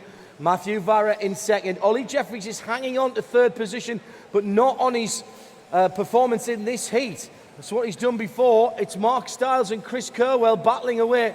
Chris Kurzweil battling away for 4th position in this heat and for 4th position on the grid for the final. So Ollie's has managed to bank something good enough for at least a third, but it's Matt Varra v David Spashett. But Matt Varra made a slight mistake, and now David Spashett is not only ahead of him in time, but ahead of him on the track as well. So all David has to do is complete a lap and a half, and he's going to take pole in the FTD trophy here at round 5 of the British Nationals in the 10.5 class. That is the FTD being fastest time of the day for the category. This is the LMP, the Le Mans prototype, 12s, 10.5 stock, and there's the buzzer. So let's see who's going across the line. It could change right at the end if somebody gets a real flyer in. Dave Spashett goes through. Matthew Varra's in second. Ollie Jeffries won't improve. Dave Spashett takes the fastest time and pole position for the A final. Matthew Varra will be in second. Ollie Jeffries in third. And at the end, the big news is qualifying through from the previous heat. Mark Jewell and Luke Burley will be in the finals. In the A finals. That's a really good run for Luke Burley. No. And for final. And of course, every race you take a short breath. I will be back with you with more action, and it is finals action coming up.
So once again, ladies and gentlemen,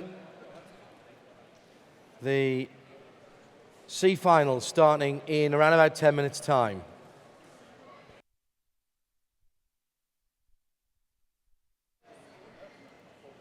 All of the action live on rcracing.tv.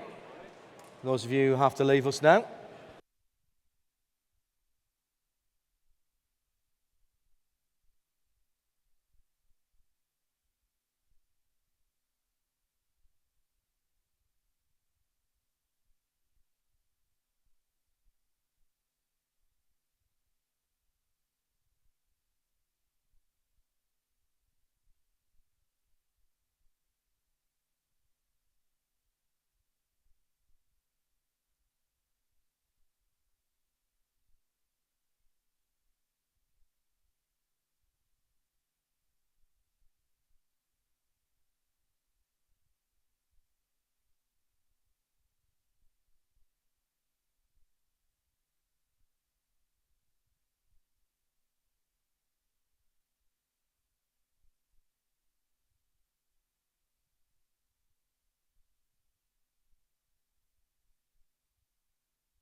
Once again, ladies and gentlemen, good afternoon. Welcome along. On your way home, perhaps from shopping this afternoon, why don't you take some time out, get yourself a position trackside, because in around about 5 minutes' time, we'll be winding up the first of our finals. GT cars, C, B and A finals, then the LMP 12 13.5, C, B and A finals, and then we have 5 finals for the fastest cars of the day, the LMP 12s with the 10.5 engine. And we'll be crowning our champions here at Centre MK. All kicks off in around about 5 minutes' time. Stay tuned to us here on rcracing.tv if you're on the World Wide Web. If you're here in the Centre MK, get yourselves trackside, racing in about 5 minutes' time.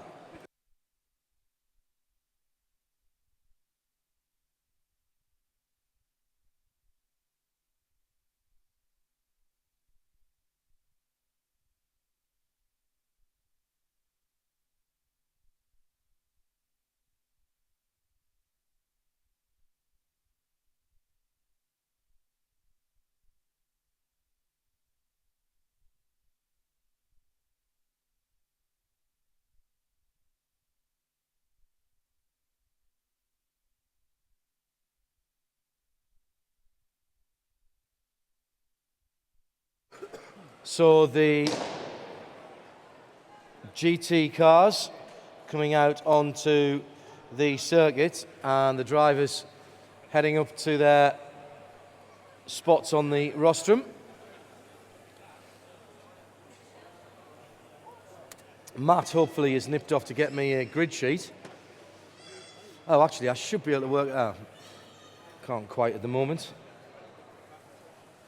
Hindhoff blinded by technology, shocker. Let's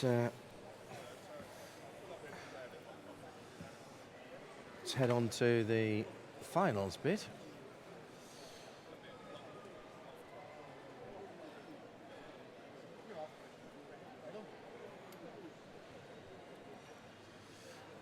So, by my reckoning, in this final, we should have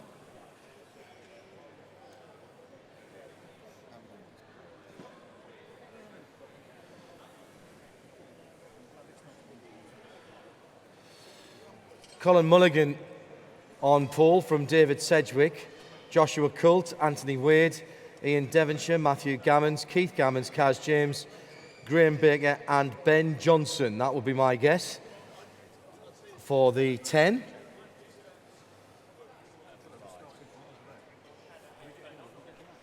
So that is completely unofficial at this point, because I'm yet to be handed a grid sheet to confirm that.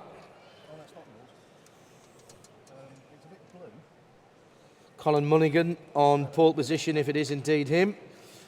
General manager of an Into motorcycle dealership, comes from Chester. Always handy to know people in motorcycle dealerships, particularly for Nick and I, who both have motorcycles. Colin runs a Schumacher chassis with a Camtech body.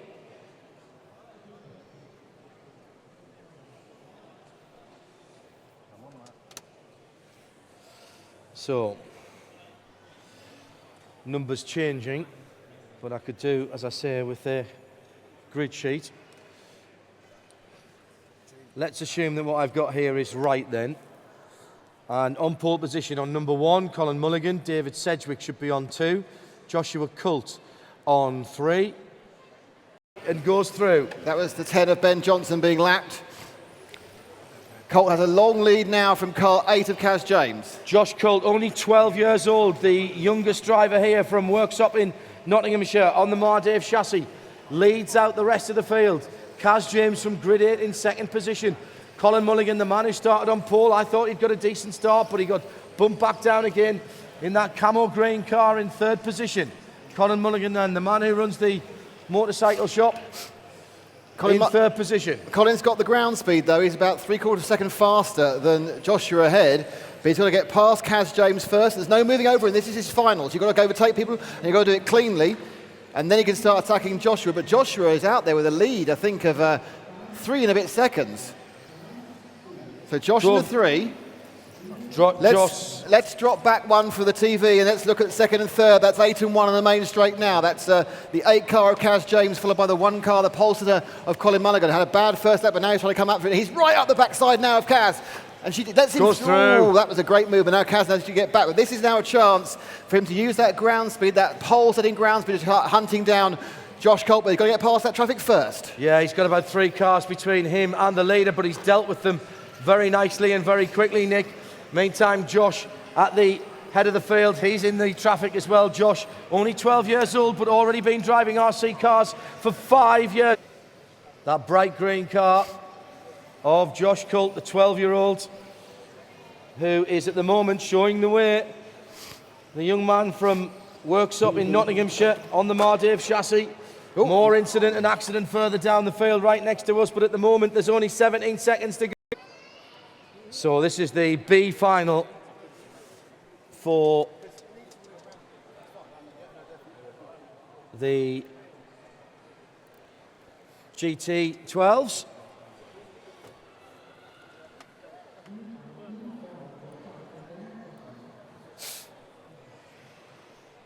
Well, plenty of excitement there, Nick, and the usual incident at the front. There we go. I think we've got a nice early treat there. Lots more finals to come, and every single final, of course, is a winner takes all. And Dixie now closing down the car 1 of Carter, and the car's lifting a bit as well. So he's going to have to modulate the way he turns the corner so he doesn't lift the car up and get 2 wheels and spin away his power. So Carter from Dixie. The leaders then coming round the technical section past us and onto the long John Lewis straight. Crowd is gathering over there. This is the B final for the GT12s. Great action from these GT-bodied cars today. Really enjoyed seeing things at once here as the leaders are on the infield. Here's the battle for third. Watching the battle for third now. 5 and 3 about to go onto the main straight. This is the one battle on the track. Behind the leaders though, Nick, because the Andrew Carter, Jonathan Dixie battle is not over yet. 90 seconds still to run.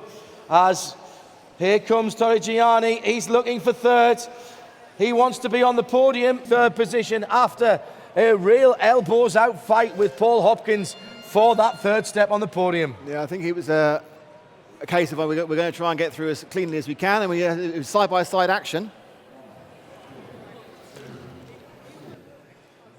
So we have another set of trophy winners as we move on to our GT12 A final. And this is the... me.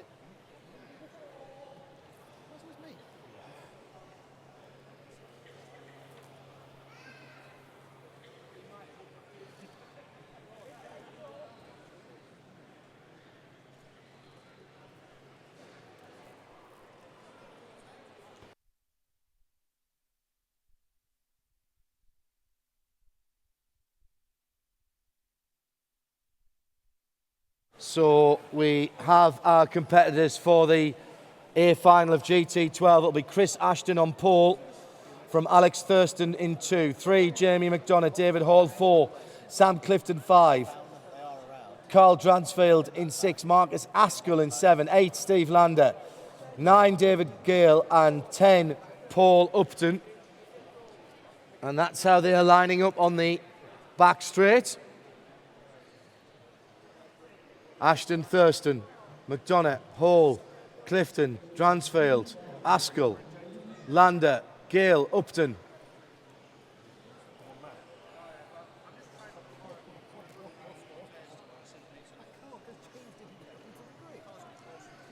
So this the A final for the GT12s.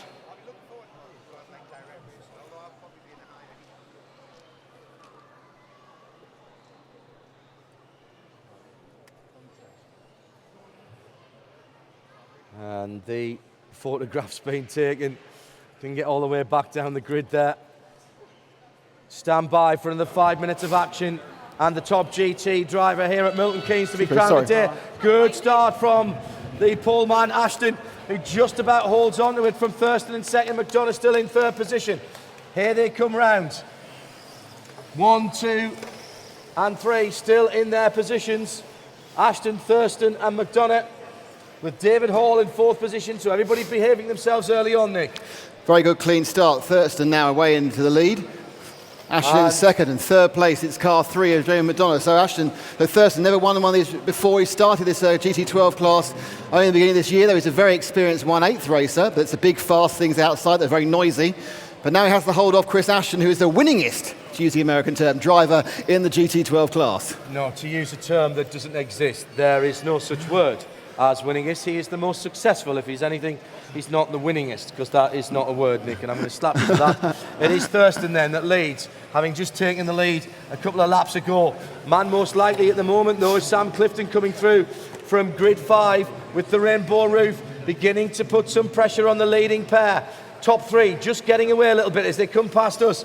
The pink body car is the leader, blue and white is second, then the red car with the rainbow roof in third position. Fourth is the white car of Jamie McDonough, then Carl Dransfield in fifth position on the number 6. David Hall is the man who's dropped back on the number 4 car. The battle for 4, and there's the battle for second position, and through has gone Sam Clifton. I said he looked like he was looking very racy, and indeed he's doing that now. Can he get his head down and chase down the leader? Clifton qualified 5th with the rainbow roof, and that was well below where he expected. He had a bad final round when the track was at its fastest, so he was out of position on the grid, but he's certainly now moving forward through the race to where he thinks he should be. He's now starting to put real pressure on Alex Thurston, the young man having to hold off another young man in Sam Clifton. So it's 2 for 5 as Ashton makes another mistake in third. It looks like it's going to be the pink car or the rainbow roof car that's going to take this victory in the Saturday GT12 Championship. But we have still got almost 3 minutes to go. Can Alex hold back the pressure of Sam Clifton in the 5? And they are pulling away from our pole man, Chris Ashton from Leicestershire. The 35-year-old sits in third position, the man who's the technical sales and marketing manager for Schumacher Racing at the moment. He has nothing for the 2 faster drivers ahead. Meantime, back up into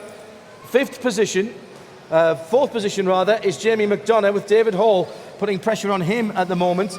The 3 and 4 cars, but it's all about the lead. Oh, just a little tap down onto the John Lewis straight. And the two leaders now are absolutely together. There's traffic coming as well as they go past the timekeepers and into the centre section. Round the pit entrance, down to us. They're about to go by the number 8 of Stephen Lander. He can't get in the way, and he doesn't.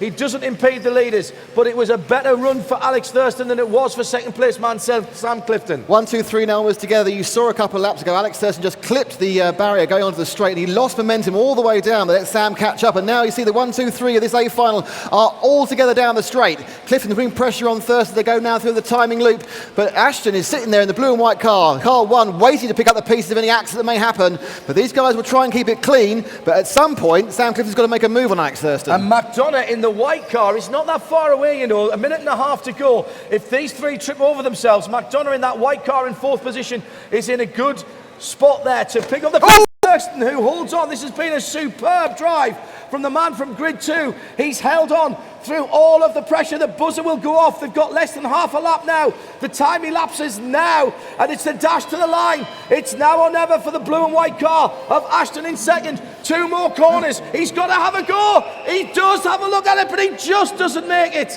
One more lap, and he's gone over. He's gone over. He'll still finish. Well, these guys are still racing.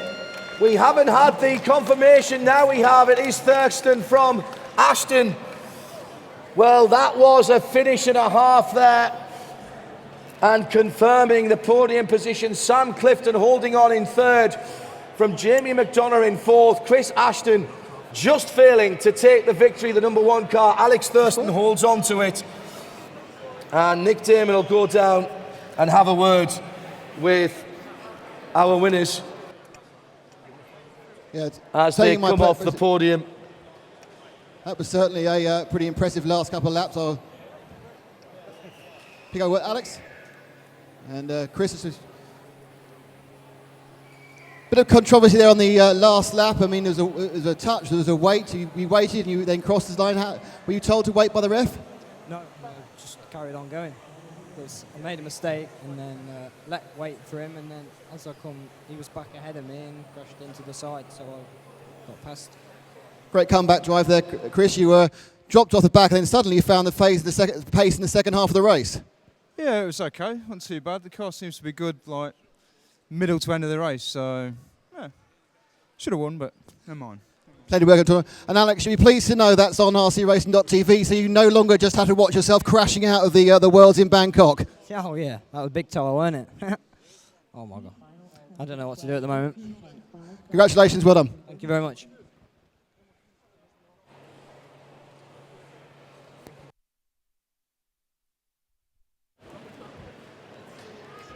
You were talking through your mic, not through the radio. No, mine was off.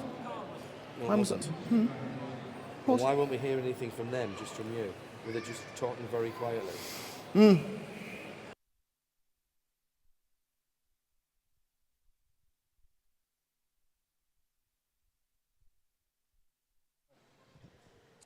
So the GT12 A final is in the books. And we are off racing for the C final. C final of the LMP 13.5. Dave Treacy on pole from Lee Ellis. As you Rice, go, Oliver, Barker, Atherton, Huber, Bishop, Parker and Newbold, and they've pretty much stayed in grid positions until that accident on the far side. so it's Dave Treacy in the white car 1 leading. In second, it's the car number 4 now of Graham Oliver. And then we have, I think, the car 3 of Colin Rose. And I shall wait for the next lap to unwind. I think it might be Alan Hubber who's in 4th at the moment with car 7. Indeed it is. And then John Parker. So this is an 8-minute contest. And you'd expect people to be a little bit more sensible than the 5-minute dash, but I can't see it happening. Well, they got a bit long. It's been a very calm race so far. There's kind of a bit of coming together after lap 2, and now they're all settled down. And it's the white car, the car number 1 of Dave Treacy, who's leading. That's the car that's currently going into the infield and about to go in front of the driver's rostrum before it crosses on here. It's got a kind of a black stripe on its nose. Strange, sort of like it's been in the fight and lost. They have to breathe more easy. It's Dave's car there. He's leading this C final. Graham Oliver's second in car 4. No real battles on the track at the moment.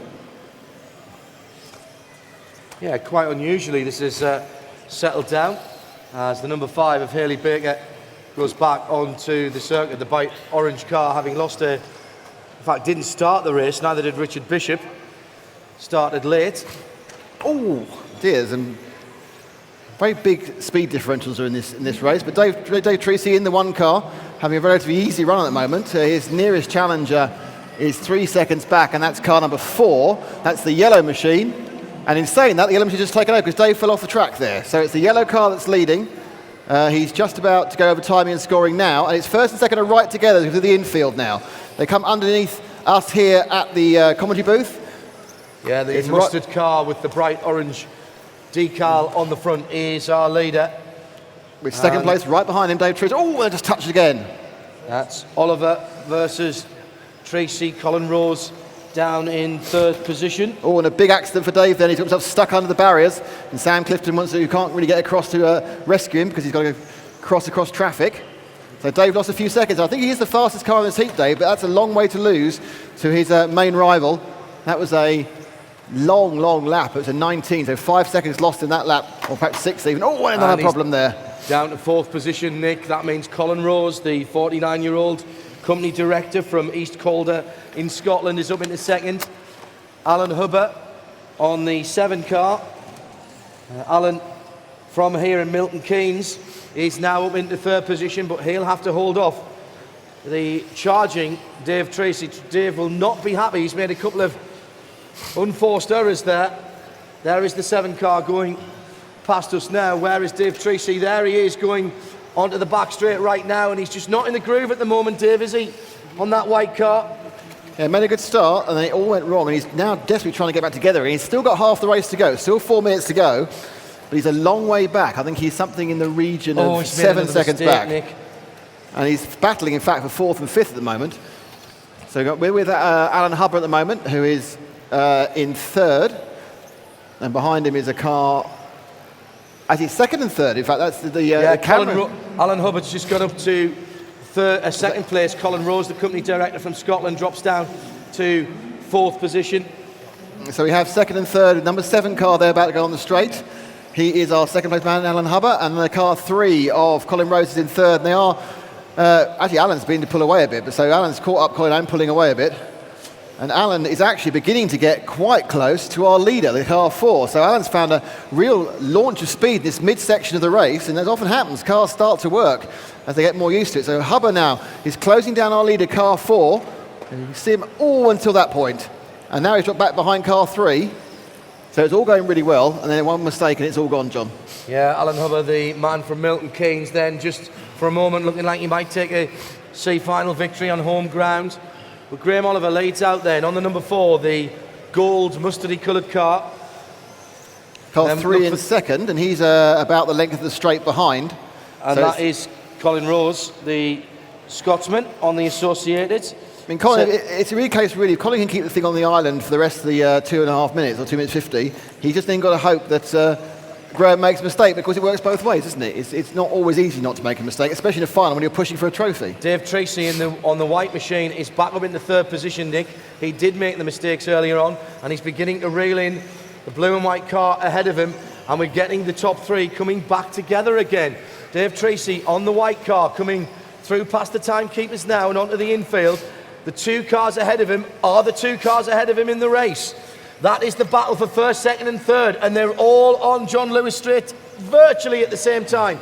So the gold mustard coloured car with 2 minutes and 12 to go is our leader and has been for some time. Graham Oliver on the number 4. He's got a little bit of track ahead of him, but he's being closed down by the white and blue car behind him in 2nd, and then the white car. That is your battle for the podium positions. It's any 3 of those on any one of the steps of the podium. And they have been getting closer and closer. Dave's certainly got the fastest car when he can string a lap together. In many ways, Graham, and he's looking at the leader's off. The leader's caught in someone else's accident. The 1st and 2nd are side by side, and Dave's back in the lead again. Amazing stuff in the, half a lap there first, second and third all changed around. Ooh. With Tracy going from third to first. He's off. Dave Tracy off again. So he was hit Colin by Rose leads now. That was a kind of accident. I think Colin's car looked a bit odd there. He's got away with it. 1, 2 and 3 are back together again after various accidents, but it's Tracy leading in the one, the all-white car from the white and brown again. And he's nailed him going up the inside. But he's kept there, 3 and then of course the car 4, and now back into second place goes Graham Oliver, sorry. So it's Tracy, Oliver and Rose back in those positions again. We've had every permutations of them at the head of the field. It's a minute and 12 to go. There is your pole man going on the back Second straight. and third come together Again. And Rose and Oliver. Oh, and there's a little block pass as well. I think that's Lee Ellis coming through there. Yes, it is. Lee Ellis on the 2 car. May well have just nipped Dave's up made a mistake. He has. Dave's made a mistake. He's on the wrong side of the track. He's lost a lot of time. Has he lost the lead? Yes, he has. I think he's dropped down behind. He's lost second as well because the black and orange car is he's Lee done it Ellis again. now into second. I think Dave Tracy's been in every single position most laps. So I think it's Oliver from Ellis from Tracy as they come round now. There's your leader going past us. And I've got to say that Graham Oliver looks untidy. Where's second place? Second place has gone out. Second place, the number 2 car's got a problem. He's dropped back at least a couple of places. Has Alan Hubbard gone back in? I Contact. think Alan Hubbard's gone back into second again, I think. Alan Hubbard and Dave Tracy back into second and third in those positions. Dave Tracy's got 2 cars between himself and the leader. Now just 1. And so No, on. still 2. And now it's first and second are right It's together. Hubbard. Hubbard He's gets hit him and through. Here comes Tracy in the white car to go back in the lead. The No, he buzz doesn't. has gone off. The buzz has gone off. It's the race to the line. It could be anybody's. Is it going to be Hubbard, Oliver or Dave Tracy? The 3 of them are battling out. And on the timing screen, I've got Graham Oliver taking it. No, Hubbard takes it at the end. It's swapped round. Hubbard from Tracy, from Graham Oliver still to finish. And that was all down to that incident at the end. The C final ends in acrimony and controversy. Hubbard from Dave Tracy, from Graham Oliver in 3rd place. 7 from 1 from 4 in the C final for the 12 Nationals, the LMP 13.5. There is first and second. I think we had the top 4 in every possible permutation in the last 2 minutes. No, on the same lap, normally. On the last lap, yes, you may be right. As we get set for the B final. I'm just going to do a bit of painting, back in a second. Now, I reckon the B final should line up like this, with Paul Lomas on the 1, Ollie Payne on the 2, Peter Winton on 3, Mark Barford on 4, Trevor Coult on 5, 6, Vince Formosa from North Shields, David Underwood 7, 8, Chris House 9, Bob Hill, and 10, or the 0, Rob Hallam. Really need that closer to me tomorrow. So they'll come round to their starting positions. Still to come, the finals for the 10.5. There's the front of the grid. Lomas, Payne, Winton, Barford, Coult, Formosa, Underwood, House, Hill and Hallam. Stand by for action. C final, LMP 12, 13.5. Paul Lomas on pole, gets the shorter run to the first right-hand corner and gets this whole shot nice and easy, but already up into second and third have come together. Payne and Winton, that's led Barford through into second place on the red and white car, but it is still the pole man on the blue and white heading round. Paul Lomas, all kinds of accidents further down the field. Paul Lomas from Buxton in Derbyshire, the railway engineer on the Speed Merchant, leads it out from Barford in second place. Formosa from North Shields up into third. Then Trevor Coult. Payne is in 5th position, recovering from that hit at the start line. And Peter Winton's all the way down at the back. Yeah, Pete was suffered in about 7 different accidents during that point, from starting in 3rd place. But leading away from pole is Paul Lomas. Paul, who's often built his own cars. He's a bit of an engineer on the side, but he's currently now running a Speed Merchant, which is not a particularly well-known car, very popular in America. Here he comes. So it's Mark Barford. So it's our vicar. Mark is in second. In third, it's car 6 of... I think Formosa's gone through Vince Formosa's into third now. Yeah. Vince, who celebrated his 66th birthday a couple of days ago. Good stuff. And there's the leader. So Vince in third, and then behind him it's Trevor Colt. We saw his son win a final a few minutes ago, so Trev needs to keep up the family honour here with a B final victory. Well, as you mentioned his name, he had a little bit of a wobble, but he's still going all right. The blue and white goes past. Oh, the leader's in the crash barriers. He's down to third, he's down to fourth. He's been picked up by all of the following cars, and that's going to swap it all around now then. So it's As Barford leads from Formosa, Colt in third, Lomas in fourth position, Ollie Payne in fifth. And the battle now has been second and third. That's been Formosa and Colt at the end of the straight now. They come round, about to go past timing and scoring. That's the white and yellow car and the white and purple car. So it's car number 6 from car number 5. They've come up from further down the grid. It's all very close at this point. So once you get there, and Lomas now is trying to put the hammer down to catch back up and get that position he just threw away with that accident. That's second, third and fourth together. Mark Barford is a good couple of seconds ahead at the moment, but there's nothing to say when they get closed down. Formosa looking good, as does Trev Colt. Yeah, the red and white machine gets through traffic there. He was a bit lucky. All kinds of carnage going on right ahead of him. And he's starting to come under pressure as the traffic plays its part. Remember, these are 8-minute finals, so not quite the imperative to get to the front as early. But if you're out front, you do dictate the pace, and that's what Mark Barford is doing at the moment. The church minister from Basildon in Essex on the team associated chassis comes past us now on the number 4. So the second and Formosa third. in second is under pressure now.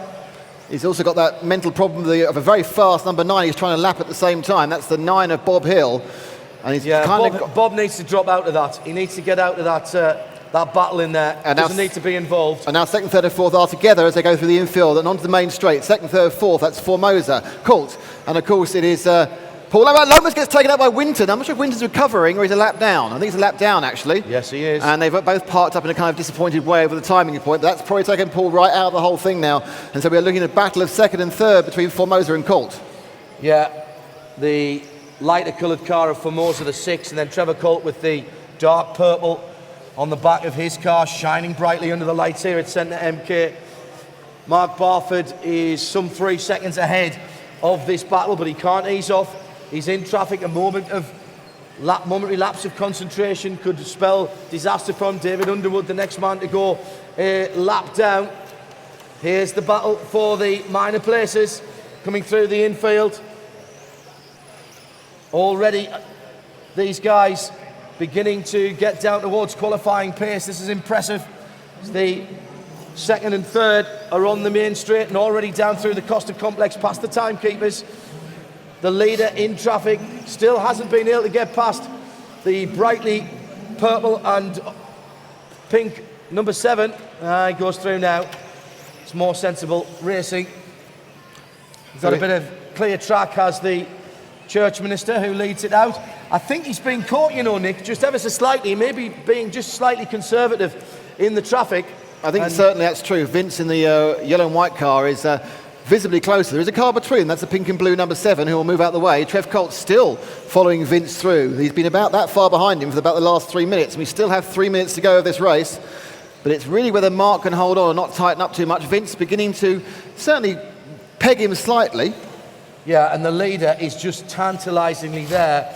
Underwood ahead of them needs to keep out the way there, and he does. David Underwood gets out the way now. Can Vince Formosa, the man from North Tyneside, get onto the back of the leader? I think he probably can. There's nothing between him other than about 15 metres of track, and it's not even that now. The leader on the long front straight. He's got more traffic ahead of him. It'll be Ollie Payne, the next man that he's going to try and go by, I think. And Ollie's a decent driver. He should let him by. No, it's Bob Hill that he's got to go by on the bright yellow machine. Meantime, the battle for second and third very much together again. The ebb and flow of traffic. This is just like full-size motor racing. As somebody throws it off right in front of us. Ollie Payne there lost it. He needs to be careful. He rejoined. And Vince there. That's the battle for second. And it's got through. Through goes Colt into second place. Formosa there picked up a slight bounce off the barrier, and then unfortunately was confused by 2 extra cars around him, so he couldn't really get going again in time. He's dropped way back there, a couple of seconds back into third. And now he's got to get his head back together again, see if he can mount an attack on Trev. And the blue and orange car that is 2 cars back from Formosa is the 4th place car of Paul Lomas, fighting back from his issues earlier on. Remember, Paul was on pole position. He's a long way back though. Talking complete rubbish. Sorry, that's Rob Hallam, not Paul. My apologies. Let's get back to the leader then and see what's going on there. And it is still Matt Barford that leads by some 5 seconds now. So Coulton Formosa 2 seconds apart. Then Paul Lomas is another 4 seconds further back. So with 1 minute and 28 seconds to go now, it's all about consistency, all about keeping the pace up. Barford now is in what's called stroke at home mode. He hasn't got to push too hard because he's got that lead, which means he can drop 3 or 4 tenths over the next minute and not worry about it too much. So look at that. You've got to be careful, Nick, because you can't lose concentration. Remember, Ayrton Senna at Monaco stuffed it in the barriers when he had the race won. But look at Mark now. Look how he's not going near many of the barriers anymore. It's all let's give it plenty of space. Yeah, because middle of the road. Because he's got a lead over Trevor of about 6 seconds. He's actually still pulling away from Trevor in second place as the battle for second and third is hotting up again with Vincent Formosa trying to close down on Trevor. Trevor with the dark purple rear end of his car just going onto the back straight now, and Vincent's got Underwood to get past again as he goes down the back straight. He gets down the inside, and he gets pushed by the David Underwood car. Really shouldn't be in that mix at the moment. Suddenly second and third go back together again, 5 and 6 to go on the straight. So it's Trevor from Vince. There's about 2 laps to go. I'm not sure if Vince can catch up on that one. That's obviously the 5 from the 6. On 8 and 10, Stephen Rowley. Remember, those 2 guys qualified up from heats other than the top seeds, and that is going to give them an extra incentive to get to the front of the field. Lee Dibble from Utoxeter in Staffordshire, the civil aviation experimental fitter on the CRC, in pole position. Behind him, Keith Robertson from Birmingham on the Associated, and in third position, Andy Sawyer from Derby, the quality engineer for Land Rover, 45-year-old on the Coralie. In fourth position, Kevin Creaser. Fifth place for Chris Hudson. Chris Hudson from Sheffield, the diagnostics engineer on the Coralie. In sixth place, Aidan Ripley. Seventh for Jason Butterfield. Eighth for Kenneth Rogers. Ninth, and qualifying up from the second group, Richard White. Richard, the 29-year-old BMW technician on the Associated, and making up the top 10, also qualifying up from the earlier group, Stephen Rowley on the 0. And we're off and racing. And Lee Dibble gets the start. There's all kinds of action in behind, but the white and pink car leads it out from the pink and blue car in second. Across the line to complete the first lap. As over goes, I think that was the 0 car, as Stephen Rowley had made a decent start. So it's Dibble from Robertson breaking away from Ripley in third, then Butterfield coming up from grid 7 to position 4. Andy Sawyer is the man getting bumped down. Rowley is up into 7th position. Kevin Creaser, the man who loses out from 4th position down to 10th. The leaders side by side as they go past us onto the fast main straight once again. Pullman, Lee Dibble trying to defend his lead.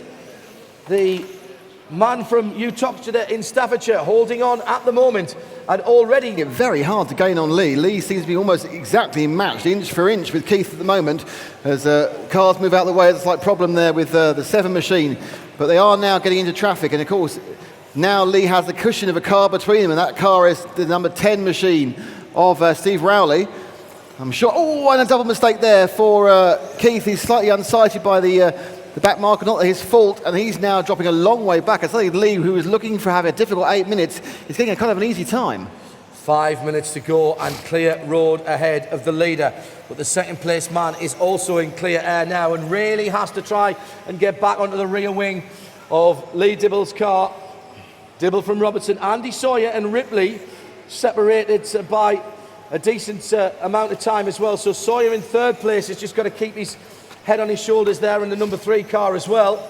and avoid traffic. Easiest for me to say, harder for the guys to do. There's the leader going onto the back straight now. Has the full length of the back straight and more between himself and the second place driver. 3 seconds between Robertson and Sawyer in second place, and then another couple of seconds or thereabouts between Sawyer and Ripley. Ripley is coming back to him though. The number 6 car now up into 4th position. Jason Butterfield's had an incident and dropped all the way down. He was the 4th place man, so it's Ripley now, the number 6, that we need to keep our eye on, Nick. Yeah, there's some ebb and flow in the middle there. I mean, noticeably at the front, there's our 6th man goes down the back straight. He's looking to try, I think he got past Sawyer, hasn't he? I think there's been a change for 3rd then. Has Ripley got Sawyer? They're very close together. I can't believe he's lapped down. 6 and 3 are together, 2nd and 3rd. He's just taking it back. Just taking it back. Sawyer has just catch him up from a couple of mistakes earlier. 2.5 minutes of the 8 to run, Nick. Our leader goes past us. There's definitely a bit of a spurt coming from the second place car at the moment. What was more than the length of the straight is now just the length of the straight. And it looks as though Keith Robertson in second position. Keith really putting on the pressure now. The team associated driver from Birmingham, the 38-year-old, has found his pace in the middle of this race. We saw this, I think, in Heat 4. He also managed to become a bit quicker towards the end. Lino now is getting his head down and trying to keep the distance the same. He lost about 0.1 in the last one. Slight mistake by Keith coming out of the infield there. Just cost him. He was slightly late on the power, and that's cost him a little bit. Now the leader has got 3 cars battling for position ahead of him. He'll catch them in about half a lap or so, and that could be danger time for that white-fronted pink rear car. Coming past us now, green, multicoloured and green, the 3 cars ahead of him on the front straight at the moment. And once again, Robertson trying to close down Lee Dibble from Staffordshire. The civil aviation fitter holds sway at the moment. He's driven beautifully, I've got to say, Nick. I've not seen a mistake from him. He had a little bit of a confusion with a couple of cars passing, but that happens to everybody. But actually, as far as keeping the car where it should be in the right part of the track, he's driven fast, he's driven clean, he's driven efficient. He's now got a minute to go before he's going to perhaps take his second A final victory. And only the top 3 are on the lead lap, with Andy Sawyer just about hanging on to the tailcoats of the 2 cars ahead of him as the leader goes through and just about gets through.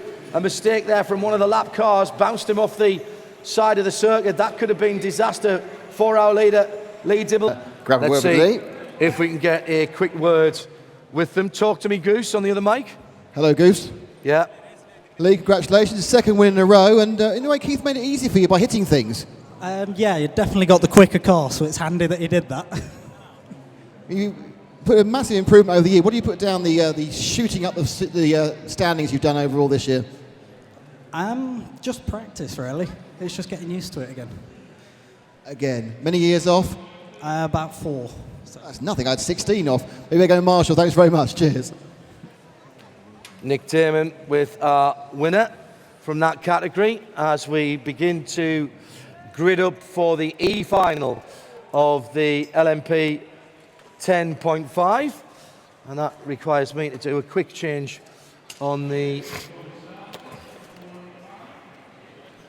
timing screen. I reckon Peter Harold will be on pole for this, from Trish Whiteley in second, Nicholas Upton in third, 4 Lee Palmer, 5 James Kahn, Luke Muldoon, 6, 7 Paul Wandermeyer, Paul Isaacs, Mark Goodchild and Adam Atchison. I don't think we've seen today, so we shouldn't, I think, have more than 6 or 7 on the grid. Well, it looks like there's only the 6 because Paul's had his problems as well. So the good news is half of these people get a trophy. So that's quite good news.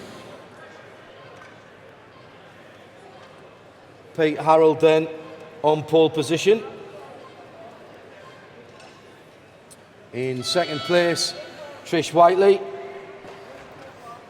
from Derby, the lab technician, and we are off and running. And already the lead is in trouble.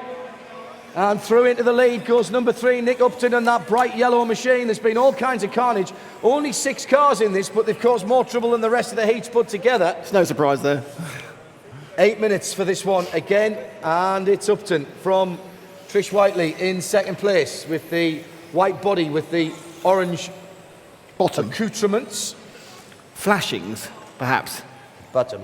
Bottom. And Trish has just lost that position to Luke Muldoon, fighting his way up from 6th position, as Lee Palmer has a problem in front of us. Now, let's see what's happening with our leader. Answer, he's got a decent run, hasn't he, Nick Upton? And it's Muldoon in 2nd place. Nick is a maintenance fitter from North London on a CRC. One of our more experienced drivers at 51. Another one. Luke Muldoon on the 26 from Dunstable in Bedfordshire, also on a CRC. And he is a electrical engineer. Previously raced 10th scale buggies and stadium trucks and returned to 12th scale racing this time last year. Holding down 2nd at the moment. Trish Whiteley in 3rd on the number 2 from Derby on the Coralie. Issue there for Peter Harold, who started in pole position. But decent gap there for the leader. Now, Pete Harold's just been scored in 2nd place there, and Luke Muldoon's dropped down to 6th. So was that incident then a battle for position? Must have been. There's our leader. So Pete Harold has come through back into 2nd place. 3 from 1 from 2, yeah. So the one car, which is going straight now, the white, pink and blue-tailed machine, he's unfortunately a long way behind Nicholas Upton in the lead in the car 3. He's just put another lap on James Carndy. It's the fluorescent yellowy-green machine just going through timing and scoring now at the bottom of the track, and we'll let him go to the infield in front of the rostrum now. Underneath us, that's the 3 machine. He's making this look easy, isn't he, Nick Upton? Well, when you're 6 seconds ahead, it feels quite easy, and then you hit something, it's not easy. So where's Pete Harold? Let's pick up 2nd place. We'll interval back, as they say in TV terms. Where's the number 1? There he is, going through with the purple car. Pete Harold going to have to keep his wits about him here. Oh, the leader rolls just as we stop looking at him. Pete Harold going to have to keep his wits about him in that purple car, because Trish Whiteley is dragging Lee Palmer with her towards 2nd place at the moment, Nick, and that could be a battle in the next 4 minutes and 45 seconds that we have of this final. I think so. I think it's a case really if they can keep the cars clean and keep running without any incident or accident, they'll be fine. But that's easier said than done when you've got that kind of added pressure of the fact that you really quite want to win a trophy to make it worthwhile your trip here. And it's car 3 that's leading. It hits the straight now. Our 2nd place man, car 1, is on the straight now. So they're about... He's closing him down. He is. It's over the length of the straight. The lead is down to, as I wait for the time of the screen to refresh, to 3 seconds. So it's gone down from 5 to 3, and there's still 4 minutes to go. So we're not even halfway yet for this race. So car 1... And Pete Harold, of course, was the fastest qualifier in this group. So he has the pace in the car, as we have issues further down the field. And this is going to be the case. He's going past the chase for the lead there. Changing the lead right in front of us there. As Pete Harold had the opportunity there with the leader getting caught up in back markers. You'd hardly believe it with only 6 cars running. There were 4 in one place, but it wasn't that really wasn't Nick Upton's fault. He just got literally involved in someone else's accident, and then he got stuck on the side in an angle where you just can't push the car around. Had to wait agonisingly while the marshal came to pick him up and went as quick as he could. But now he's going to get his hammer down from being in kind of relaxed mode, and instantly, suddenly he's able to peg back Pete Harold. So it's going to be a battle here, 1st and 2nd. It's the white, pink and blue car leading the yellowy green machine, and they go past us now. Oh, and it's almost changed again. Stopped on the corner, and then he actually got a shove from behind by Upton, which kept him going again. So Harold, Upton and Trish Whiteley, 1, 3 and 2 are the podium sitters at the moment, and more traffic for Pete Harold as he comes to lap the red and white machine down through the Costa Complex and past the timekeepers for the 21st time of asking, with still 2 minutes and 49 seconds still to run. And the 2nd place car rolls onto its side pod and then drops back down as Nick Upton just tries a little bit too hard, got on the power a tiny little bit early in that infield section ahead of us. So Pete Harold has a little bit of breathing space again, and he'll like that because he's coming to traffic and uses that Little cushion nicely. Comes back towards us now, Nick. And got to say, Pete Harold is driving down the middle of the road where you can feel a little bit more tension. Just look at that yellow car in second position. It just looks a little more edgy. It's never a truer word is said than it's easier to follow than to lead. The amount of times you see someone gaining rapidly on someone as they catch up to take them, once they get past, they can't pull away, and it almost swaps around because you have a completely different mental attitude as you try to catch or follow. Patricia Whiteley still hanging on in third position and is still on the lead lap if anything should happen at the front of the field. But that gap is coming down now back to about 3 seconds as they head back towards us again. And for a moment or two, the leader can breathe slightly easier because there's no traffic ahead of him. But the bad news is that bright yellow car in second place of Nick Upton is chasing and closing them down. So here they come again, through the infield, past the pit entrance. It was 3 seconds. It's under 2 now, onto the long start-finish straight. Still a little while before traffic will play its part, and you would think that Nick Upton in that bright yellow car in second place might want to just try and close the gap a little more, just in case there's any issues when the leader comes round to the lapped traffic. Always a danger point, doesn't matter what type of motor racing you're in. If you're the leader, you hit the traffic first. You've got to hope that everybody gets out the way and plays fair. Harold able to go slightly quicker in that lap and slightly pull the gap out, but they are now thinking about the last 3/4 of a minute, and they're thinking about how they're going to attack the number 6 car, which is the remaining bit of track, Luke Mudson, who's in 4th. He's going to have to let them go, or can, I'm sure, what's actually happened is Peter Harold's hoping that Luke go fast enough, he doesn't have to come near him. Yeah, I think you're right. Half a minute to go. I think that Pete Harold is pacing himself quite nicely here, Nick. He's not leaning on that car too much. You can just see little squirts of power on and off the power through the twisty bits. He's not trying to lay down the power and hang on to it and use the ultimate grip of the tyres.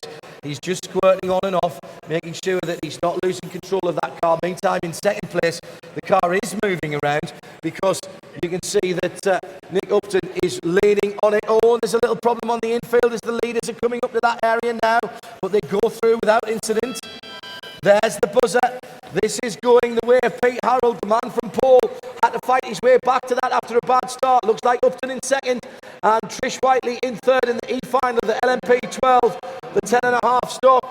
That is how it finishes, with only the leading pair on the lead lap.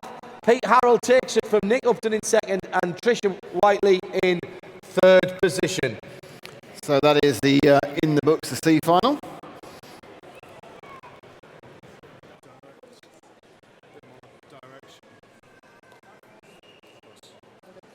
We're listening to what you're saying and talking amongst ourselves about what's going on.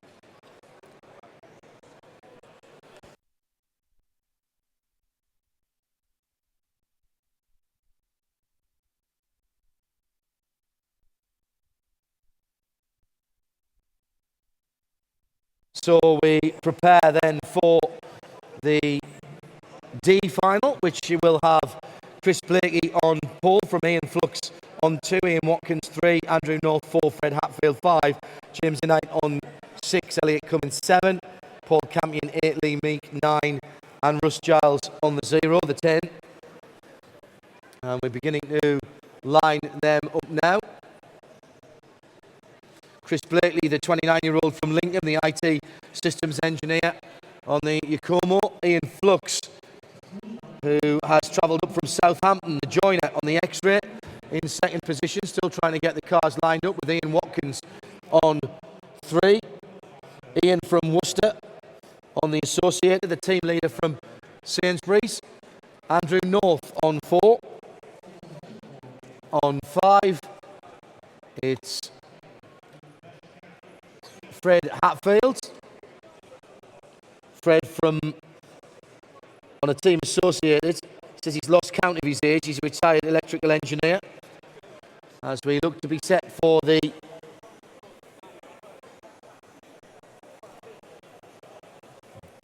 D final of the LMP 10.5. And we're off and running. Blakey from pole position. The white and and the leader's in the wall. And through goes that dark purple machine. Ian Watkins. All kinds of carnage. Let's see them sort themselves out. James Knight in the dark purple from grid 6 leads it. Pullman recovering to second place. Chris Blakey through from 7th to 3rd. Elliot Cummings. Exactly what the leader didn't want there, Nick. Chris Blakey got away nicely and then stuffed it right into the wall, right in front of us, and he's dropped into the position now.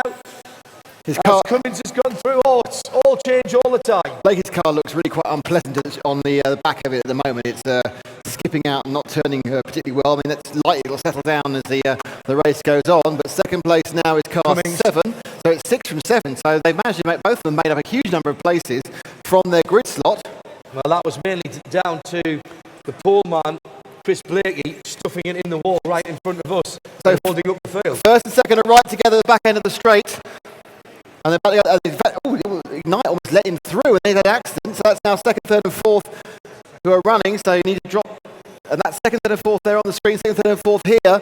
And it's the white and blue car in second on the main straight. Then the red orange car. And then it's the purple machine currently who's dropped from first to fourth in one lap. That's Paul Campion who's come up in the bright red coloured machine from grid 8. So we've got grid 7, Elliot Cummins leading from Chris Blakey from the pole, then Pete Campion, then James Knight from 8 and 6. Ian Flux, who I expected to be a real charger at the front of the field, from grid 2 got held up badly and is down in 6th position. So the question really is now, can Chris Blakey with his car, will it settle down and can he put enough laps in to together to actually close down a man who he must be faster than in theory, the 7th qualifier Elliot Cummings. So our leader, Cummings, with the Union Jack picture just going underneath the commentators now, about to go onto the main straight now, James, and let's take that leader. The bright red car in 3rd position is Paul Campion. He's done a decent job today and done well to pull himself up from grid 8 to 3rd position, sitting on a podium at the moment. Meantime, the far side of the circuits. First and second coming together. Let's everyone have they are now going underneath us as they come back together. The Chris Blakey managed to put that speed down. They mentioned the main straight, and they go down the end of the straight now. It's the Union Jack car from the blue and white machine who are first and second. The dark purple machine then going past us. And we got first and second, and they let through by 4.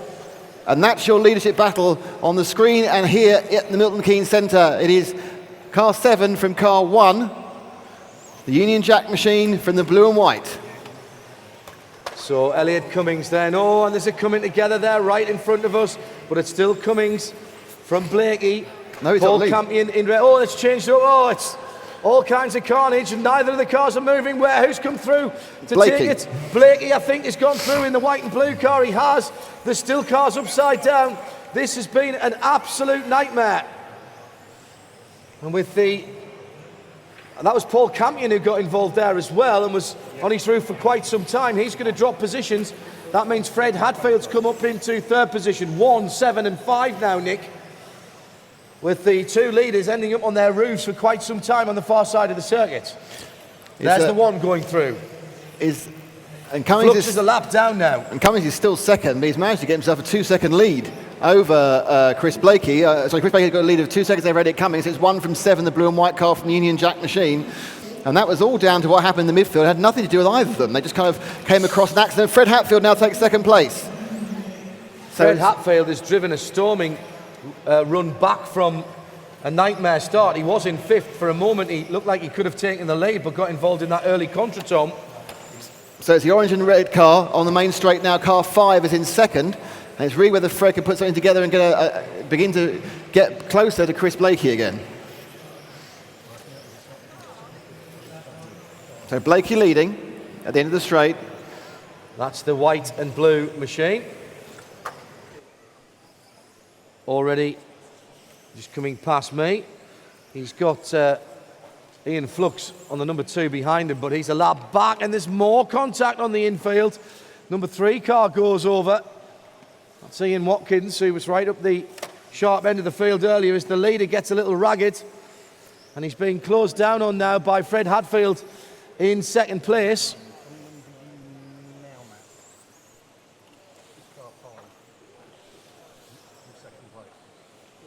It's just Slight mistake by Hatfield in second place. That'll cost him some time. Lee Meek, by the way, from grid 9, is now up into third place as your second place driver. That's Hatfield. He's got a little way to catch up on the leader, to be honest, at the moment. Chris Blakey's just stroking it around. Blakey comes past me now. And where is second? Answer there. Oh, that's come down a little bit. It's about 4.5 seconds. It was round about a second more than that. And still Ian Flux hanging on to the leader, who makes 2 mistakes by hitting the side. And Fluxy must be kicking himself, because from grid 2 he had a real chance here, and he's holding on to the pace of the leader at the moment. But he can't do anything about it because he doesn't want to try and unlap himself and put the leader in jeopardy. Minute and 42 seconds left. The gap that was 6 seconds is down to about 3. And the leader's in traffic, thick traffic at that. Clears it, goes down the back straight. Chris Blakey then, from pole position. Binned it early on, caused an almighty kerfuffle behind him, but has fought back to the lead. He's got number 2 in between him. That's Ian Flux, who lets, that's very good driving by Flux. He lets Fred Hatfield come through, because that is the battle for the lead now. And in fact, it looked like Hatfield had made a wee mistake there. Hatfield still has Flux ahead of him. Flux needs to move over now. That white car must let him go. Must let him go. And does. First and second with 51 seconds left. Oh, and Flux hits the second place car. Little mistake by Hatfield. Lee Meek still in third. Chris Blakey will be counting his blessings there as he's on the back straight now. And look at the gap back to the second place car. It is the next car on the road, and it's a long way back. It's back up to 4.5 seconds. What a shame for Hatfield in second. He was closing him down.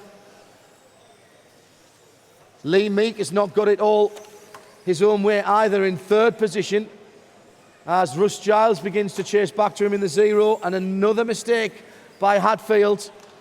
But the leader continues his progress majestically. 2 seconds, 1 second, the hooter will go off.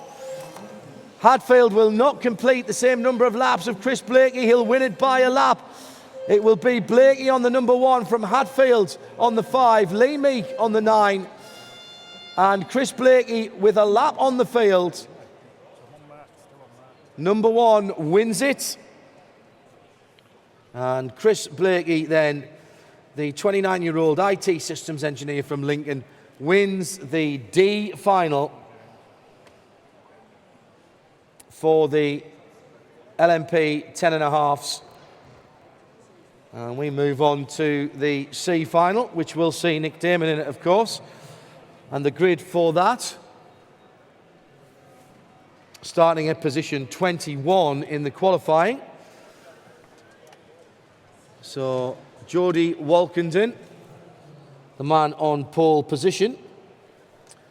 On grid 2, Richard Norris, 31-year-old from Ashby, the rail industry chartered engineer on the Serpent. From grid 3, James Stewart. James from Swadlincote in Derbyshire, which is the home of HPI Racing. Works in customer service there, is on the Como. 32-year-old. Grid 4 is Richard Hicklin. And Richard's 35 from Derby. Works at Zytec Motorsport and co-owners the Serpent RC UK. Grid 5, Nick Damon. Can't get it done past the timekeepers. What about coming into the infield section right in front of us? Is there an opportunity down the main straight? Maybe. Just got to calm yourselves down. I know it's a race, but oh, the leaders come together. The 2 leaders have come together, and the leader's in the wall. The man that caused the incident, James Stewart, waits, as he should do. Oh, Nick Damon's involved again in another person's accident, but he's made up a couple of positions there. So Richard Hicklin leads from Gary Dyson from grid 8 in second. Tom Green in third from grid 7. Richard Norris pushed down to fourth. Up from 10th, John Carr into position 5. So all change, and Jonty Walkington, the man who looked to be easing out the lead, down to 6th position in that bright orange machine. So from grid 4, Richard Hicklin leads it.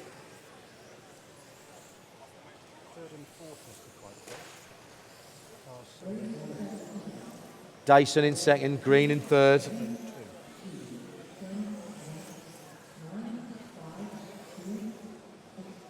And Richard Hicklin, I think, just going past the back marker there.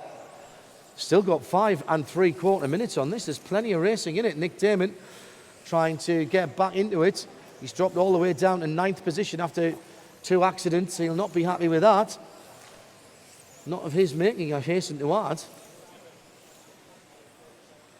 So Hicklin then leads it out from Gary Dyson and Tom Green, 4, 8 and 7. Watching Nick Damon fighting his way back through the field at the moment. He's got a bit of clear air ahead of him that he can use maybe to make some positions. Meantime, let's pick up a few of the battles further ahead the field. Where is our leader, number 4? Answer. The green car coming through, about to put a lap on our erstwhile leader, Jonty Walkington. So down the far end, there is our leader. And in second place, Gary Dyson just holding on to the back of that is the battle for first and second. Nice pickup, guys, on the cameras. So Hicklin from Dyson. The bright green car from the white and orange. That's your battle for first and second. In third place is the other green car that is next down the straight as the leaders now absolutely together. Still more than half the race to go. Right under my feet, and the leader takes.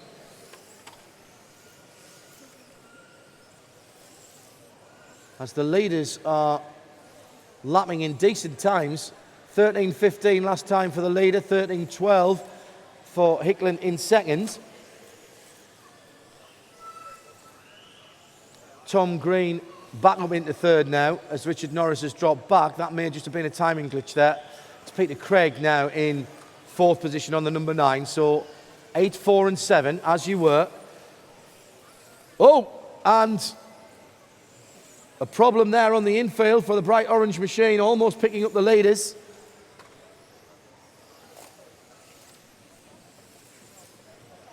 So it's still Dyson leading from Hicklin and the bright green machine in second. They're just going past me now.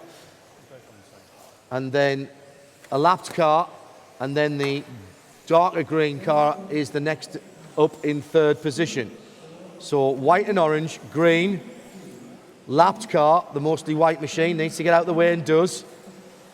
That's Tom Green in third place. Those are your leading three with 1 3/4 minutes to go in the C final of the 5th round of the 12th Electric BRCA Championships here at the Centre MK. This is a decent drive, you know, by Gary Dyson. Just pacing himself nicely. He's got traffic ahead of him that he doesn't need to get caught up in, and it's happened again. But it's not in front of the leaders. Dyson now with the number 6 car between him and the leader. That being Alex Everett. Or between him and second, should I say. But only for a brief moment. You just feel that this... Oh. And is that an issue for Richard? Yes, it was. Second place car, the bright green car, just dropping back a little bit there for a moment. And Peter Craig has gone into second, I think. Yes, he has. So there was side-by-side contact there. So the darker green car is now in second place. Still our leader. The white and orange goes past Nick Damon. Where is second? There is second on its head. Just for a moment. So Dyson, Craig and Green back in that order again. 8, 9 and 7. Richard Norris having dropped way back down from second all the way down. So we move on to the B final now, which will have Matt Rice on pole position. Matt's from Derby, normally found managing a plumbing and heating merchant. He's on a Yokomo. On grid 2, Tim Wood from Bridlington, East Yorkshire, a planning manager. He's on a Serpent. 3 is Tom Jeffries. Now, Tom is from Gloucester and is a metal fabricator. He's on a Team Associated. Hello. Then it's Nigel Hale on grid 4. Nigel is from Leicestershire, also on an Associated. And then it's Bly, Kellyanne Bly, Adam Thorpe, Mark Payne, Richard Were, Joe Spence and Ashley Whiffen making up the top 10. Nick comes back from being not And also ran. at the front. And also ran. Yeah, it didn't start well and it just trundled on no You better. got caught up in somebody's accident and then it went backwards from there. Yeah. So Poleman gets punched out of the way and through into the lead goes Tim Woods on the bright yellow machine. No, it's 3. I think that's Tom Jeffries who's I taking think the you're lead. right, actually. It's Jeffries who's come through. 3 from Jeffries has come 6. through. So Adrian Thorpe's in second. Well, that's another big shake-up right at the start of the race, Nick. And the poleman just not getting away there and able to defend his position. And Matt Rice has gone all the way down to 7th position. And number 2 car is almost a lap back already. Tim Wood. Tim Wood, yeah, I think he was the and off right in front of us. Matt was Rice. the green pole sitter. So that is Matt Rice back on the circuit, courtesy of Nick's cat-like reflexes. Wow. So it's 3 from 4 from 5. Jeffries from Hale from Kellyanne Bly. And we look for our leader. He's now in the infield. Tom Jeffries. So he comes now around underneath us. Heading on to the long straight now, our leader. But it's 4, 9 and 5 all together. I think 9's a lap down, actually. Oh, no, you come up through. Jim Spencer now is rocketing up through the field and into a kind of a second or third. And that's the battle on the track. It's these cars here going round in front of us now as Kellyanne Bly makes a mistake. But it's 4 from 5, 4 from 9. So it's Hale from Spencer. They've probably been racing together in the same heats for at least the last 30 years. Spencer with the dark red car, isn't it? He's now picked the up back second straight. place. So And Jim's he's up and a into mistake second. by The leader's Tom off. Jeffries. The leader's off and Spencer's into the lead. That dark red car just goes through there as the leader made a small mistake. And Spencer then And Tim Wood is leads it. And there's all kinds of carnage. The 7th Seventh car off. off right in front of us. That was in 4th place. Mark Mark Payne having a Payne. nightmare lap there. Takes out Everybody's- the Kellyanne there. Kellyanne ends up on the wrong side of the wall. Oh dear, no, that's... There's a bit of afters there as well. So let's take stock. What we can tell you is the dark red car of Jim Spence, number 9. Jim Spencer, been around for a long time, leads it from Nigel Hale in 4, in 2nd place. Nigel, the Leicestershire Team Associated driver, sponsored as a factory driver as well for the last 30 years. Second in the World Championships, I think 1985, could be 83. In a very different world. So Spencer coming through the traffic in that dark red car on the back straight now. And by that I mean he's sliding the back end out under power. But that's very dangerous, isn't it? Because if that car does hook up, it's going to flip him over. exactly, he's currently got the car balanced nicely. Jim is pretty much matching him though in a less spectacular style. As he gets another, takes a lap, maybe look at this last lap, it's clicked through a 12.75 for Jim Spencer and a 12.80 for Nigel, so you go 500ths. Sometimes it may look slow, but actually it's very effective and quick, Tom. All of a sudden, having been a bit pointy and squirty, Jim smoothed off again. And he has got a car between him and the 2nd place driver. That's all good news. Watching the 2nd place car now on the screen, far side of the circuit. Really technical circuit here. And getting the front end, just getting the right amount of bite on the front tyres, the front foam tyres here has been the key.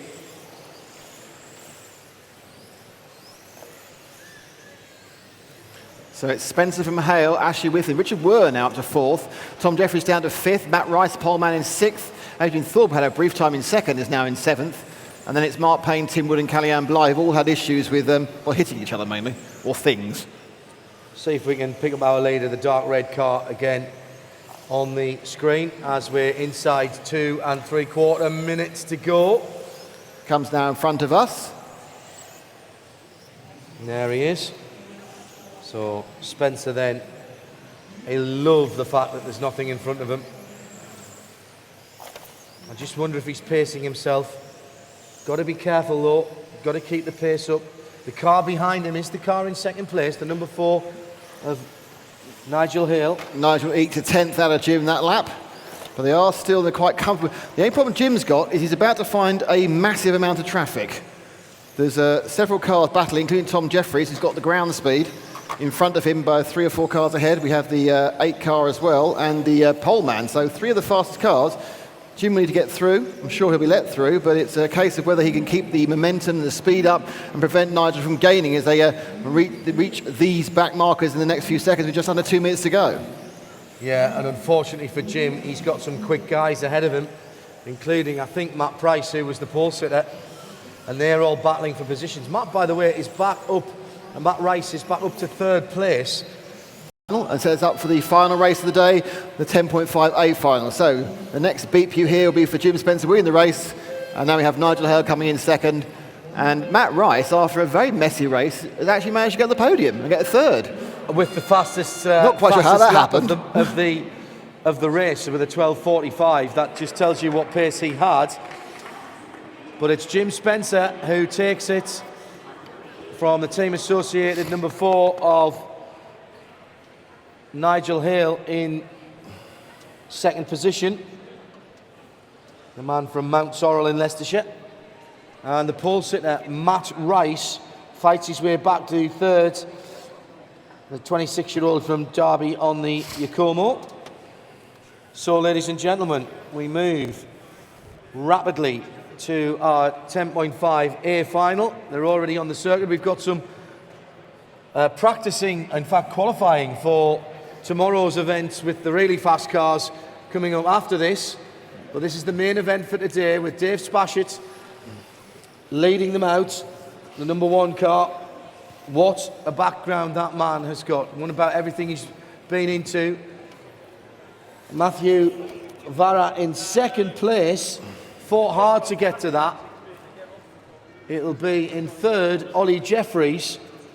Ollie, the 26-year-old electrical engineer on the X-ray from Gloucestershire, might have thought that Ollie would have been troubling the top of the timing sheets, but didn't have a good last heat. Did you say 5? Chris Kerswood in 4th position. In 5th place, grid 5, Mark Stiles, the 27-year-old from Tame in Oxfordshire, the Toro Rosso aero design engineer. In 6th place, Andy Murray.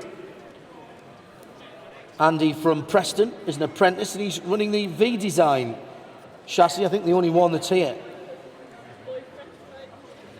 7th for Mark Payne.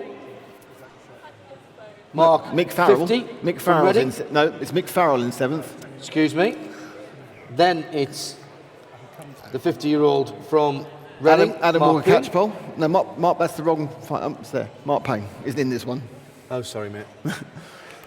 Adam Walker Catchpole is car 8. Mark Jewett from up your way, but not exactly your way because it's Newcastle rather than Sunderland, is in 9th. And Luke Burley has and those made were the 10th. guys who qualified up from the lower grade, so they've done really well. Indeed.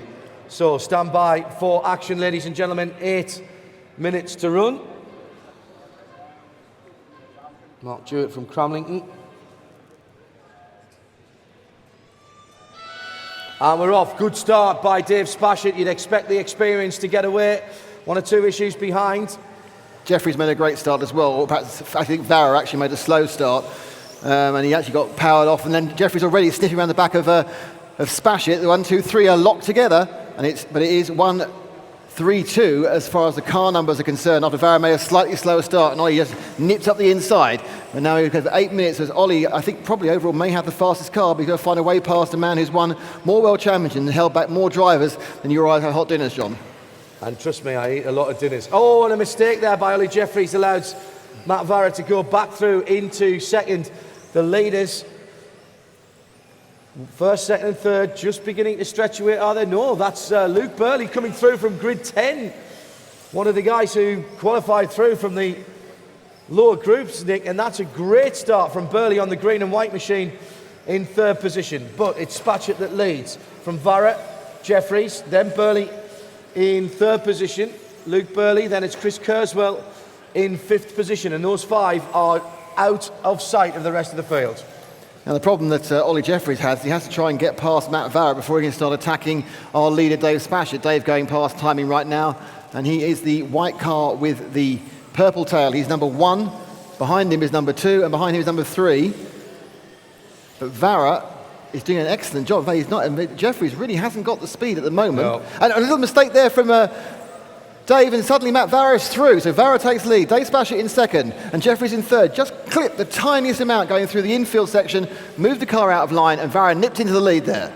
Top 3 are breaking away from Luke Burley from grid 10 in fourth position, and then an incident there has cost Chris Kurzweil his position as Mike Farrell's gone through into fifth. So it's Vara, Matthew Vara leading from Spatchett, then Ollie Jeffries still holding on there in third position, and the three of them are absolutely as one, and they're starting to catch traffic now, and Matt Vara has got the pressure of the guys behind him. Good driving though from the guys further down the field, allowing the leaders to go through, and Vara, if anything, has pulled away, and Spatchett is on defensive mode as Ollie Jeffries is right there, Nick. It is closing. Going to be Ollie now needs to get his way through Dave. He's going to have a chance of tracking Matt Vara. Matt Vara has relaxed now in his position as a leader. He's beginning just to eke out a bit. So I think you're right, John. Dave has had to go a little bit more defensive. He's losing a few hundreds here. If you're not there to keep Ollie Jeffries back, Ollie looking for a way around. I'm pretty certain a win today would probably win him the championship overall, but a third won't do it. And Vara is looking very relaxed and very confident now. He's got that just as psychological. He's not being harried each corner by the boys behind him. He's got a little bit of a gap, whereas of course the two behind, the 1 and the 3, are on each other's tail, and all they can see is each other's car. And a hell of a battle for fourth place as well. The green car of Luke Burley with Mick Farrell in the 7 car, which is mostly pink and white car, right in his wheel tracks. We can't really take our eyes off the battle for second and minor third mistake by Vara there, cost him about quarter of a second, half a second. You can see now, suddenly Spatchett can start spending blood. They have to cut these edges so tight for the ultimate time that even half a millimetre off and you're going to bounce out and you lose yourself probably 3 or 4 tenths. The last day final of the day, crowning the British national champion for round 5 of the 12th Electric Winter Series here at Centre MK, and it's Matthew Vara leading in the white car with the lighter purple rear end. All the leaders are coming round to an incident here. We've got marshals on the track, but they picked their way through it. Notice how the guys stood very still there so that they didn't distract the leaders as they came by. They do want to get everybody in, but it's 1, 2, 3 as quick as you can see them coming onto the fast straight section in front of John Lewis now. Those are your leaders, white and purple, and then the white and yellow car. That's the top 3. And Ollie Jeffries tries to have a look down the inside of the second place man, Dave Spatchett, but gets rebuffed. Door closed. And this is incredible precision driving. These guys are driving within 3 or 4 inches of each other at this sort of speed. And now at this point, Ollie's going to have to wait because he tipped David over. Very sporty, but the result of that is suddenly Matt Vara has a massive lead. Ollie just came in a bit too hot, tipped David, and the rules kind of are you wait if it's your fault and you carry on once it's caught up. And in the meantime, the 4th place battle has gone to Mike Farrell. Luke Burley from grid 10 has dropped down into 5th, but that was a good run from him. He was holding his own on that green car for a little while. Meantime, our leaders continue. And Matt Vara now has like a 6-second lead, courtesy of Ollie just tipping and having to wait. Ollie's now still trying to get past Dave Spatchett. He's had a slight incident with him a couple of laps later. Yeah, behind them it's the 8 car, who is a lapped machine. The fourth place man is car 7, who's a reasonable way back from the pair. Well, he's 2 cars back from the pair, and Jeffries now has dropped off a bit. 2, 1, 3 and 7 are your leading 4, with the number 10 or the 0 car in 5th position, having had a couple of little issues. 2.5 minutes still to run. Matthew Vara leads out by an increasing margin, but the battle is still on, Nick, for 2nd place. It is. Spashett and Jeffries tied together, though Jeffries made a slight mistake now, and Spashett now has got 2/3 of the straight advantage. Ollie had that very fast period where he just couldn't get past, and he's suffering really, I think, from not qualifying better. Watching the battle there for a moment between Luke Burley and Chris Kurzweil for 6th and 7th position, but let's head back up to the front of the field. There's our leader on the back of the circuit at the moment. And heading on to the infield. Matthew Vara on the number 2 car. Well, he's took his opportunity, Nick, and he's took it well. Brilliant. And that's all you can say. Here he comes past us now. He started slowly. First couple of rounds not so good, and then in the 3rd and 4th round he blasted forward, got a 2nd overall. Didn't start well, but when the other 2 came together, he took the lead by a little bounce off, which going past Dave Spashett, and then the 2 came together. He's just worked with it. Seems to have refined the handling of his car throughout the 4 heats. Did it exactly the right way. Improved. Everyone else is improving as well, but he did seem to make bigger strides and find more pace on the circuit and in his car. And certainly he's also driven very well. He's under huge pressure for the first 4 or 5 minutes of this race until the other 2 came together, and he managed to hold that back with only the merest of tickles on the barriers, which cost him virtually no time. So that's number 2, is our leader. He looks like he's going to be our winner. The white car with the white nose and purple-tailed car that's going through the infield now comes underneath us as we see Matt Vara, the Yakomo, I think. 37 seconds to go, and he's got a big lead. A very big lead indeed. Dave Spashett in 2nd place is half the length of the circuit behind him, trying to close up on him. And Vara is doing a great job at the moment. And with just 16 seconds left now, he doesn't need to get involved in any more traffic. He can pace himself through to the line. 10 seconds to go, 9. He'll get one more lap out of this, I think, Nick, as he comes round past the timing stand, and still people throwing it at the scenery. But here comes Matt Vara.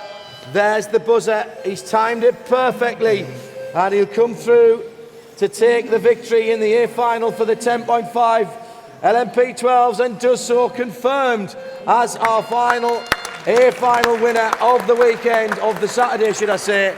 Dave Spashett in 2nd, Ollie Jeffries in 3rd. Mick Farrell coming back into 4th place, and after a good run, Luke Burley ends up in 7th position after his time in 4th. Have you turned that on this time? I have. Excellent. So we're going Let's to have a go word. Word with our winner. Word with our final winner, Impressive Nick piece of Damon. racing by all are concerned there. Ollie Jeffries had not his best race ever. Where is Matt? So I can find him. He's disappeared. And there he is. He's getting a cuddle from people. Matt, there is some bad news. I'm afraid you have to speak to me. Well, the question is, where'd that come from? I honestly don't know, to be honest. I had a slow start, hardly got away from the line, and then just found my rhythm. And, you know, in my favour, I think David and Ollie had a collision, and I managed to just have the luck on my side for once. So. I mean, the car notably getting better through the day. Were you working hard on it? It was just a case of the track coming to the car? I think the track was coming to the car. I made some changes after round 2, and I didn't really change anything more after that. So I think really the track just matured to the car, you know. So. And now you have to get ready for twice the speed and twice the power. I know, yeah. It's going to be a different ball game tonight. I think we haven't practiced tonight, so we'll see how it goes. Matt, well done. Thanks. Cheers. So that's the last race of the day. There's a short break and there'll be some practice, which we won't be covering on the stream. We'll give a chance to the stream to settle down and be available. So I think it's time for John and I to say thank you very much for all of you at the Centre MK who've been listening to us, and thank you very much for all of you on the RC Racing TV stream. Apologies, it's been a bit blocky. We'll see if we can do anything overnight. And Early start tomorrow, Nick. It is. I think we're on air at 8 o'clock. 8 o'clock UK time for more action from the Centre MK and the BRCA 12th Electric Circuit Nationals. Join us on rcracing.tv for that. For the meantime, for Nick Damon and myself, John Hinoff, and the rest of the team behind the cameras as well, thanks for joining us. Have a great Saturday evening. Bye-bye for now.